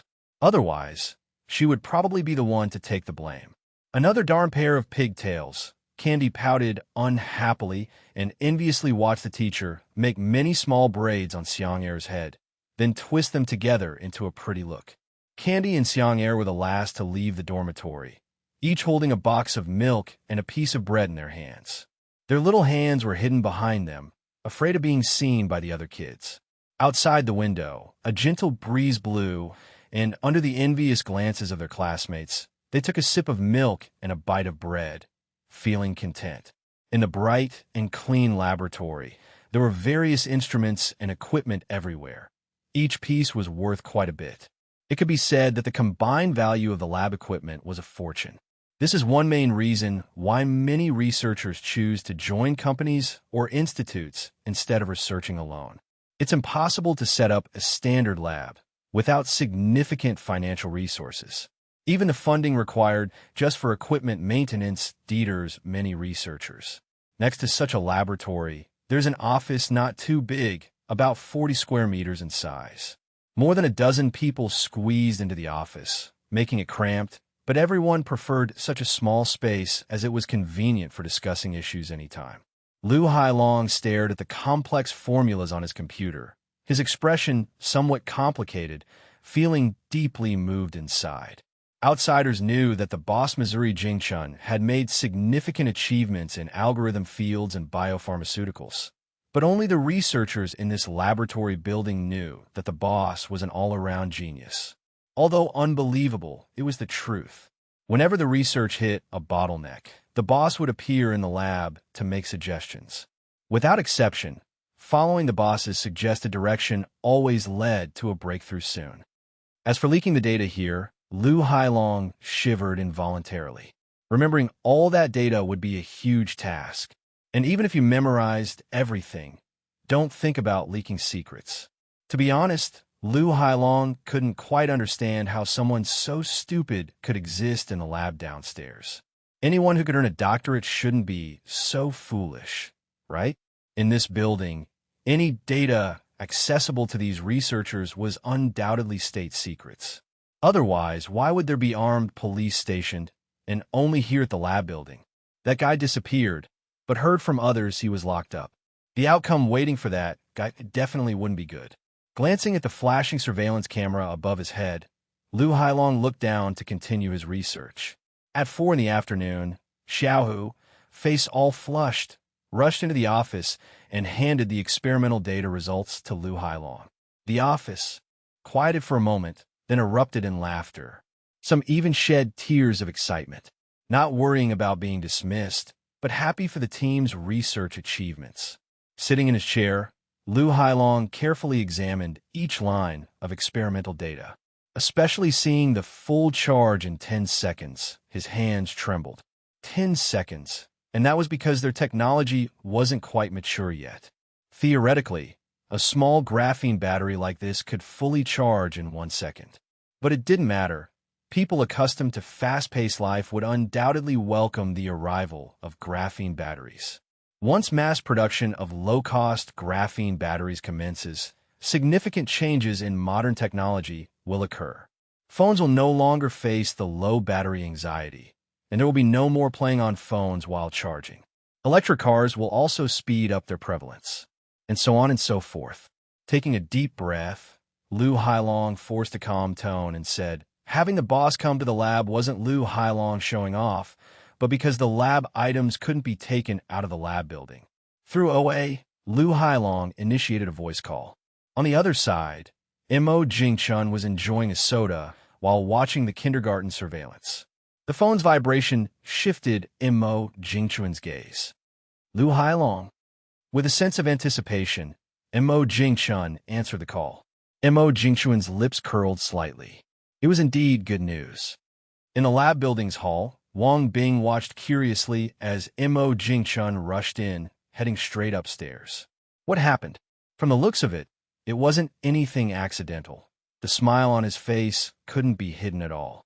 If not an accident, then a project must have achieved results. Wow, it probably won't be long before Candy Technology hits the trending list again. Right after school, Candy set out to find her brother with 2 bodyguards. Upon entering the office, where was he? Candy's mind was filled with question marks. Could it be he was sleeping in the bedroom, opening the bedroom door? Her brother wasn't inside. I don't know. Candy frowned and raised her little hand. P.S. Thanks to Genius Erden, Mu LV Bukash for the rewards and support. Chapter 379. Praise Me Quickly. Chapter 379. Chapter 379. Praise Me Quickly. The little one said she wanted to run away, but instead of heading to the lab building to find her brother, she rummaged through the bedroom again. Without thinking, she stuffed the jelly into her pocket. The little one nodded, taking the milk and finally leaving the bedroom. After the little one left, Xia Xiaoman got up and closed the bedroom door. Leaving the bedroom door open always feels a bit unsettling. La la la. The little one hummed a tune, waiting for the elevator in the lab building, while Little Gray was being mercilessly stopped by armed police not far away, rubbing back and forth. However, Bun knew better, knowing it couldn't get in, so it simply jumped on a couch. It wasn't until the little one entered the elevator and disappeared that Little Gray calmed down. In the small office, everyone was tensely watching the boss holding the experiment data records. But Mo Jingchun, looking at these experiment data, felt no major emotional waves. The data was quite different from the graphene battery he had previously developed. But compared to existing batteries, it was undoubtedly a dimensional reduction strike. Putting down the experiment data records, Mo Jingchun smiled and said, just then, Candy entered, wearing dust-proof shoe covers and sipping milk. Under everyone's watchful eyes, Candy let out a burp. Burp, everyone, let's go out for dinner tonight. Expenses will be fully reimbursed, and President Su will go with you. Holding a reluctant Candy, Mo Jingchun left the lab. All the way, the little one pouted, thinking she shouldn't have come. Just got to the lab building and didn't even have time to catch her breath before her brother dragged her back to the office. Guo was exhausted. As soon as her little bottom hit the sofa, the little one was just about to rest when she saw her brother pick up his coat and walk over. All right. Actually, the little one was very reluctant at this moment. She wanted to sit on the sofa a bit longer. On the other side, arriving at the president's office, Mo Jingchun beckoned Su Pengfei over to the small cubicle. Mo Jingchun, holding a coat, nodded and said, Su Pengfei's face stiffened, thinking was it really a good comparison to use their own company like that. But Su Pengfei completely agreed with the boss's point. The company really was becoming bloated. Su Pengfei rolled his eyes. 1 beer. Is it one of those special 1-liter big mugs? Su Pengfei instinctively glanced through the soundproof glass at Li Wanning, then looked up, looking seriously from top to bottom at Su Pengfei. Mo Jingshun nodded seriously. Hasn't even married her yet, and everyone in the company knows the president fears his wife. Such a clear issue. How could you even ask? Waving his hand, Mo Jingshun was the first to push open the cubicle door and leave. Walking past Li Wanning, Mo Jingshun muttered to himself. Coming out of the cubicle, Su Pengfei suddenly felt a chill at the back of his head. The air conditioning wasn't even on, so why did it feel like a cold breeze just passed by? Looking again, he met Li Wanning's smiling eyes. Those eyes clearly said, "There will be plenty for you to watch tonight." Su Pengfei gasped, feeling an urge to reason with the boss. "Boss, I considered you a brother, and you stabbed me in the back, truly a real brother." Going out to drink, Li Wanning wasn't worried. The boss just came for this matter. Smiling, Li Wanning blinked and said, "Secretaries nearby all kept their heads down, feigning deafness. They're accustomed to this." At the door, Mo Jingshun knocked. Coming.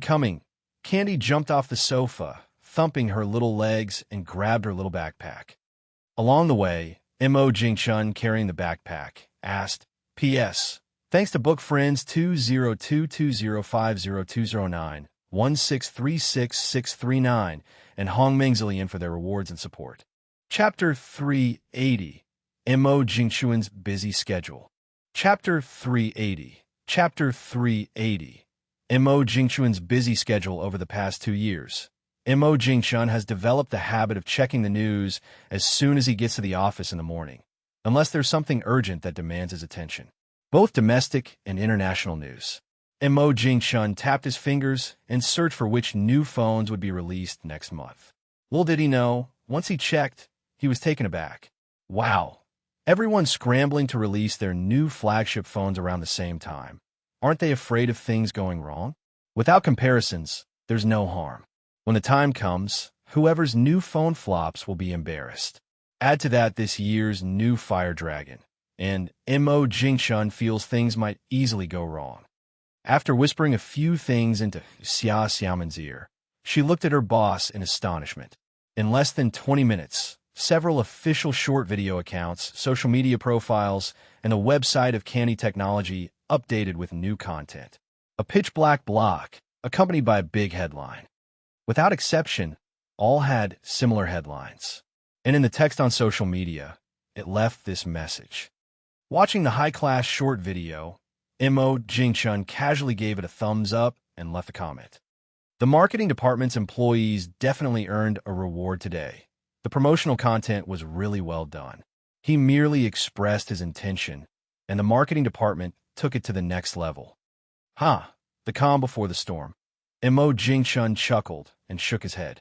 To be honest, Mo Jingshun was a bit afraid, wondering if a missile from abroad might suddenly fall on his head. Graphene batteries. I'm dealing with a major energy issue here. Not a single country would ignore it. Suddenly, Mo Jingshun found he couldn't laugh anymore. The official doesn't know either. Just as Mo Jingshun was distressed, speak of the devil, the phone rang. It was Qin Yuzhu calling. Though from the promotion, one could guess a bit. Without confirmation, Qin Yuzhu wasn't so sure either. From a previously leaked document researcher, they learned there was battery research in the lab building. But the specifics, that researcher didn't know. Between the floors, they didn't have permission to enter other floors. Mo Jingshun rubbed his nose and, without playing coy, directly said, Qin Yuzhu on the other end was silent for a while. Mo Jingshun raised an eyebrow, wondering how Qin Yuzhu knew about his plan to find an OEM factory. Could Su Pengfei have leaked the news? It shouldn't be. Su Pengfei is usually very reliable, never making such rookie mistakes. Mo Jingshun, half believing, half doubting, then asked. Mo Jingshun was silent for a moment, then said, "Of course." Qin Yuzhu also breathed a sigh of relief. The importance of graphene batteries is clear, and while various national labs can produce them, the cost is too high. A small amount of graphene batteries can only be used in precision equipment like satellites. After settling with Qin Yuzhu, Imo Jingchun realized that in that brief time, several calls had come in. Just as he pondered whom to call back first, one of them called again. He was taken aback. He didn't expect Imo Jingchun to be so blunt. He found himself at a loss. He had prepared so many arguments, and now none of them were needed. So what's the cost? Leaning back in his chair, Imo Jingchun said with a grin, spend a bit more money and experience more than 10 times the joy. Say goodbye to battery anxiety forever. Montauk Yingchun pouted. The initial release certainly carries huge risks, but conversely, it could lead to high returns. Graphene batteries charge in 10 seconds. Just for that, wouldn't phone sales skyrocket? All morning, Imo Jingchun's phone never stopped ringing. Call after call, not just from major companies. Among them was the prominent drone leader, Big Strong. For drones, their primary constraint is absolutely battery life. And now, graphene batteries effectively solve this problem. He took a sip of water Xia Xiaomin had poured to soothe his throat. As Imo Jingchun thought he was about done and ready to go for lunch, the phone rang again. This time, however, Imo Jingchun was somewhat surprised. Chapter 381, A New Round of the Space Race. Chapter 381. Chapter 381. A new round of the space race. Why did you think of contacting me? After leaving my number for so long, this is the first time you've called. People like the teacher and you, Imo Jingchun truly admires from the bottom of his heart. Senior, long time no see, Imo Jingchun said with a smile. Flattery. Where's little Candy? Imo Jingchun rubbed his nose with a wry smile, realizing that the popular one was just Candy. Then never mind, I won't chat idly with you. Imo Jingchun pondered for a while and said, the lab can indeed produce some, but the quantity is very low. Imo Jingchun was a bit surprised. Is it that urgent? A month's time isn't actually that long. As for what the batteries are for, Imo Jingchun could guess a bit, nothing more than that robot. But what Imo Jingchun didn't know was that he was actually wrong this time. That robot, within the Institute, was not really looked upon favorably. Although it seemed agile and vivid, a single bullet could render the robot instantly scrapped. Not for the teacher's sake. Even if only the senior needed it, Imo Jingchun would provide it. Back in the underground base, the senior really took good care of the little one. As the senior spoke, Imo Jingchun unconsciously sat up straight. Am I feeling proud? Ahem, senior, please stop praising me. The senior on the other end of the call was silent for a moment and then said something astonishing. Having just taken a sip of water, Imo Jingchun spat it out immediately. Not far away, Xia Xiaomin looked over, bewildered. Li Qianqian's tone changed slightly, and Imo Jingchun noticed it too. Sitting by the window, gazing at the world outside, Li Qianqian felt incredibly downcast. As for the fact that the teacher mentioned she could eventually join Candy Technology, she didn't mention a word of this to her junior. Imo Jingchun, sitting in his office, was a bit in a daze. He didn't even know when the senior hung up the call. The memories kept replaying in his mind, meeting the teacher at the start of university and the care he received over the years. To a large extent, getting through the startup phase of the company, Imo Jingchun knew was greatly related to the teacher. Reaching across the world with a thriving student body is definitely not just empty talk. Birth, aging, sickness, and death are natural, but how many can truly come to terms with them? For a scholar like the teacher, having a health issue would surely prompt immediate expert diagnosis and treatment, but if the condition still doesn't improve, then it's serious. All of a sudden, Imo Jingchun lost his appetite for lunch. Seeing that Xia Xiaomin hadn't left yet, probably because he hadn't left either. Xia Xiaomin looked at her boss, who wasn't in a good mood, nodded, and said, after Xia Xiaomin left, Imo Jingchun didn't forget what the senior said.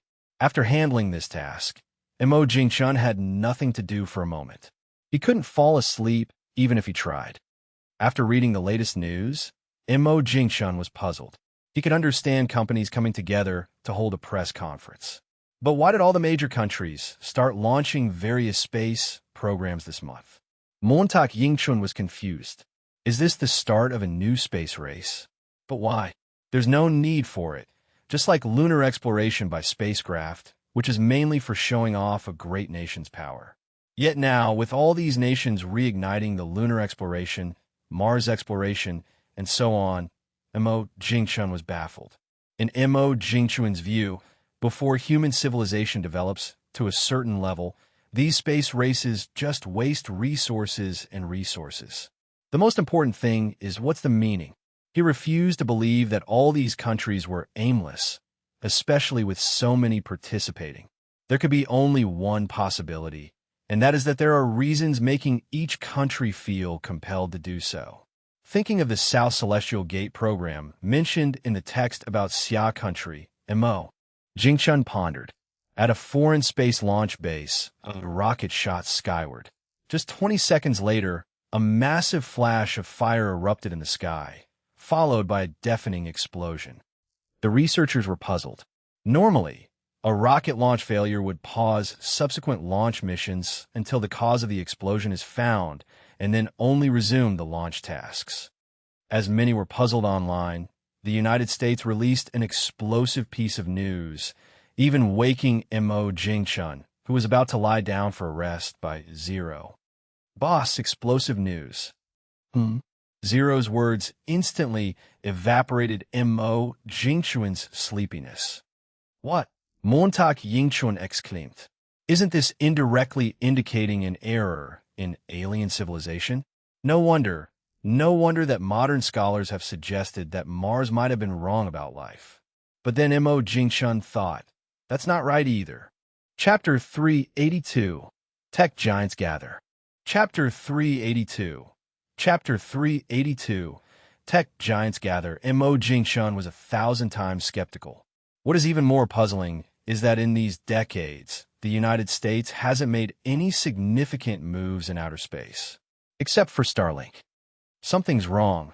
Something's very wrong, muttered Mo Jingchun, sitting on the bed with furrowed brows. Linking the recent fluctuations in domestic metal prices, Mo Jingchun felt a tingle on his scalp. It seems now that these metals are likely being used in the new round of space race. Recalling the domestic Mars exploration mission, Mo Jingchun suddenly had a moment of clarity. Many things that didn't make sense are now cleared up. A spaceship recently returned from Mars with a large amount of Martian soil. Obviously, domestically, amino acids were also discovered in it. This directly led to the new round of space race. However, Mo Jingchun still doubts that the United States discovered amino acids on Mars decades ago. On Mars, picking up soil at random places and finding amino acids seems unlikely. Adding to that, the lack of action by the United States in previous decades. Mo Jingchun boldly guessed that the United States did not find amino acids in Martian soil back then. With this, all the questions are explained. Afraid? To be honest, Mo Jingchun isn't afraid at all. He even feels a bit emotional. On various media platforms, Mo Jingchun initially thought there would be panic, but in fact, Mo Jingchun overthought it. In a certain meeting room, facing the public's reaction, some were puzzled. The people in a meeting room were also puzzled, but it can be confirmed that it likely has something to do with traditional culture. At this time, Huawei released an announcement hitting the hot search list, though not enough to match the discovery of amino acids on Mars. It was enough for netizens to criticize. Just 20 days before the new generation flagship Mate 90 launch event, long awaited by everyone. And now you're flaking? Huh. What? There's hope that we'll be equipped with a new generation graphene battery first. I say, the phone must be well researched before release. No rush. No rush. Soon, major mobile manufacturers released announcements, indefinitely delaying the launch of flagship phones. For a moment, the hot search rankings nearly saw the topic of aliens pushed off the list. Among them, naturally, the instigator received much attention. A new phone equipped with a graphene battery. Originally, users who thought their phones could last another 3 years were now eager to replace them. Charging fully in 10 seconds, just thinking about it is exciting. Early the next morning, before dawn, as Mo Jingchun was still asleep, Oldyu arrived at the villa. Evidently, Oldyu was worried about not getting the launch contract. In front of the yard, with a stiff expression, Fian said. Letting someone in was impossible. Letting Zhou Yaling in before had made everyone regret it for a long time. Saying that, Old Yu told his secretary. The accompanying secretary nodded and left. Fian, standing by the gate, twitched the corner of her mouth at that remark. This place can't be compared to Huawei's headquarters, where the temperature is generally much higher year-round. Plus, this area is close to the mountains, making the mornings and evenings cooler. 20 minutes later, the secretary returned with breakfast. At this moment, a scent-tempted little gray ran out. Old Yu was surprised to see the Chinese rural dog at his feet and inquired of Fian. In his memory, among all the presidents he knew, many had dogs, but this was the first time seeing one keep a Chinese rural dog. Fian glanced at the tail-wagging little gray and replied. Fian looked dumbfounded at President Yu's face, full of understanding. Understood? Understood what? How come I'm even more confused? The waking Mo Jingchun, carrying a bag of trash, stepped out to see Old Yu. Upon a closer look, wow, what time did he arrive? There was dew on his hair. What made Mo Jingchun even more exasperated was that Wild Wolf and the others were too rigid. The two villas next door were just for show. At least let the guests sit and have a cup of hot tea, right? Not long enough for dew on the hair. Looking at the breakfast in the thermal box on the table, Mo Jingchun impolitely began to eat. As they spoke, a little one came down the stairs yawning, step by step. The little one noticed the guest at home and went straight into Mo Jingchun's arms, secretly observing the smiling Old Yu. Smelling the delicious breakfast, the little one got an appetite. Understanding instantly, Mo Jingchun took a cup of soy milk and 2 buns from the thermal box for his sister. Slurp a sip of soy milk, a bite of bun, delightful. At the company, Mo Jingchun was astonished to find, oh my, everyone was here. Inside, everyone felt a mix of emotions and twitched their mouths. Huawei might be fine, at most, losing the mobile business. But for them, no mobile business meant the company would collapse. When it concerns the company's survival, how could everyone not be eager? P.S. Thanks to Lungxi Xiangli, Mies Su, Ma Shingle, Xiaoren Wuji, and Huosi Ren for their rewards and support.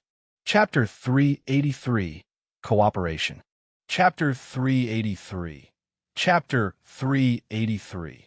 Cooperation. Mo Jingchun gave Fian a look, suggesting she take the little one to kindergarten first, but Mo Jingchun was completely overthinking it. Little Candy, jumping off the car with a backpack on, saw her brother laughing and chatting with a group of unfamiliar guys, immediately understanding that her brother was going to be busy again. The little one just pursed her lips and ran off towards the kindergarten by herself. Behind her, little Gray followed closely, while Bun leisurely walked towards his small base. Under the osmanthus tree, Bun twitched his nose, giving a disdainful glance at the tree base. With a leap, he jumped onto a branch of the osmanthus tree. Luckily, little Gray couldn't climb trees, so Bun had this one last piece of pure land. Knowing that major phone manufacturers and other industry leaders would come today, several meeting rooms were hurriedly prepared last night. Inside the meeting room, Mo Jingchun, Xia Xiaomin, and Su Pengfei sat on one side, while the others sat on both sides. It seemed casual seating, but it was clearly more organized than that. For instance, Blue Factory and Green Factory sat together. Indeed, hasn't every major factory's phone in this meeting room used Candy Technologies' posture balance algorithm? Candy Technologies' posture balance algorithm was truly made for cameras. Upon hearing straight to the point, everyone's eyes lit up. People just like young folks like Mo Jingchun. Direct and straightforward. Yes is yes, no is no. Nobody wastes each other's time. Sitting next to Mo Jingchun, Xia Xiaomin knew her boss's style and had come prepared. As soon as Mo Jingchun finished speaking, Xia Xiaomin picked up a pile of printed experimental data and stood up. The big shots who received the experimental data were amazed at the figures. Although aware of the advantages of graphene batteries, seeing the actual data felt entirely different. 10 seconds to fully charge, a real man. Seeing everyone's expressions, Mo Jingchun was quite pleased. This was exactly the effect he wanted.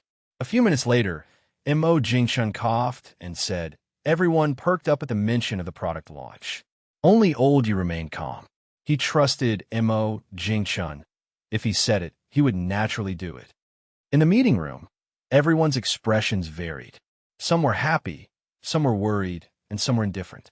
The launch was like a big gamble, using their own flagship phones and fan reputation as chips for a big gamble. Graphene batteries have never been used in phones before. Who knows if they might cause any issues? Not everyone has the guts to make such a big gamble. The moment Mo Jingshun announced the result, Old Yu felt relieved. Mo Jingshun gave Xia Xiaoman a glance, and she understood immediately. Xia Xiaoman left the meeting room and shortly returned with a box in her arms. Under everyone's expectant gaze, Xia Xiaoman took out a small bag from the box. On the bag, there was a big double happiness character. Everyone was stunned. This was familiar.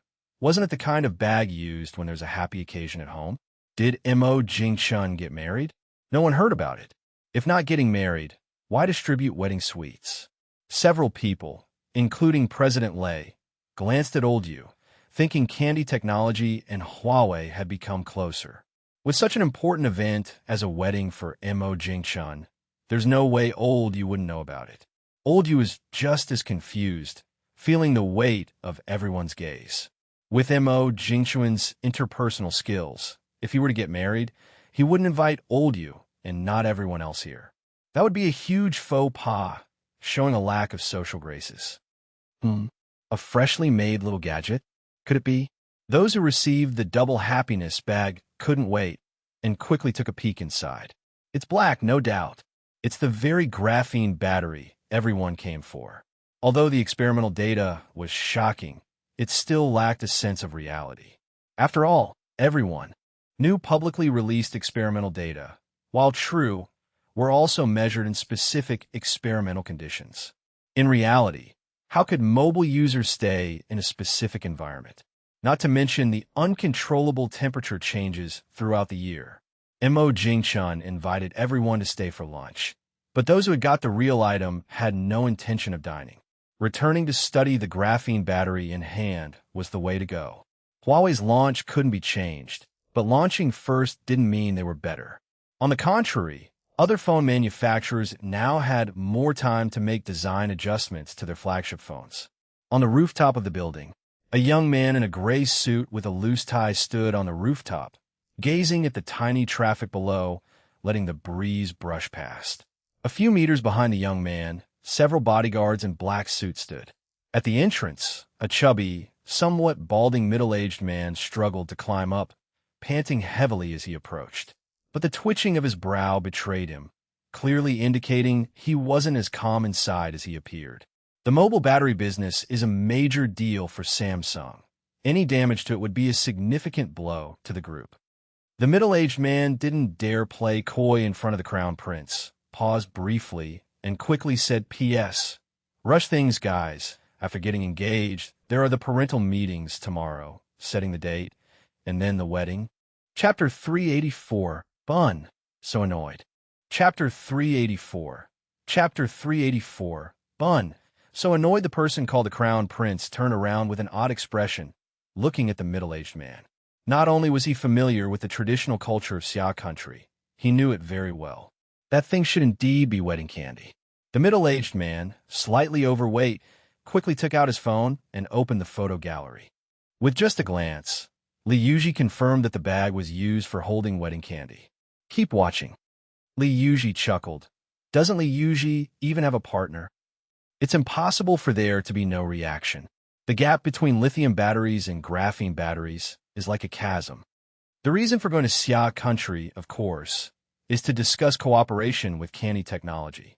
After the middle-aged man left the rooftop, Li Yuji mumbled to himself, Cooperation? No. The battery business is very important to the group, and no matter what, they must acquire graphene battery technology.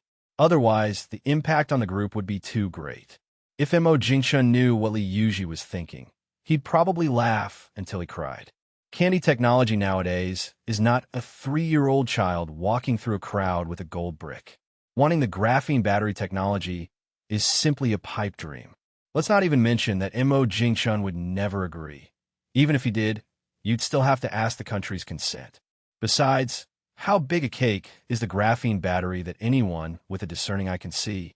What kind of price would it take to acquire the technical data on graphene batteries?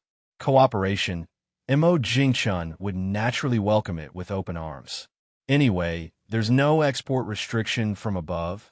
Obviously, they know that even if restricted, those foreign research institutions can still disassemble the batteries from phones.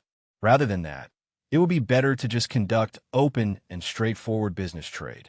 For those wanting to acquire battery technology, Mo Jingchun could only say sorry, go out, and turn left. Oh no, not left, turn right instead. At Shanghai International Airport, an international flight from the United States glided onto the runway. Under the guidance of a lead car, the plane slowly came to a stop at its designated position. At the exit, a curly-haired foreigner wearing gold-rimmed glasses was the first to step out. This person was none other than Apple's executive president. Soon after, Apple's executive president left the airport under the reception of an appointed guide. In Mo Jingchun's office, after entertaining guests all day, even though still young, he was a bit overwhelmed. Sitting in the office chair, Mo Jingchun rubbed his temples, trying to alleviate his fatigue this way. Upon hearing Xia Xiaomin calling him, Mo Jingchun felt drained. Tomorrow, that's good. Just when he was breathing a sigh of relief, Mo Jingchun was momentarily stunned. Something wasn't right. Xia Xiaomin's lips curved slightly upward as she smiled and said, Mo Jingchun speculated that Apple might propose outsourcing to another country, while Samsung probably had less friendly intentions. The emergence of graphene batteries would naturally impact lithium batteries the most. And lithium batteries are Samsung's business. After tipping over someone else's table, you still expect them to conduct business amicably? In this situation, you have to be vigilant. Who knows how many lurking wolves are ready to pounce around candy technology right now? No need for Mo Jingchun to say it. The security level of the laboratory building has increased by several levels in the past 2 days, too. All the armed police are also working in 2 shifts for rest. In the office, only Mo Jingchun was left, and suddenly, the smile on Mo Jingchun's face grew wider. Just now, Zero told him that many foreigners have appeared within the county. Of all the strangers who recently came to the county, over 100 people's facial recognition couldn't find any information in the database. This was quite interesting. There was only one possibility for a situation like this, and that is all of these 100-plus people are illegal immigrants. Smiling and smiling, the smile on Mo Jingchun's face suddenly stopped. Shut up, would you? Clearly, it was for the safety of little Candy. How did it suddenly become that I, Mo Jingchun, am afraid of dying? Needless to say, it's good to have policy support from above. Anyone with a little sense would notice that the sky in Hoa County has increased by more than 3 times compared to a few years ago. It can be said that public areas have basically achieved full sky eye coverage. In the evening, even little Candy, who got tired of playing with toys in the office, looked up several times at his brother and the smartwatch. It's so late, and yet we're still not going home to cook and eat? Finally, the little guy couldn't hold back anymore, and carrying a stuffed doll, he walked to his brother's side and asked, Brother, are we going home yet? Looking at his sister, Mo Jingchun clapped his forehead and said, Dragged along by Mo Jingchun by the little hand, Candy looked completely confused. Staying here? Doesn't that mean no piano to play with? In Guogua's favorite huge TV.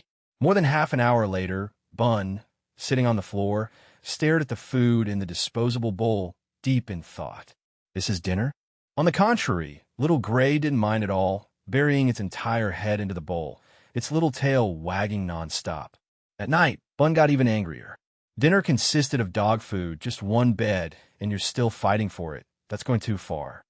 Meow, woo, the little thing squeezed into the bed and still couldn't settle, its tail wagging nonstop. It's driving me crazy, woo. Warning the little thing was useless, and the furious Bun simply jumped out of the bed. Leaping up, it jumped onto the couch. P.S. Thanks to Kong, Tianlan, the loneliness, and the end, EVFA, Reader 2020004270059062661, Flowers and Youth, and Wuyang Tianzuan for their rewards and support. Chapter 385, Definitely Not Afraid of Death. Chapter 385. Chapter 385.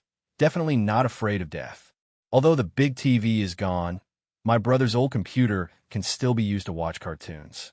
Leaning back in my brother's leather office chair with my legs crossed and holding an apple, the little guy was quite content.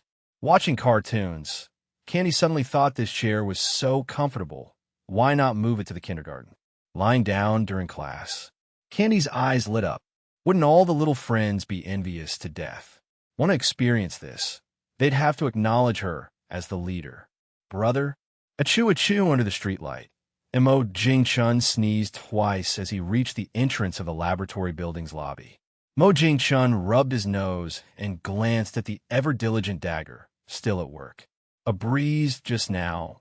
10-1. Blew Dagger's hair in his nose, otherwise why would he sneeze for no reason?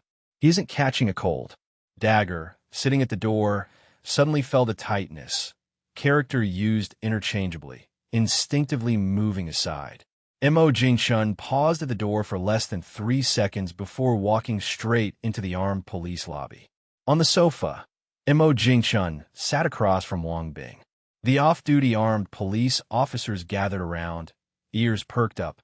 So late, Mr. Mo visiting at night. Must mean there's something up. Without surprise, it should be about the recent tense situation. Mo Jingchun blew on the cup and took a sip of the green tea Wang Bing made. Mo Jingchun, here to warn, didn't directly say he had precise information that over 100 people with no information were in the city. Plus, many with forged identities. It could be said the city has now gathered people from all over the world. But there's nothing much to worry about. The city has quietly increased the number of people from relevant departments, too. Rest assured, for a moment, Wang Bing anticipated this group rushing the laboratory. Otherwise, the good stuff in the armory would soon gather dust. Some things, when mentioned, are enough. Too much is too far. If the higher-ups knew that Zero could monitor all personnel movements within the city at any time, Mo Jingchun wouldn't believe they wouldn't have concerns. The upper echelon would surely have suspicions, but as long as the tacit understanding is maintained without going too far, everyone will turn a blind eye. With your words, Captain Wang, I am relieved, Mo Jingchun said with a smile as he stood up, standing at the entrance. Watching Mo Jingchun leave, Wang opened the armory and took out the big treasure from the cylindrical container, maintaining it once more. It said this thing is spot on and won't damage buildings. In the moonlight, along with lights in the park that never go off at night, all the buildings in the Candy Technology Park are clearly visible from afar. A hotel's room 703 window is directly facing the laboratory building of the Candy Technology Park. Inside room 703, it's pitch black, but a corner of the curtain by the window is drawn open, with a pitch-black telescope, as thick as a mineral water bottle, aimed at the first-floor lobby of the laboratory building in Candy Technology Park. After a long while, someone in room 703 spoke. In the darkness, as the person finished speaking, silence resumed once more. Several seconds passed, then another voice said, mentioning Mo Jingchun's 15 bodyguards, the 3 people in the dark couldn't help but think of the video circulated on the internet last year. In such a heavy siege, not one was injured, all retreated intact. Their combat ability and teamwork must be incredible. The laboratory building has no windows, except for the first-floor lobby entrance. The only other entry is the rooftop vent of the laboratory building.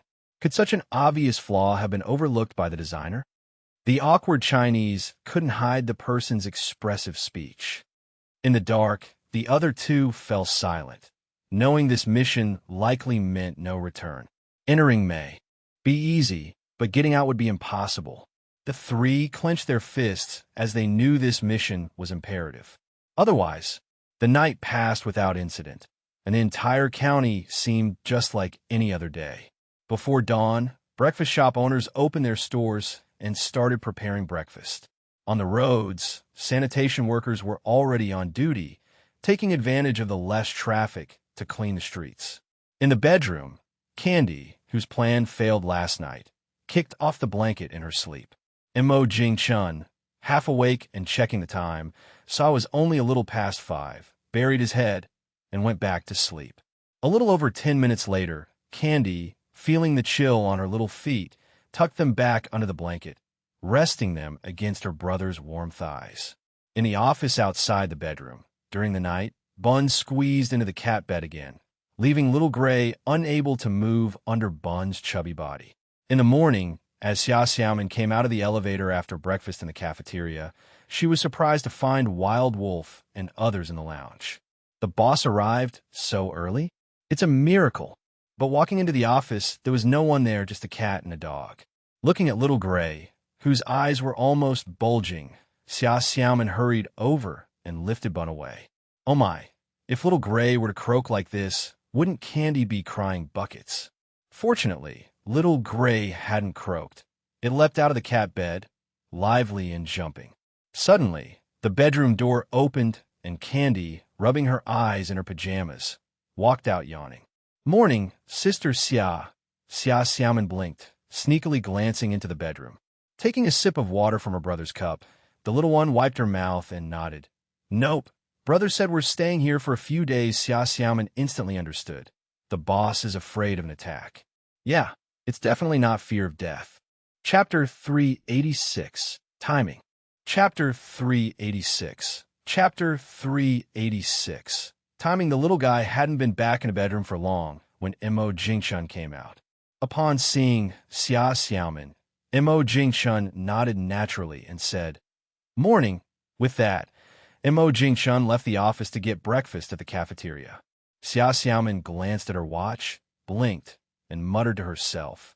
A few minutes later, Candy, having brushed her teeth and washed her face, came over with a wooden comb in hand. Xia Xiaomin's eyes lit up. Over the years, she had long disapproved of the boss's hair-combing skills. Today's finally a chance to show her skills. When Mo Jingchun returned with breakfast, Xia Xiaomin was still doing little Candy's hair. Mo Jingchun glanced over, amazed.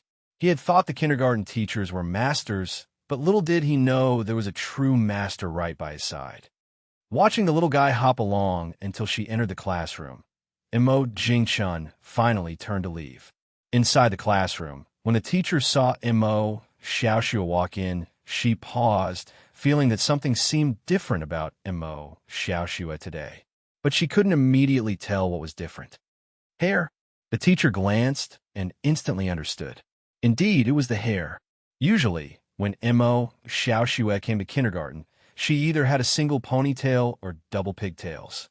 More often than not, it was a single ponytail. The boss, being a big man, combing a simple hair braid was quite normal. Today, why the sudden complexity? And it looked so good. However, this way, the daytime teacher might have a bit of a headache. The little one giggled and ran to her seat, leaving the teacher in astonishment. Xia? The only person Mo Xiaoxue knows and calls Xia is one. And that's the boss's personal secretary, Xia Xiaomin. Unquestionably, within Candy technology, a figure of real power, second only to the president and vice president. More crucially, Xia Xiaomin was always by the boss's side. In the morning, with some free time, Mo Jingchun called Li Xuanyu up. After reviewing Li Xuanyu's 7th version of her thesis, Mo Jingchun, under Li Xuanyu's expectant gaze, finally nodded genuinely.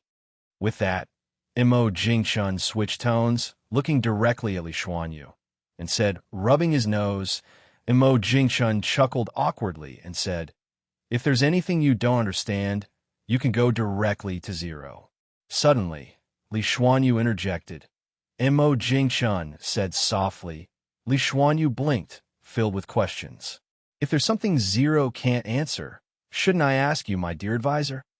Holding a USB drive, Li Xuanyu sighed and left. It's unfortunate, but Mo Jingchun is her advisor. At around 2 in the afternoon, Li Yuji and Apple's executive president ran into each other at Candy Technology Park. The two stood together and exchanged glances. For a moment, the atmosphere was a bit quiet. For the first time at Candy Technology, Li Yuji and his companion were not familiar with the internal layout of the building. They followed Xia Xiaomin all the way into a conference room. Inside the conference room, Mo Jingchun was already waiting. He couldn't have waited indefinitely.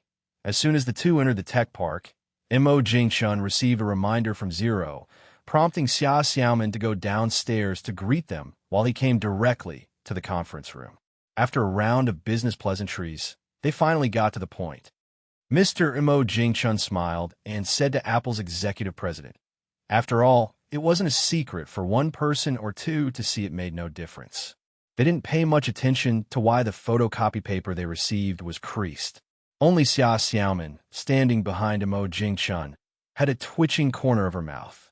The boss was a bit stingy, reusing photocopy paper under the guise of resource conservation and environmental protection. Looking at the actual test data, both Li Yuji and Apple's executive president appeared solemn. Especially Li Yuji from Samsung. Graphene batteries called next-generation batteries. How? Could a company with battery business like Samsung not be researching them? But progress was slow. Plus, with graphene being expensive, not much attention was given to graphene battery research. Even if researched successfully, what's the use if no one buys it? With mixed feelings, Li Yuji politely asked. Mr. Mo Jingchun could tell from their expressions that they were reluctant to believe the facts before them without conducting their own tests. The familiar red festive bag left Li Yuji overjoyed. Meanwhile, Apple's executive president seemed indifferent. If the graphene battery is real, then cooperate on procurement. If not, consider it a trip to Xia country. Watching a dozen cars leave the science park, Mo Jingchun shrugged. They'd likely return to him tomorrow, unless they choose to let their own phone business be phased out by society. That afternoon, split-off Li Yuji and Apple's executive president had professionals test Candy Technologies' graphene battery right away. There was no need for too many tests. After 3, looking at the genuine data, Li Yuji had a headache. After some hesitation, the technicians followed through. As they had suspected, disassembling it made it useless, leaving no room for attempts at decryption. As night fell, the atmosphere across the county grew quite subtle. No ordinary folks felt anything amiss. In the darkness, a voice came, "The timing is ripe. P.S. Thanks to Heartless Swordsman and Shattered Moonlit Sky for their generous support." Chapter 387. Turns out the Joker was me. Chapter 387. Chapter 387. Turns out the Joker was me? The thousands of stars and moonlight that originally filled the first half of the night were blocked by drifting clouds in the second half of the night. On a mountaintop outside the county, 2 people dressed in black night suits were opening up black, specially made paragliders. Apart from a noise of the 2 people setting up the paragliders, the surroundings were filled only with countless insect sounds. These insect sounds were particularly pleasant and melodious to their ears. If at any moment the insect sounds stopped, they would not hesitate to leave the mountaintop with the paragliders. Everything was ready, and the 2 sat on rocks, merging completely into the darkness. Speaking of bad luck, the speaker's body was quite honest, casually tossing away 2 wrinkled cigarettes. Originally thinking there would be no chance later, they wanted to have a smoke before leaving. But considering the lingering smell could expose them prematurely, they casually tossed it away. As for whether the discarded cigarettes would be noticed, does that matter anymore? After all, they're already dead. Suddenly, the communication device on the ground rang. On the mountaintop, the 2 in black exchanged a glance, put on windproof goggles, and set up their paragliders. In room 703 of the hotel, a person in the dark was closely watching any movements in the direction of the Candy Technology Laboratory building. In this person's hand was a communication device identical to the one on the mountaintop. Without using the internet, even the ruler of the internet world, Zero, wouldn't be able to find out. In the bedroom, woken up by Zero, Mo Jingchun sat at the computer in his pajamas. Meanwhile, the little one in the bedroom was comfortably asleep, clutching Mo Jingchun's pillow. From the moment someone crossed the wall and rushed into Candy Technology Park, the monitoring center of the armed police hall sounded an alarm. Wang Bing, who had long been waiting, glanced at the weapon beside him, feeling more at ease. At the same time, under Zero's control, all building doors inside Candy Technology Park were closed. Within less than 10 seconds, the first people to enter the park rushed to the laboratory building's entrance. Bio.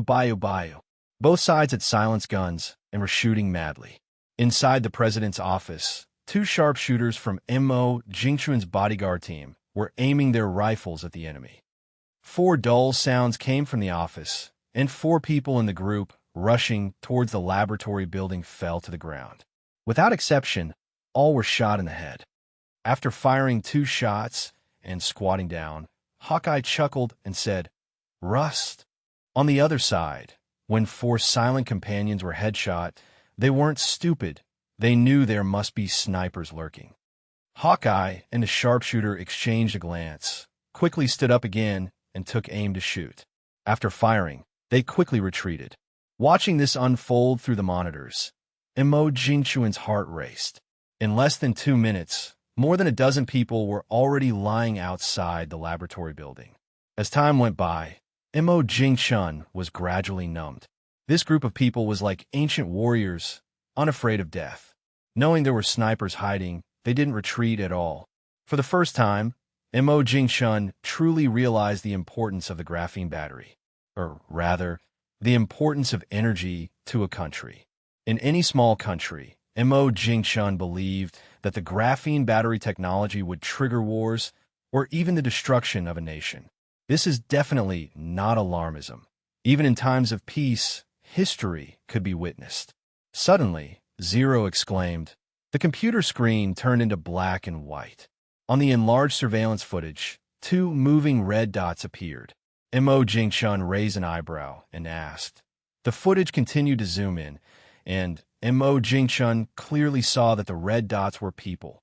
He was not afraid if their target was the laboratory building's rooftop, but feared if their target was the top of the office building. As the saying goes, it's better to be safe than sorry.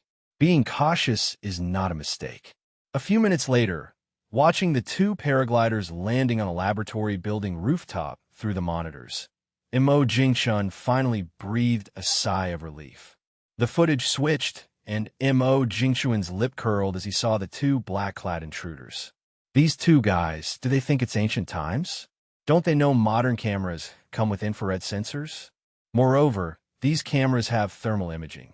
The 2 intruders were fortunate that Hawkeye and the sharpshooter's attention was on the lower floors, and due to the rooftop's darkness, they weren't discovered. Spotting the ventilation duct, the 2 hesitated not a bit, swiftly kicking open the duct with lightning speed. Just as the second person entered, with a bang, both intruders felt a chill in their hearts. Hesitating for only a second, the intruders continued downwards. Long knowing there was no way back, wasn't it? The next moment, a scream from below startled the person behind. Even with strong nerves, at this moment their hands and feet went soft, nearly failing to hold on, almost falling straight down. The words weren't finished before the voice ceased. The next second, a panel extended from underfoot, the body went limp. Before fainting, the intruder's only thought was that the gas was toxic. In the office, Mo Jingchun rubbed his nose and smiled awkwardly. The attack came swiftly and left swiftly. After some probing attacks, realizing a frontal assault was impossible, silence ensued. However, the armed police stationed inside the laboratory building didn't let their guard down for a second. It wasn't until the helicopter sounds came from the sky and the strong lights sought targets outside Candy Technology Park. Seeing the soldiers in camouflage, Wang Bing and the other armed police finally breathed a sigh of relief. Seeing the beaming Qin Yuzhu, Mo Jingchun said with a resentful face, P.S. Thanks to the Sure and Stranger for their rewards and support. Chapter 388. Just Ask If You're Afraid, bonus update. Chapter 388. Chapter 388. Just Ask If You're Afraid, bonus update. It wasn't until the armed helicopters landed on the rooftops of each building that people in the dormitory dared to stick their heads out and sneak a look at the situation outside. Many were terrified, yet somewhat excited at the same time. Today, they truly got a glimpse of the world. Even though, before the battle ended, very few dared to stick their heads out. It was only when everyone sneaked a peek that they realized the lights in the direction of the laboratory building were completely out. In the dim light, they could only see many silhouettes moving quickly, with no idea of what was going on. The original videos recorded by a few reckless guys were just about to be shown to other colleagues, but upon opening them, they were shocked to find that the videos had vanished unknowingly. Whether they were saved, the parties involved knew clearly in their hearts. So, there's only one possibility. Thinking of this possibility, these people felt guilty. More than an hour after the battle ended, the site was completely cleaned up. Just as dawn broke, the air was filled with a pungent smell of disinfectant. The helicopters had also flown away, yet for some reason, the main door of the dormitory building hadn't come out of security mode. In the whole Candy Technology Park, perhaps only the little ones sleeping in soundproof bedrooms had a restful night's sleep. In the office, Imo Jingchun, who was talking to Qin Yuju, suddenly slapped his forehead. Imo Jingchun spread his hands and said helplessly, "Wait a minute, does Imo Jingchun mean? You mean both of them are still alive?" Saying so, Imo Jingchun winked. Upon hearing this, Qin Yuju understood. Having seen the real construction design plans, Qin Yuju knew that the visible ventilation duct was actually an emergency escape route. A few minutes later, the two guys were carried onto a vehicle. Qin Yuju also realized that these two guys suffered from reading too few books. CO2 poisoning, can you believe it? Qin Yuju gave Imo Jingchun a deep look.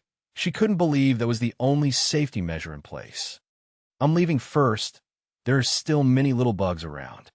Good heavens! With Qin Yuju's deep gaze and what she said, Imo Jingchun truly felt guilty. After Qin Yuju left, the office was left with only Imo Jingchun.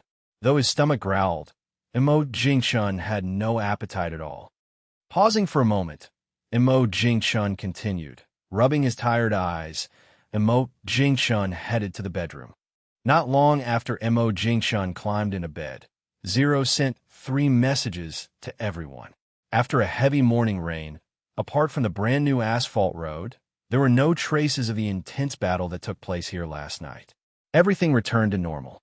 Those coming out of the dormitory building almost all had dark circles under their eyes. Last night's commotion was not small. From start to now, few had fallen asleep afterward.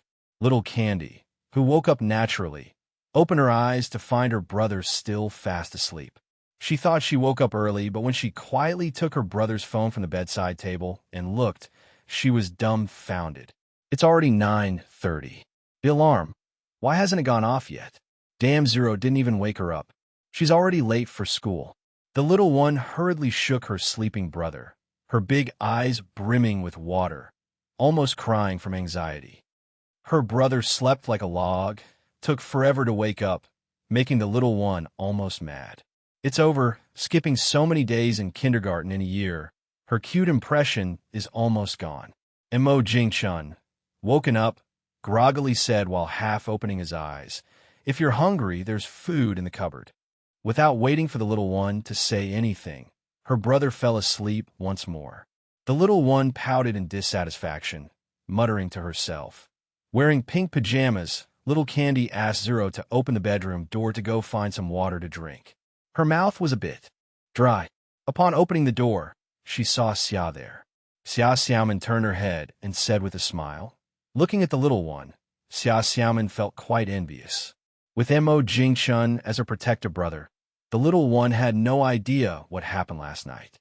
During class, on the rooftop, she'd only pinch her nose with a frown and ask why the smell was so bad.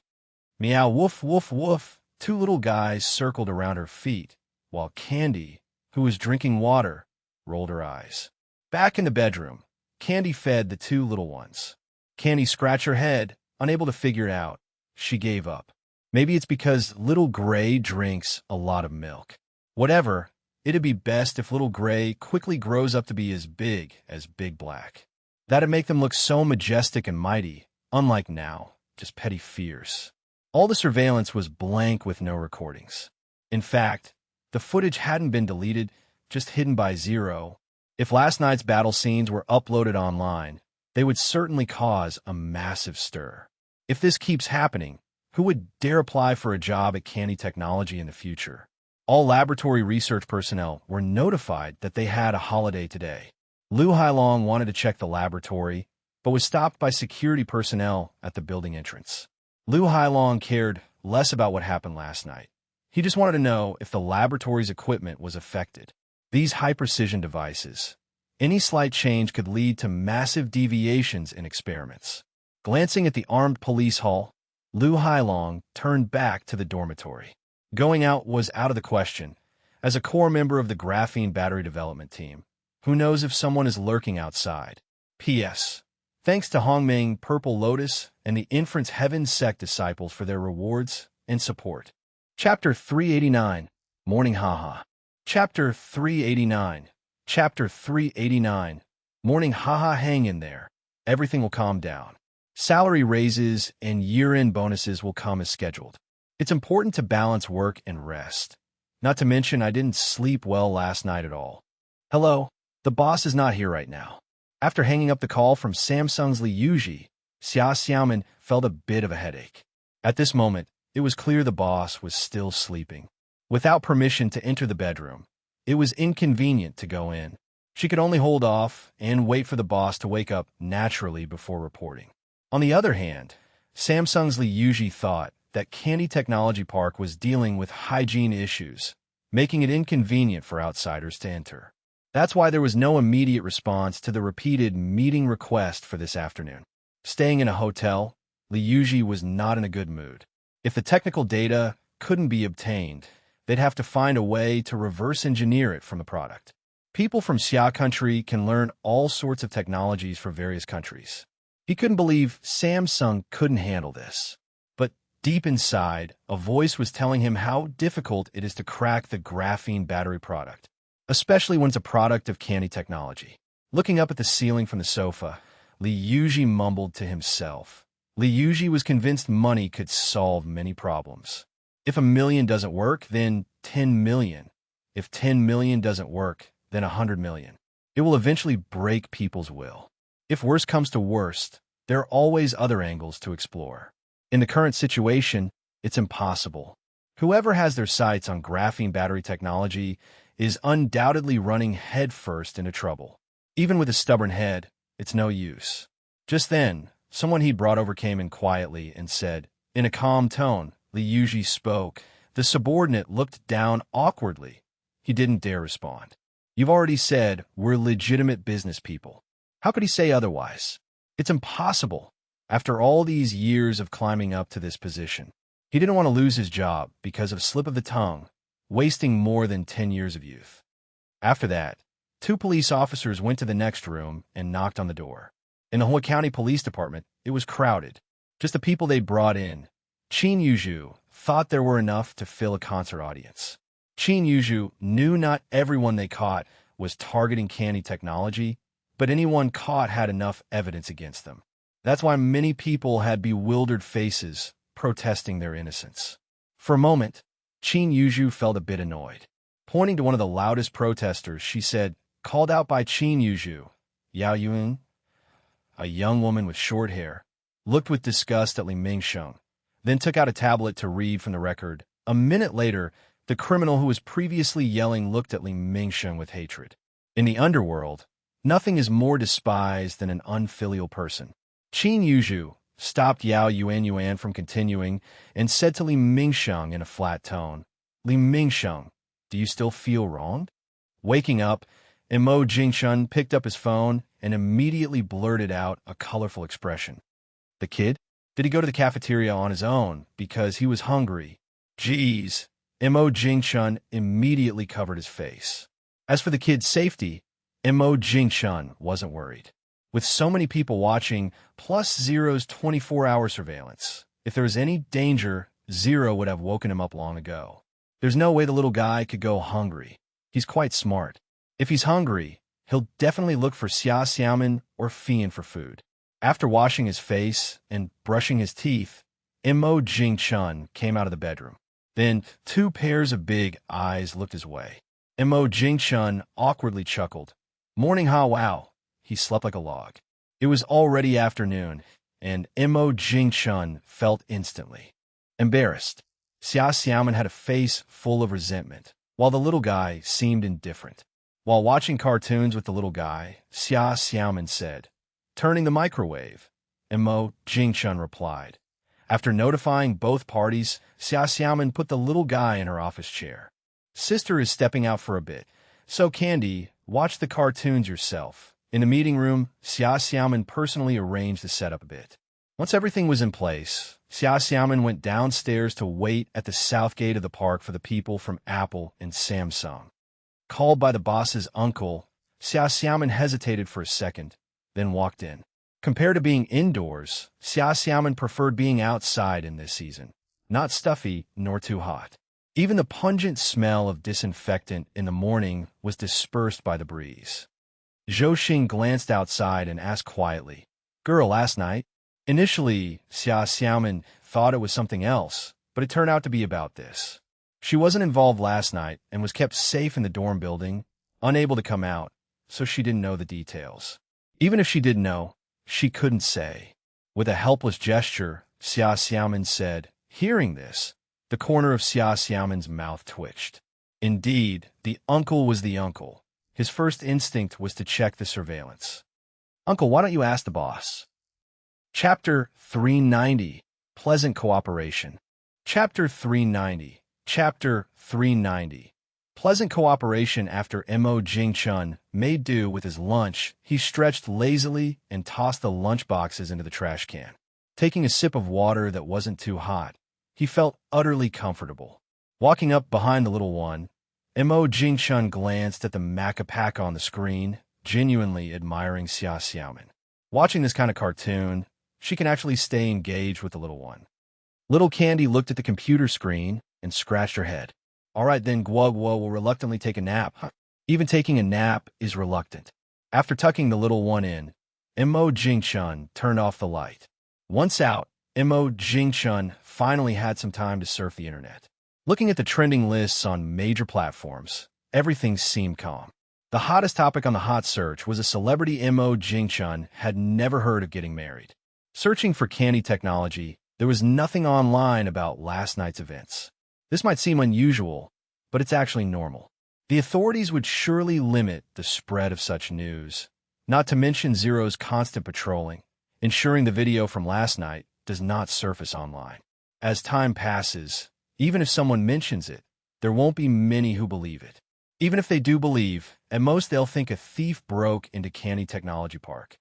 With a ding, Mo Jingchun picked up his phone to see Xia Xiaoman had sent an OA message. Just about time.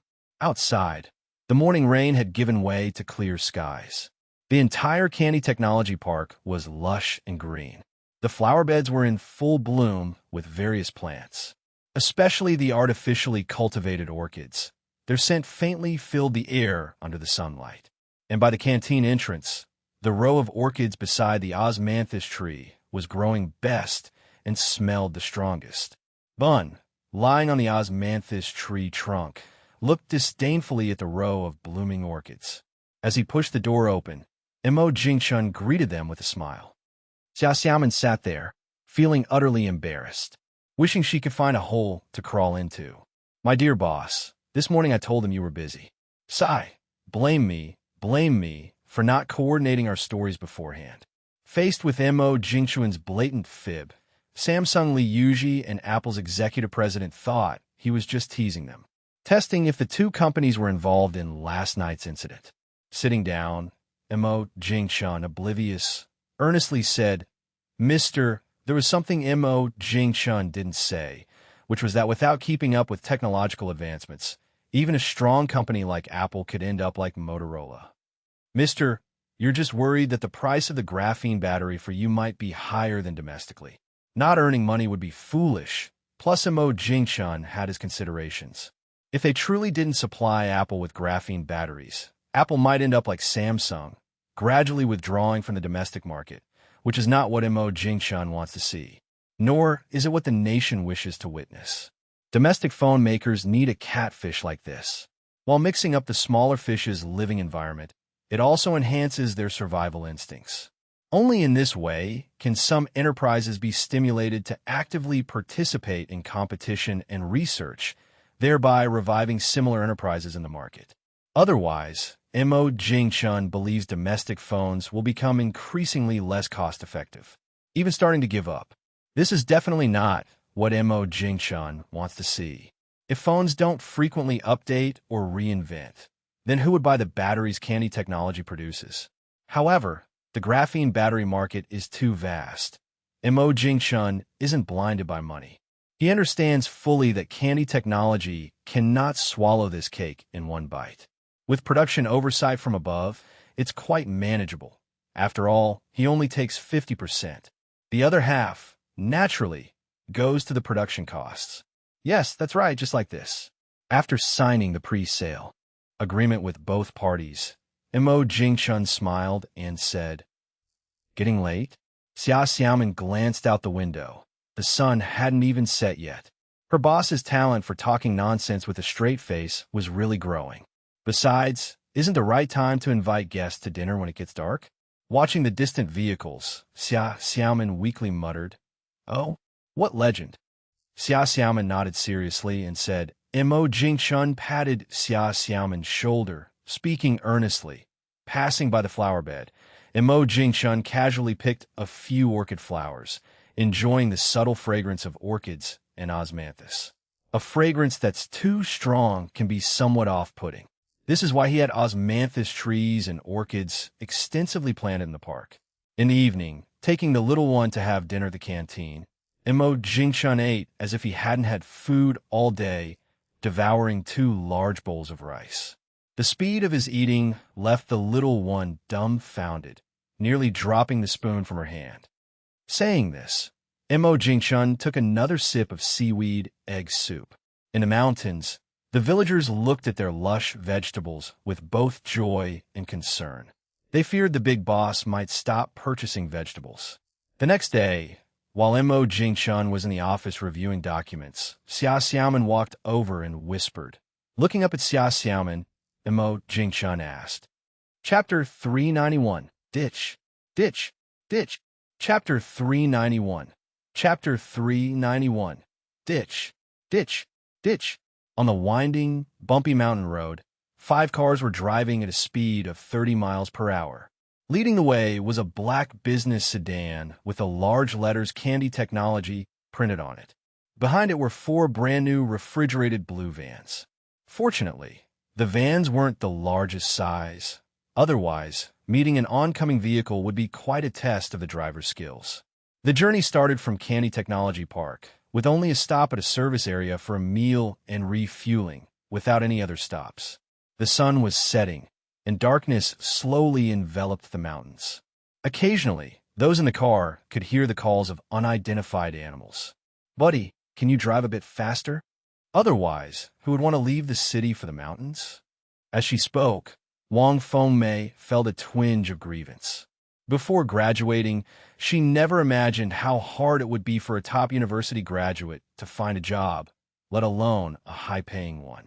As netizens say, freshly graduated students have the lowest salaries nationwide. The driver smirked without contradiction. If not for the meager earnings, he wouldn't be heading this way. The only supermarket, he heard, was just a small shop outside the construction site. Now that the construction is complete, the shop will probably leave with the construction team. Thinking of this, the driver said to the colleagues in the car, "How about we open a small shop in the village together?" "Buddy, forget it." The others agreed wholeheartedly with Wang Fengmei. Opening a small shop might leave us without even our underwear. The car went silent for a moment, but the driver kept pondering this idea. The village might not have money now, but it will soon. Then, as the first shop in the village, it would definitely be the most popular. Oh crap, the ditch. The ditch. Sitting in the passenger seat, Wang Fengmei watched the driver dazing off, about to drive into a ditch, scaring her hair on end. The 3 people in the back thought she was singing and laughed out loud, joining her in song. Ole! Ole! With a bang, the business sedan fell into the ditch. The hood of the sedan was bent out of shape. Fortunately, the 5 people in the car were cautious and all wore seatbelts. Terrified, Wang Fengmei turned pale trembling, unable to control her limbs. Thankfully, it wasn't a cliff, or else everyone's lives might have ended there tonight. The 4 vans behind stopped just in time and got out to check the situation. Watching the business sedan fall into the ditch, the van drivers were dumbfounded. After being pulled out of the car, Wang Fengmei sat on the ground for a while to calm down. Even now, she was still shaken. She stopped calling him buddy, directly yelling at Liu Zhongqiwan's name and cursing. Liu Zhongqiwan, what the hell are you doing? Turning her head, Wang Fengmei looked speechless at the 3 colleagues sitting in the back. Laugh, why aren't you laughing now? You were even going ole.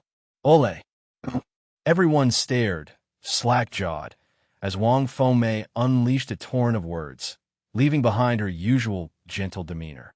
After calming down, Wang Fengmei let out a cold laugh. When she said this, everyone couldn't help but burst into laughter. Some laughed so hard they clutched their stomachs. They laughed until their bellies hurt. It was completely dark by now. Looking at the car in the ditch, Wang Fengmei asked helplessly, with the help of the vans, after more than half an hour of effort, they finally pulled the car out. Fortunately, the car could still start, though the hood probably needed replacing. Everyone was sweaty from the effort, but they managed to set off again. This time, no matter what, Wang Fengmei refused to sit in the passenger seat. Damn it, it was just too scary. Leaning powerlessly against the seat back, Wang Fengmei stared blankly ahead. A colleague next to her twitched his lips and replied. After more than an hour of bumping along, Wang Fengmei and the others finally reached their destination, the village office. The village chief looked at the arriving fleet, happy yet worried. The cars ended up like this. Did they crash on the way from the county? Hopefully, no one got hurt. Exhausted, Wang Fengmei, as the station manager, got off the car and said to the village chief, "Hello, chief. Starting tomorrow, Candy Technology will begin purchasing vegetables." The village chief, looking at everyone with concern, stammered, "Was there an accident?" Everyone had a twitch at the corner of their mouth. Wang Fengmei certainly didn't want to mention ditch. Ditch, again. Thank you for your concern, chief. Looking at the deformed car front, the village chief pondered. Was it really just a bump? Are you sure it didn't fall into a ditch? Otherwise, where did all that mud come from? The next morning, after Mo Jingshun dropped his kid off at kindergarten, he just entered the office to find Xia Xiaomin looking at him strangely. Mo Jingshun picked up his phone, opened the camera, and checked his reflection. Nothing was on his face. He washed his face 3 times this morning, so there couldn't possibly still be sleepiness in the corners of his eyes. Silently, Mo Jingshun put his phone away, locked eyes with Xia Xiaomin, and asked, "What's up?" Chapter 392. Candy, this is just too amazing. Chapter 392. Chapter 392. Candy, this is just too amazing. That's pretty normal. Mo Jingshun casually nodded. Looking at the boss's carefree demeanor, Xia Xiaomin hesitated to speak. Xia Xiaomin's hesitation didn't go unnoticed by Mo Jingshun. Mo Jingshun raised an eyebrow and chuckled. Organizing her words, Xia Xiaomin carefully said. Xia Xiaomin covered her stiff smile and said, "This intrigued Mo Jingshun even more." "Oh, then what?" Xia Xiaomin slapped her head and moved aside. A few minutes later, Mo Jingshun couldn't help but laugh. Mo Jingshun laughed heartily, pointing at Xia Xiaomin, saying, "And that ole. Ole.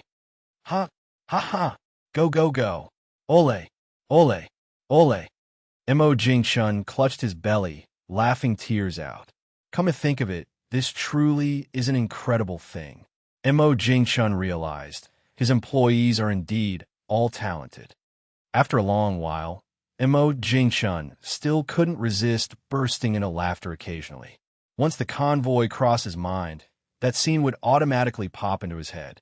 Right, driving at night and getting distracted.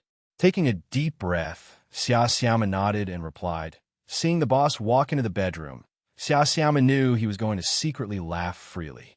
After the boss entered the bedroom, Xia Xiaomin, after calming down, called Wang Fengmei, who was far away. In the mountains, Wang Fengmei, wearing a straw hat and sitting on a stall collecting vegetables, couldn't smile upon seeing the phone ring. It's a call from headquarters, and it's from the boss's secretary. Greeting her colleagues, Wang Fengmei quickly ran to a quiet place to answer the call. After the call ended, Wang Fengmei slowly exhaled a sigh of relief. Unknowingly, a layer of sweat had formed on her forehead. Even though Secretary Xia's tone was gentle, Wang Fengmei felt as if a stone was pressing on her shoulders.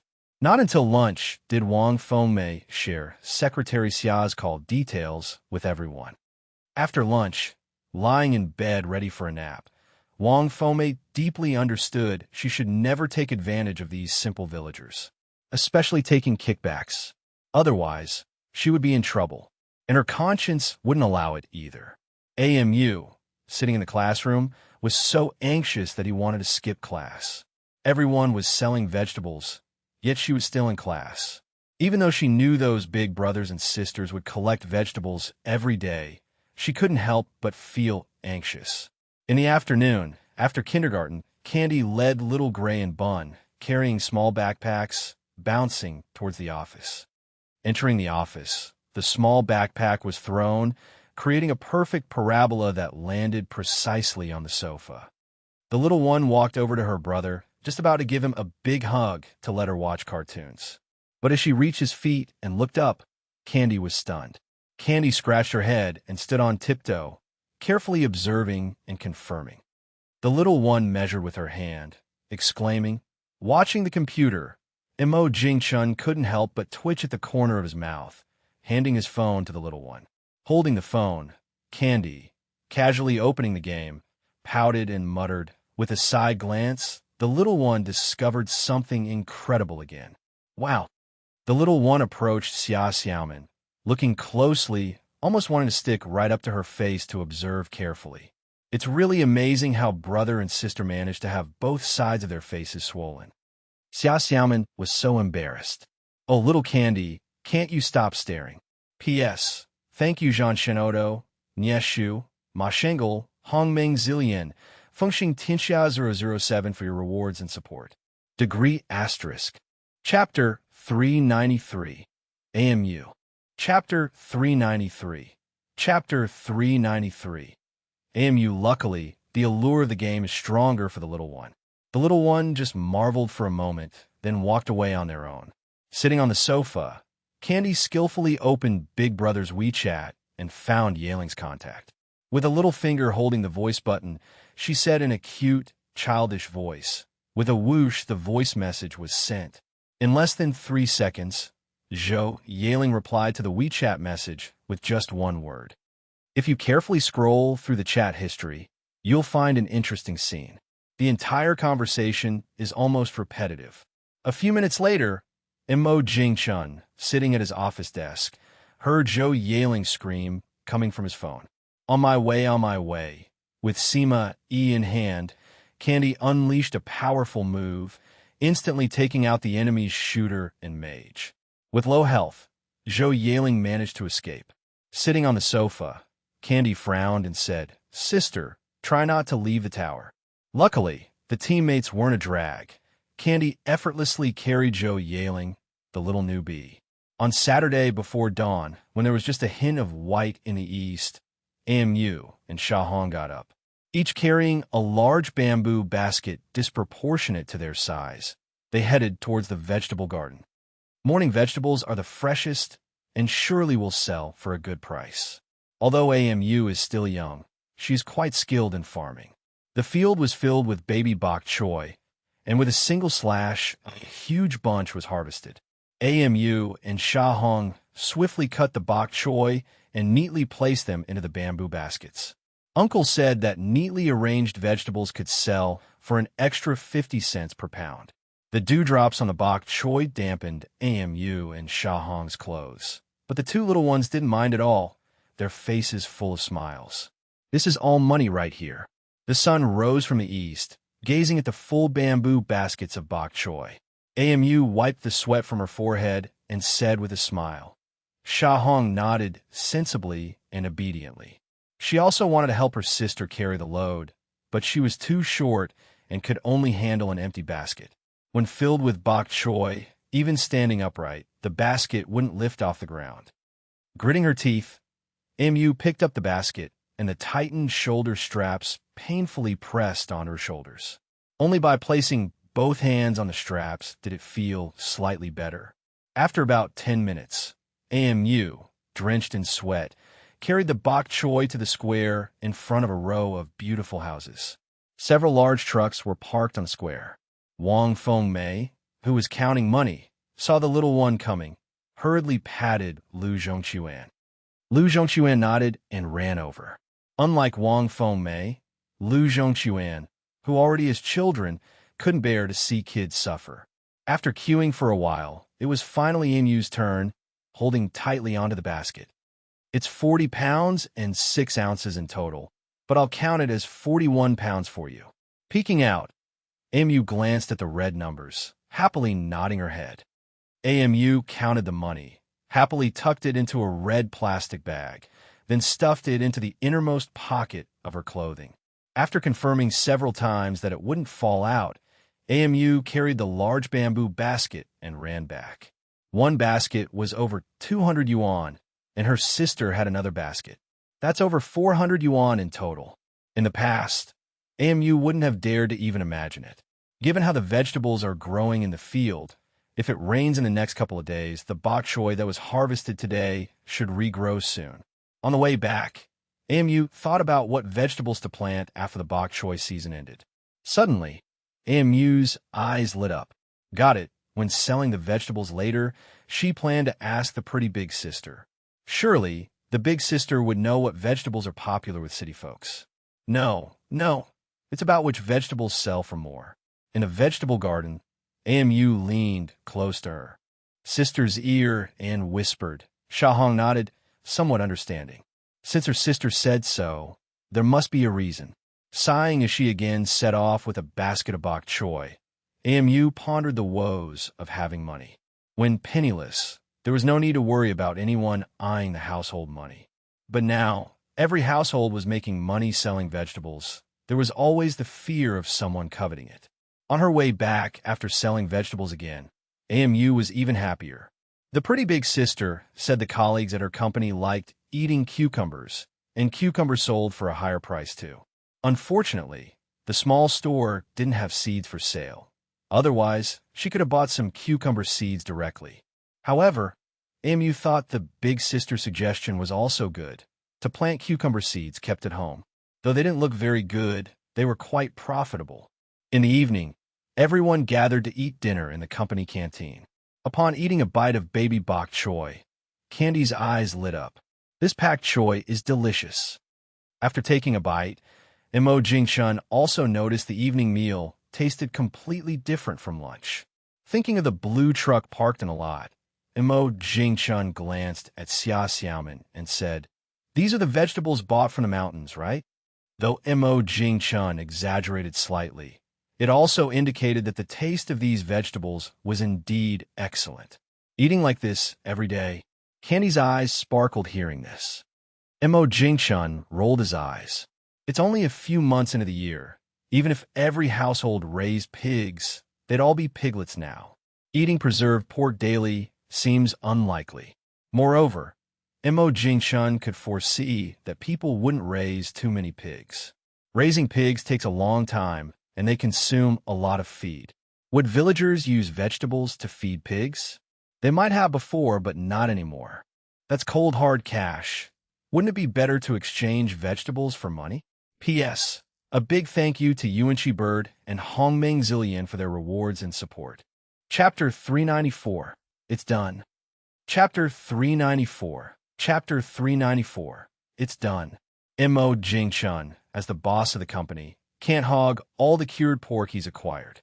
With so many management staff, dividing it among everyone means it will quickly disappear. Besides, no matter how delicious something is, if you eat it every day, you'll inevitably get sick of it. As little Candy was eating her greens, she exclaimed, "Huh?" In a few days, the villagers' pockets in the mountains began to bulge. In the county seat, the village chief nervously looked at the leaders with the statistical data in hand. Whether the village can have a public bus depends on this moment. The village chief's expectations weren't high. Having one bus come and go each day would be enough. More than that wouldn't be much use. The county chief was filled with emotions. It was foreseeable that in just a few years, the mountains would look completely different. If this trend continues, every household will be able to live in small villas. Alleviating poverty and achieving prosperity is just around the corner. Such achievements delivered to our doorstep cannot be ignored or dismissed. Besides, this is a great benefit for the country and the people. Under the hopeful gaze of the village chief, the county chief smiled and said, "However, since the mountain roads are difficult to traverse, don't expect too much. That's enough, more than enough." The village chief was overjoyed. This was great news. Soon there would be a bus service. That afternoon, the county convened a meeting about this matter. But the existing road must be well maintained. That's my suggestion. As the leader in the county, he always started with practicalities. As he said, the cost of rebuilding the concrete road is too high. Now that Candy Technology's smart factory has been built, in 3 to 5 years, it might be feasible to rebuild and widen the mountain access road. After discussions, the county made a decision. Let buses operate and repair the concrete road. In the future, the mountain road will have dedicated maintenance to ensure that Candy Technology's vegetable transport fleet can safely enter and exit the mountains daily. Within just 2 days, a bus stop sign appeared at the village office entrance, and a space within the village office was designated as a bus parking area. As soon as the bus stop sign was erected, the village's broadcast loudspeakers started announcing, "MM." The village chief, filled with excitement, broadcast the announcement repeatedly. But in reality, he had already pre-recorded it at the broadcast station, looping the message. In the office, Mo Jingchun was reviewing documents when his phone vibrated, prompting him to stop. He unlocked the phone and saw it was a message from Lu Hailong on the OA system. No one knew what inspired Lu Hailong, but ever since that incident, Lu Hailong had stayed within a lab, deeply engaged in research. If you didn't know better, you'd think Candy Technology was founded by Lu Hailong. With such dedication to R&D, even Mo Jingchun felt ashamed and deeply admired him. He stopped reviewing documents, got up and grabbed a phone, and said to Xia Xiaomin, "There is no need to remind such a simple matter of contacting by phone if needed." When Mo Jingchun walked into the Energy R&D lab, he saw the tired face of Lu Hailong turning around. "Take a look. The mass production line is already designed." "Great." Mo Jingchun patted Lu Hailong on the shoulder and sincerely expressed his concern. Adjusting his glasses, Lu Hailong smiled and said, The atmosphere in the lab lightened up instantly. More than half an hour later, Mo Jingchun left the lab with the technical documents. Back in his office, Mo Jingchun couldn't help thinking about his senior, Li Qianqian. He wondered if her experimental project had made new progress after receiving the graphene batteries. He wanted to ask, but unfortunately, her phone was almost always unreachable, sitting in his chair in a daze for a while. Mo Jingchun eventually opened his phone's contact list. On the other end, Qin Yuzhu chuckled softly. It really has been a long time. Mo Jingchun chuckled sheepishly, scratching his nose. Was he really that famous? Graphene batteries can now be mass-produced. The phone echoed with Qin Yuzhu's hearty laughter. Mo Jingchun thought for a moment while holding his phone, then said, All right. Chapter 395. Hiss, she's quite the talent. Chapter 395.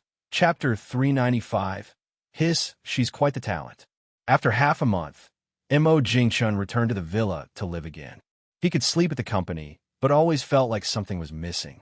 Many of the little one's big toys were also in the villa, and it had been a long time since Mo Jingchun heard the little one play the piano. Such a good talent, how could it be wasted? Moreover, after several major cleanups in the town, the safety level had reached its peak. There's really no need to huddle at the company anymore. On Friday afternoon, after Mo Jingchun had Xia Xiaomin call Su Pengfei over, he smiled and said to them, A business trip? And it's tomorrow. Su Pengfei was stunned for a moment. An event where the boss would also go should be very important. Why was he and Xia Xiaomin only being told today? Su Pengfei asked with a puzzled face. Standing by the side, Xia Xiaoman, in a black tracksuit, seemed to be in thought. If the boss is personally running errands, it's likely for someone higher up. Plus, the boss only mentioned going on a business trip tomorrow, without specifying where, clearly indicating high confidentiality. There's also a possibility, that even the boss doesn't know where to go. This possibility is quite high. Facing Su Pengfei's confusion, Mo Jingchun shrugged and said helplessly. Instantly, Su Pengfei showed an expression of understanding. No problem, boss. After Su Pengfei left, Mo Jingchun looked at Xia Xiaoman, who was still standing there, and asked in confusion, "What's up?" Xia Xiaoman looked back outside, ensuring no one was around, and said in a low voice, "Really?" Mo Jingchun blinked and said with a smile. Mo Jingchun sighed, shook his head, and said, closing the leather notebook. Mo Jingchun laughed and said, "From the start, Xia Xiaoman knew the result, but it was still better to mention such things to the boss. Overstepping authority is not a good phenomenon." On the other side, Lu Zhongquan, upon receiving the response, joyfully told his wife the news. Without any concerns, Lu Zhongquan immediately had his wife come over to apply for a business license and prepare to open the small shop, while he himself continued to work at Candy Technology. When kindergarten ended in the afternoon, a bunch of little ones usually stood by the gate, wanting to be the first to leave. But today, Candy blinked, feeling the rain on her face, and took a step back with her small body, nearly stepping on another little friend's foot. Wearing a pink bow hairpin, Xiang'er nodded in agreement. The rain was indeed heavy. The drains on the kindergarten playground could not immediately evacuate the water. The overflowing water flowed towards the lowest part of the kindergarten entrance. Leaning against the wall to avoid the rain, Candy looked at the heavy rain outside, shaking her little head like a rattle. The little one said this with some uncertainty. She didn't know whether Fian had brought an umbrella. Just then, both little ones heard their teacher calling their names. Upon hearing that a parent had arrived, Candy thought it was her brother, but when she looked at the entrance, her eyes widened like saucers. Xiang'er next to her wasn't much better, completely stunned. Not just familiar, it was one they saw every day. That was clearly the huge sunshade they always saw. Fian stood at the kindergarten entrance, holding a thick, large sunshade umbrella in one hand, waving frantically at Candy with the other. Under the teacher's guidance, the two little ones stepped out. Standing under the big umbrella, Candy looked up, somewhat confused. The corners of the parents' mouths twitched upon hearing Fian's words. "It's quite tiring, yet you're holding it with one hand? Probably showing off your muscles, aren't you?" Under the envious eyes of a group of little friends, Candy followed Fian, dumbfounded. The scary thing was that the one-handed umbrella-holding Fian, as she left, didn't forget to pick up the scooter with her other hand. Truly a power lifter. Sitting on the couch, Missouri Jingchun looked at the little one's distressed face upon returning and was curious. What problem could make a child so troubled? After setting down her backpack and sitting on the couch, Candy, resting her chin on her hand, said, raising an eyebrow, "Doesn't Fian have an umbrella?" The little one hesitated. At this point, Mo Jingchun still didn't know what Fian meant by Fian brand umbrella. The little one patted her thigh. "Oh." Momentarily stunned, Mo Jingchun immediately understood what Guowa meant by umbrella. Isn't that the umbrella used by security personnel to shade them from the sun and rain? Gosh, Fian really is something else. Chapter 396, the so-called OEM Factory. Chapter 396. Chapter 396. The so-called OEM Factory in that instant. Mo Jingchun already imagined Fian holding the umbrella and the attention Candy attracted on the way from the kindergarten to the office. TSK, that woman is really something. 5-meter wide sun umbrella with one hand. Mo Jingchun estimated that if he were to hold that umbrella, he'd find it hard even with both hands, especially on a rainy day with the umbrella soaked by rain. Thinking it over, Mo Jingchun decided to have Zero pull up the surveillance video. After watching the video, Mo Jingchun marveled again. The heavy rain showed no signs of stopping anytime soon. And after work, Xiaophixia drove straight to the entrance.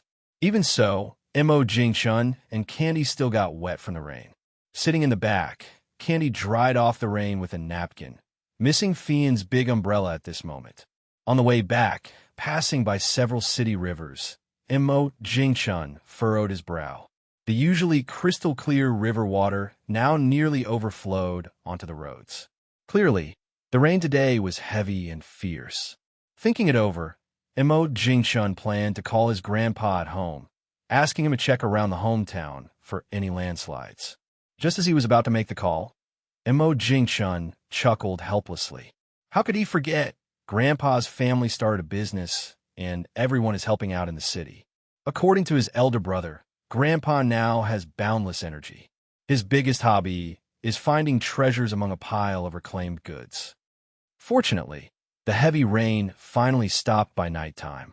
The team leaders who have been on edge all day finally breathed a sigh of relief. If such heavy rain continued for another day, they would have had to consider releasing water from the reservoir outside the city.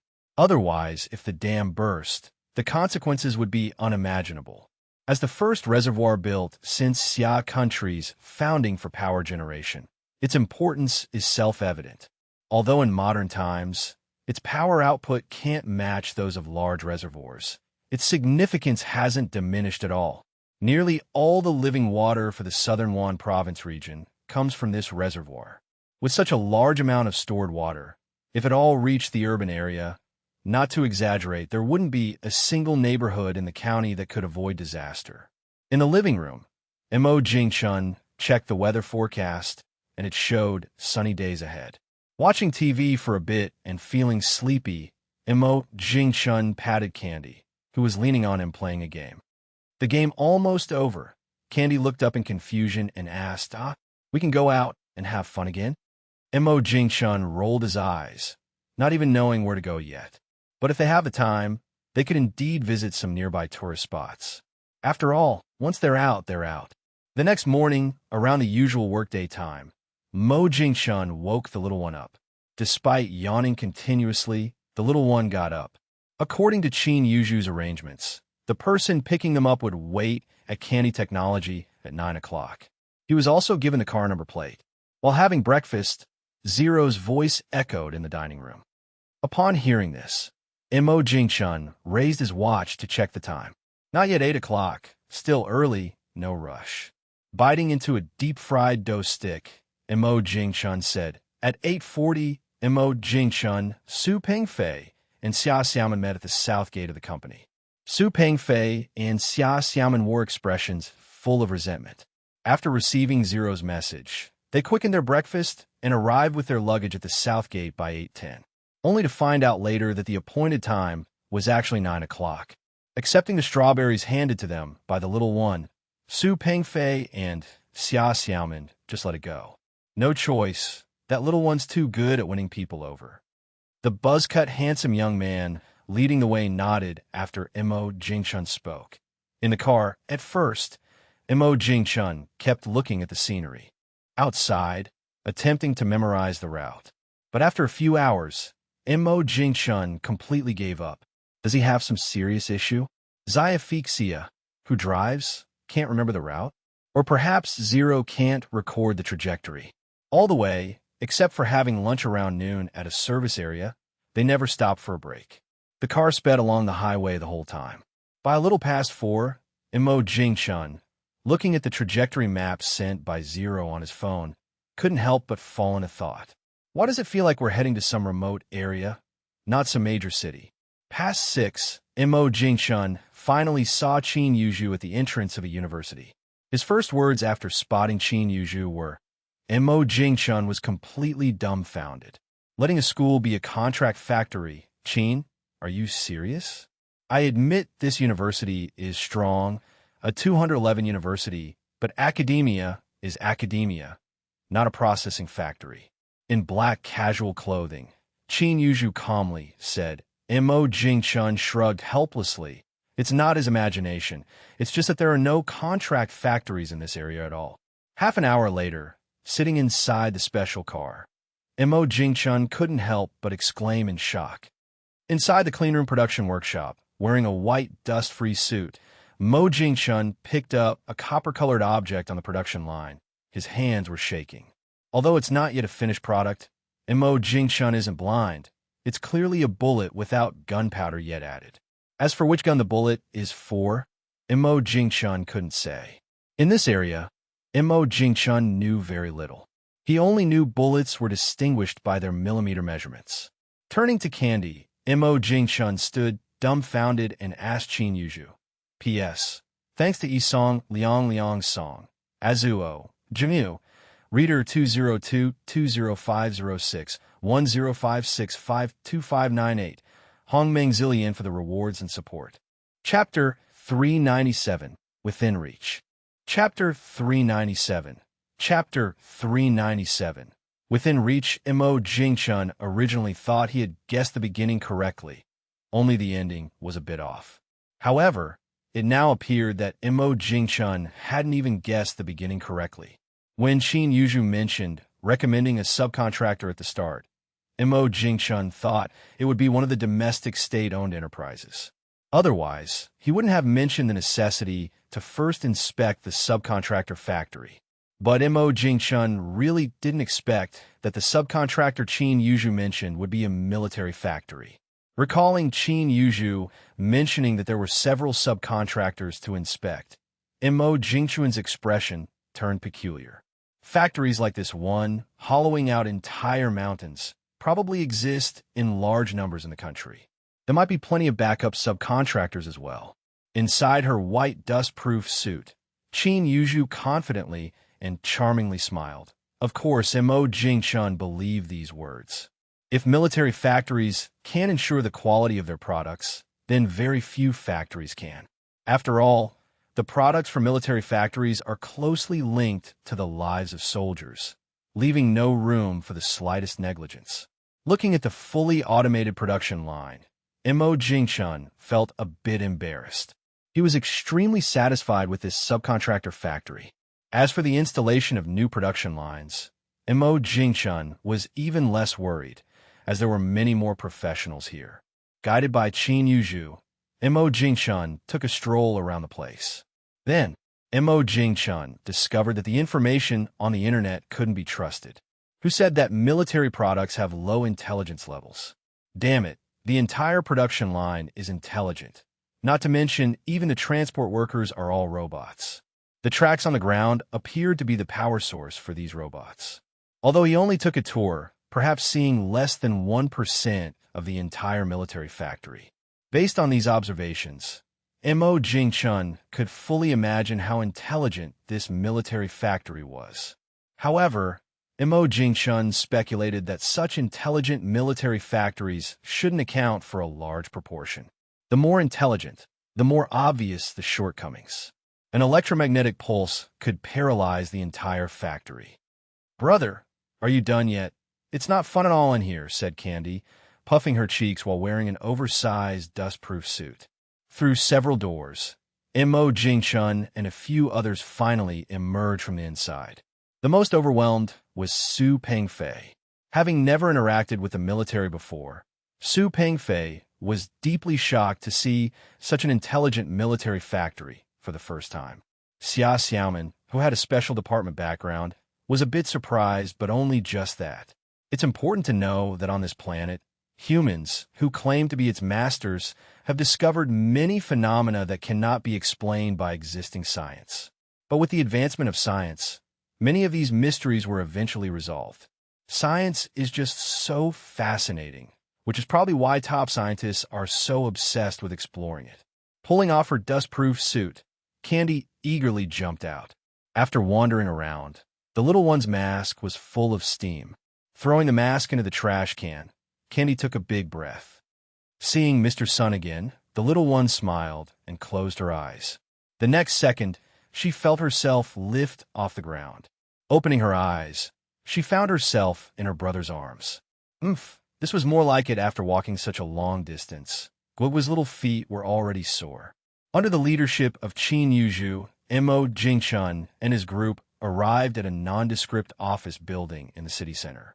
In a not-too-large meeting room, the four of them sat casually, while the little one was already captivated by the model outside the meeting, impossible to pull away. With no one else around, it didn't matter how they sat. Personally serving hot tea to Mo Jingchun, Xia Xiaomin, and Su Pengfei, Qin Yuzhu sat down and said with a smile. Mo Jingchun nodded. Reliable indeed, but he was more curious about what unit Qin Yuzhu was a part of. Why did it feel like she was everywhere? National security, the military, major research institutes, and even top-secret underground research bases. Unfortunately, Su Pengfei was here, or Mo Jingchun would have asked this question in depth. He couldn't help it. It was just too intriguing. As he spoke, Mo Jingchun gave Xia Xiaomin a signal with his eyes. Seeing the boss's gesture, Xia Xiaomin, who had been inseparable from the black briefcase, did not hesitate. She placed the briefcase on the conference table and pushed it towards her boss. Watching the black briefcase slide across the table, Qin Yuzhu's eyes brightened. The contents inside were obvious. Otherwise, Qin Yuzhu wouldn't have occasionally glanced at the black briefcase in Xia Xiaomin's hand throughout the journey. After Mo Jingchun entered the password and pressed his fingerprint, a mechanical whirring sound came from the briefcase. The next second, the briefcase automatically popped open its lid. Sitting opposite Mo Jingchun, Qin Yuzhu couldn't help but want to stand up.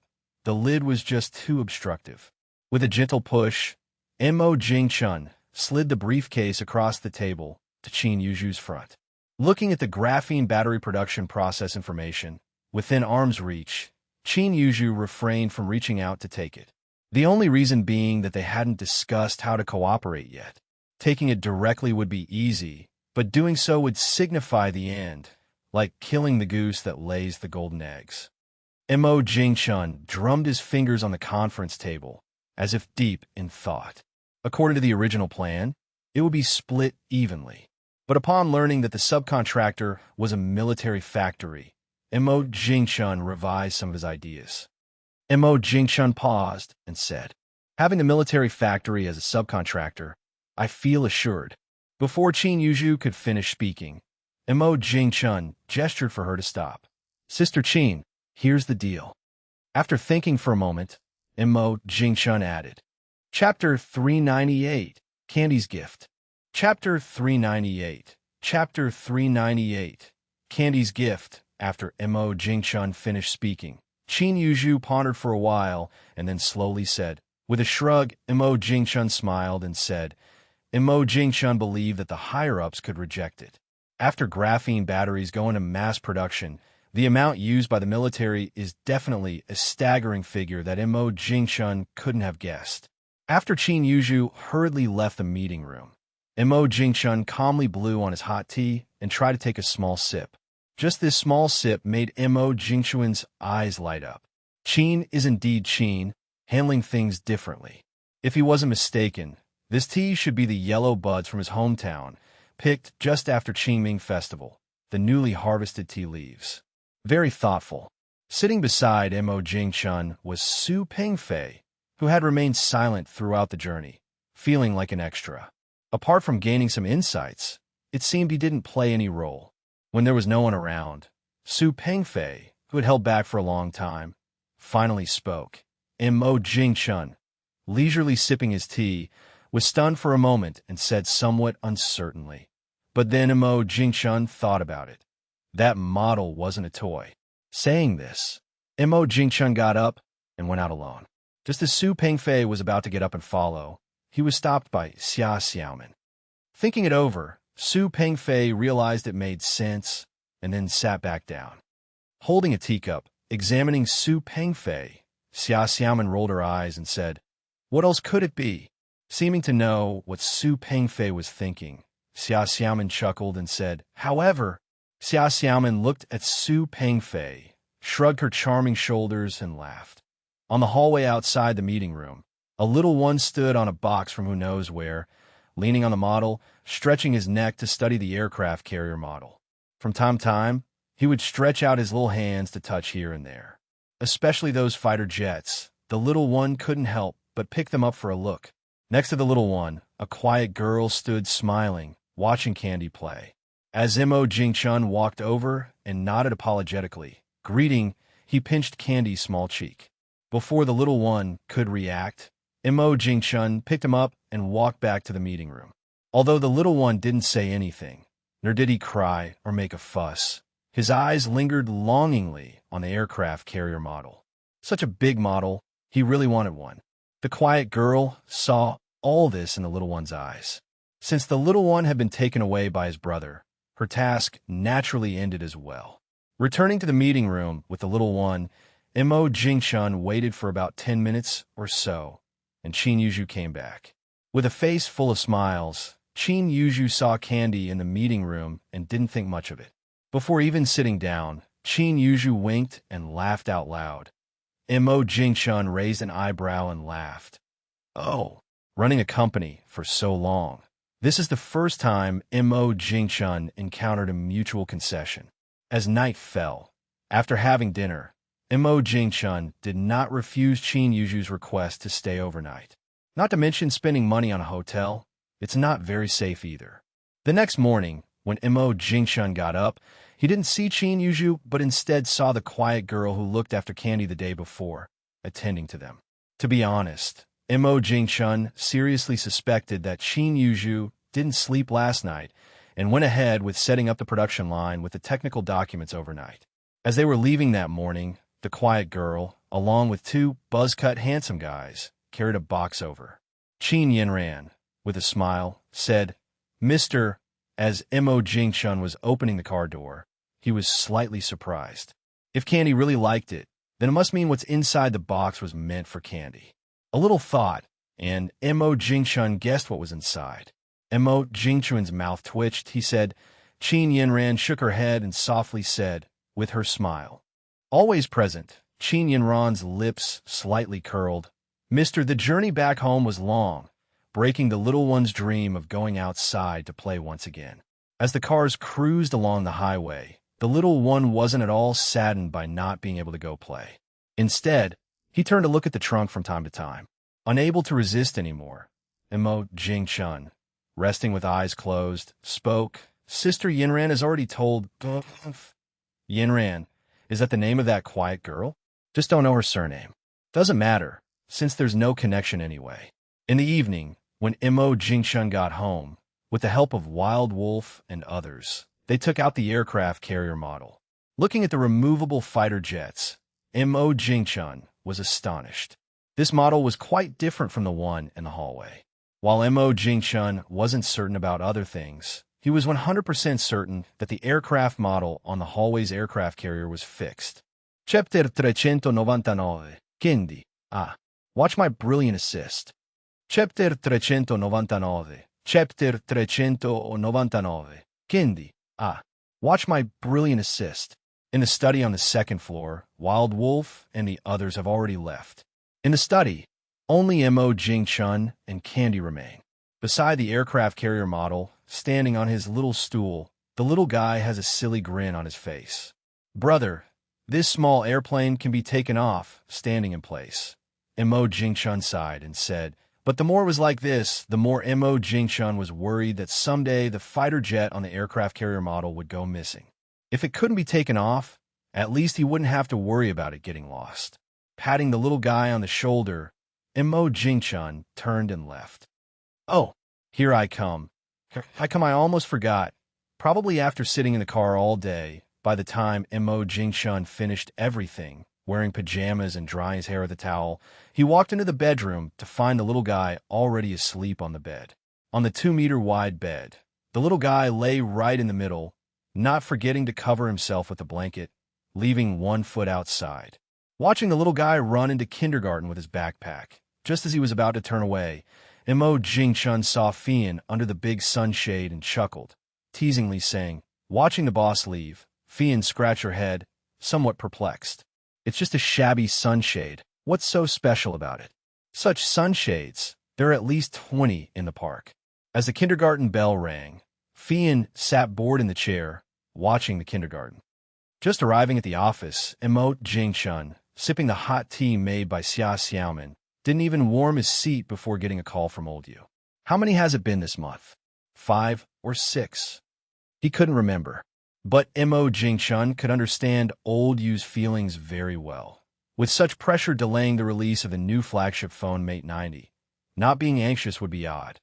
Just as Mo Jingchun finished speaking, old Yu on the other end said, sipping a light cup of tea, Mo Jingchun smiled and said, "Really?" In the evening, moonlight spilled through the window into the study, onto the aircraft carrier model. After a few days, the little guy's love for the aircraft carrier model waned. More often, the model wasn't as attractive as the piano. It turns out, Mo Jingchun's worries were completely unnecessary. A few days ago, Mo Jingchun's plan to put the aircraft carrier model in a tempered glass case was completely abandoned. As long as the little guy doesn't mess with the aircraft carrier model, Mo Jingchun believes it's absolutely safe in his study.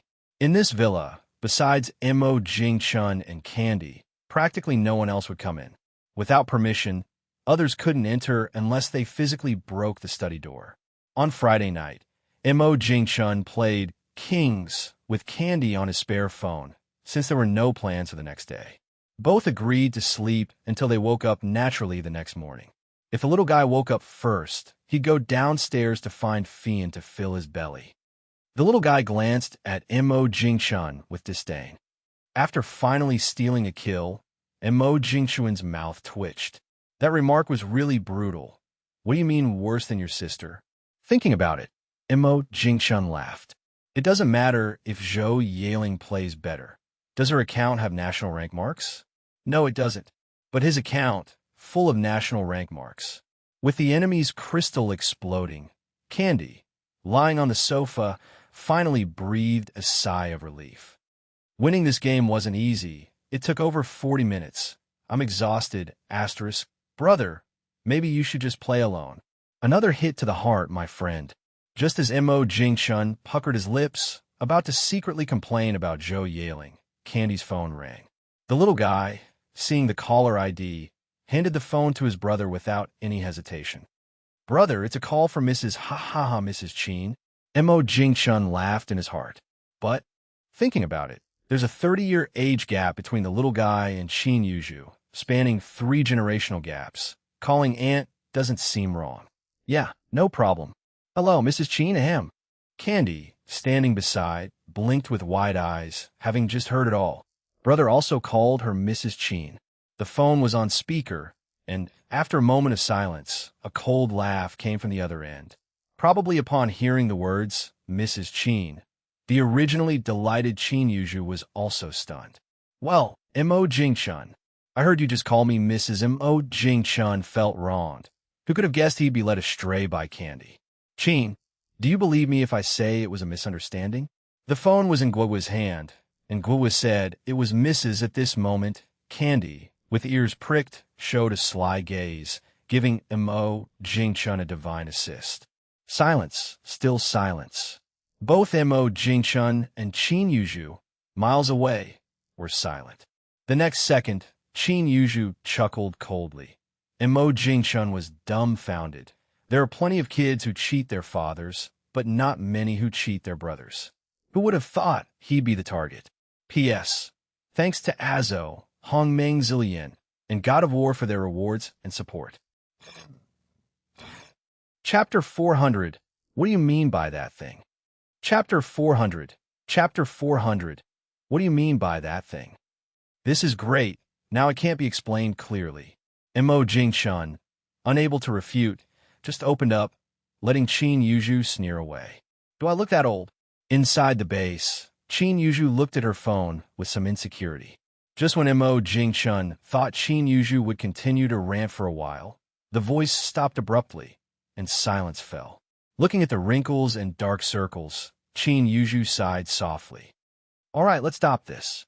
The first batch of produced graphene batteries is already on the way and is expected to arrive at the Candy Technology Park tomorrow morning. Mo Jingchun asked in surprise. Originally, Mo Jingchun estimated it would take a day or 2 more. With old Yu, he already had an excuse made up. All right, enough said. Looking at the hung-up call, Mo Jingchun already had a mental image in his head. In a closed room, Qin Yuju sighed at her face with a mirror. Hearing the commotion, Imo Jingchun shook his head, dispelling the imagined picture in his mind. Watching Candy, who had just come down from the sofa, tiptoeing with hands drawn up, like a kangaroo ready to slip away, Imo Jingchun crossed his arms over his chest, his face full of melancholy, with a hint of sorrow in his tone. Having been found out, the little one froze, slowly turned around with an awkward smile, then ran to her brother, hugging his thigh.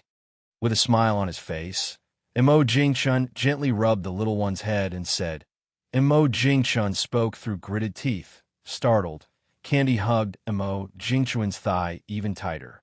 If not held tight, there's no escaping a beating. Oh my, how scary. Brother, brother, Guo loves you, brother, brother. The TV says adults can't hit little kids. The little one, with one arm holding the thigh tight, used the other to gesture with her little finger. Zero, who had been watching, suddenly found it interesting too, and played a recording through the speakers in the living room about the dangers of being angry. According to scientific studies, being angry can cause certain harm to the human body. Got it? Taking a deep breath, Imo Jingchun rubbed his temples and said helplessly. The little one and Zero almost shouted in unison. The next second, the little one dashed away, leaving just a slipper behind. After gobbling down an apple in frustration, Imo Jingchun threw the apple core into the trash can and shouted. After about 10 seconds, the call was answered. At that moment, Imo Jingchun felt he'd just taken a major emotional hit. Heartbreaking. Is it destiny for single people to take the hit? Scrunching his lips, Imo Jing said. In the dormitory, Su Pengfei looked at the hung-up call, puzzled, and scratched his head. Putting down his phone, Su Pengfei spread his hands, picked up the 2 dumbbells again, and said confusedly, on the yoga mat. Li Wanning blushed instantly. Recalling the breathless way Su Pengfei answered the phone earlier, Li Wanning suddenly understood the boss had a misunderstanding. Li Wanning shot an annoyed glance at Su Pengfei and said, Su Pengfei froze, puzzled as he asked. The next second, Su Pengfei also realized, instantly feeling like a horde of alpacas was galloping through his mind. On the other end, sitting on the sofa, Imo Jingchun, after sighing, had Zero call old you. It was time to let old you have a good sleep, or else one day all that thick black hair on his head really might fall out. Hello.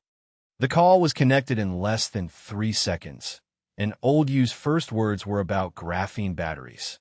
Imo Jingchun squinted, chuckling. Through the radio, Imo Jingchun could hear old you taking a deep breath.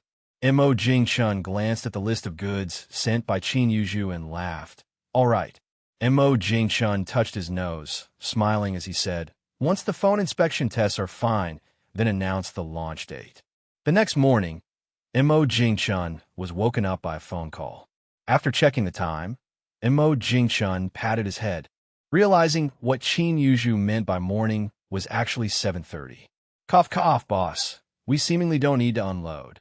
Putting on his clothes, with the phone held between his cheek and shoulder, Imo Jingchun rolled his eyes. Don't joke. And that's where we'll leave this part. If you enjoyed it, smash that like button, subscribe for the next part, and drop a comment telling me which story you want to hear next. Thank you for watching, and I'll see you in the next part.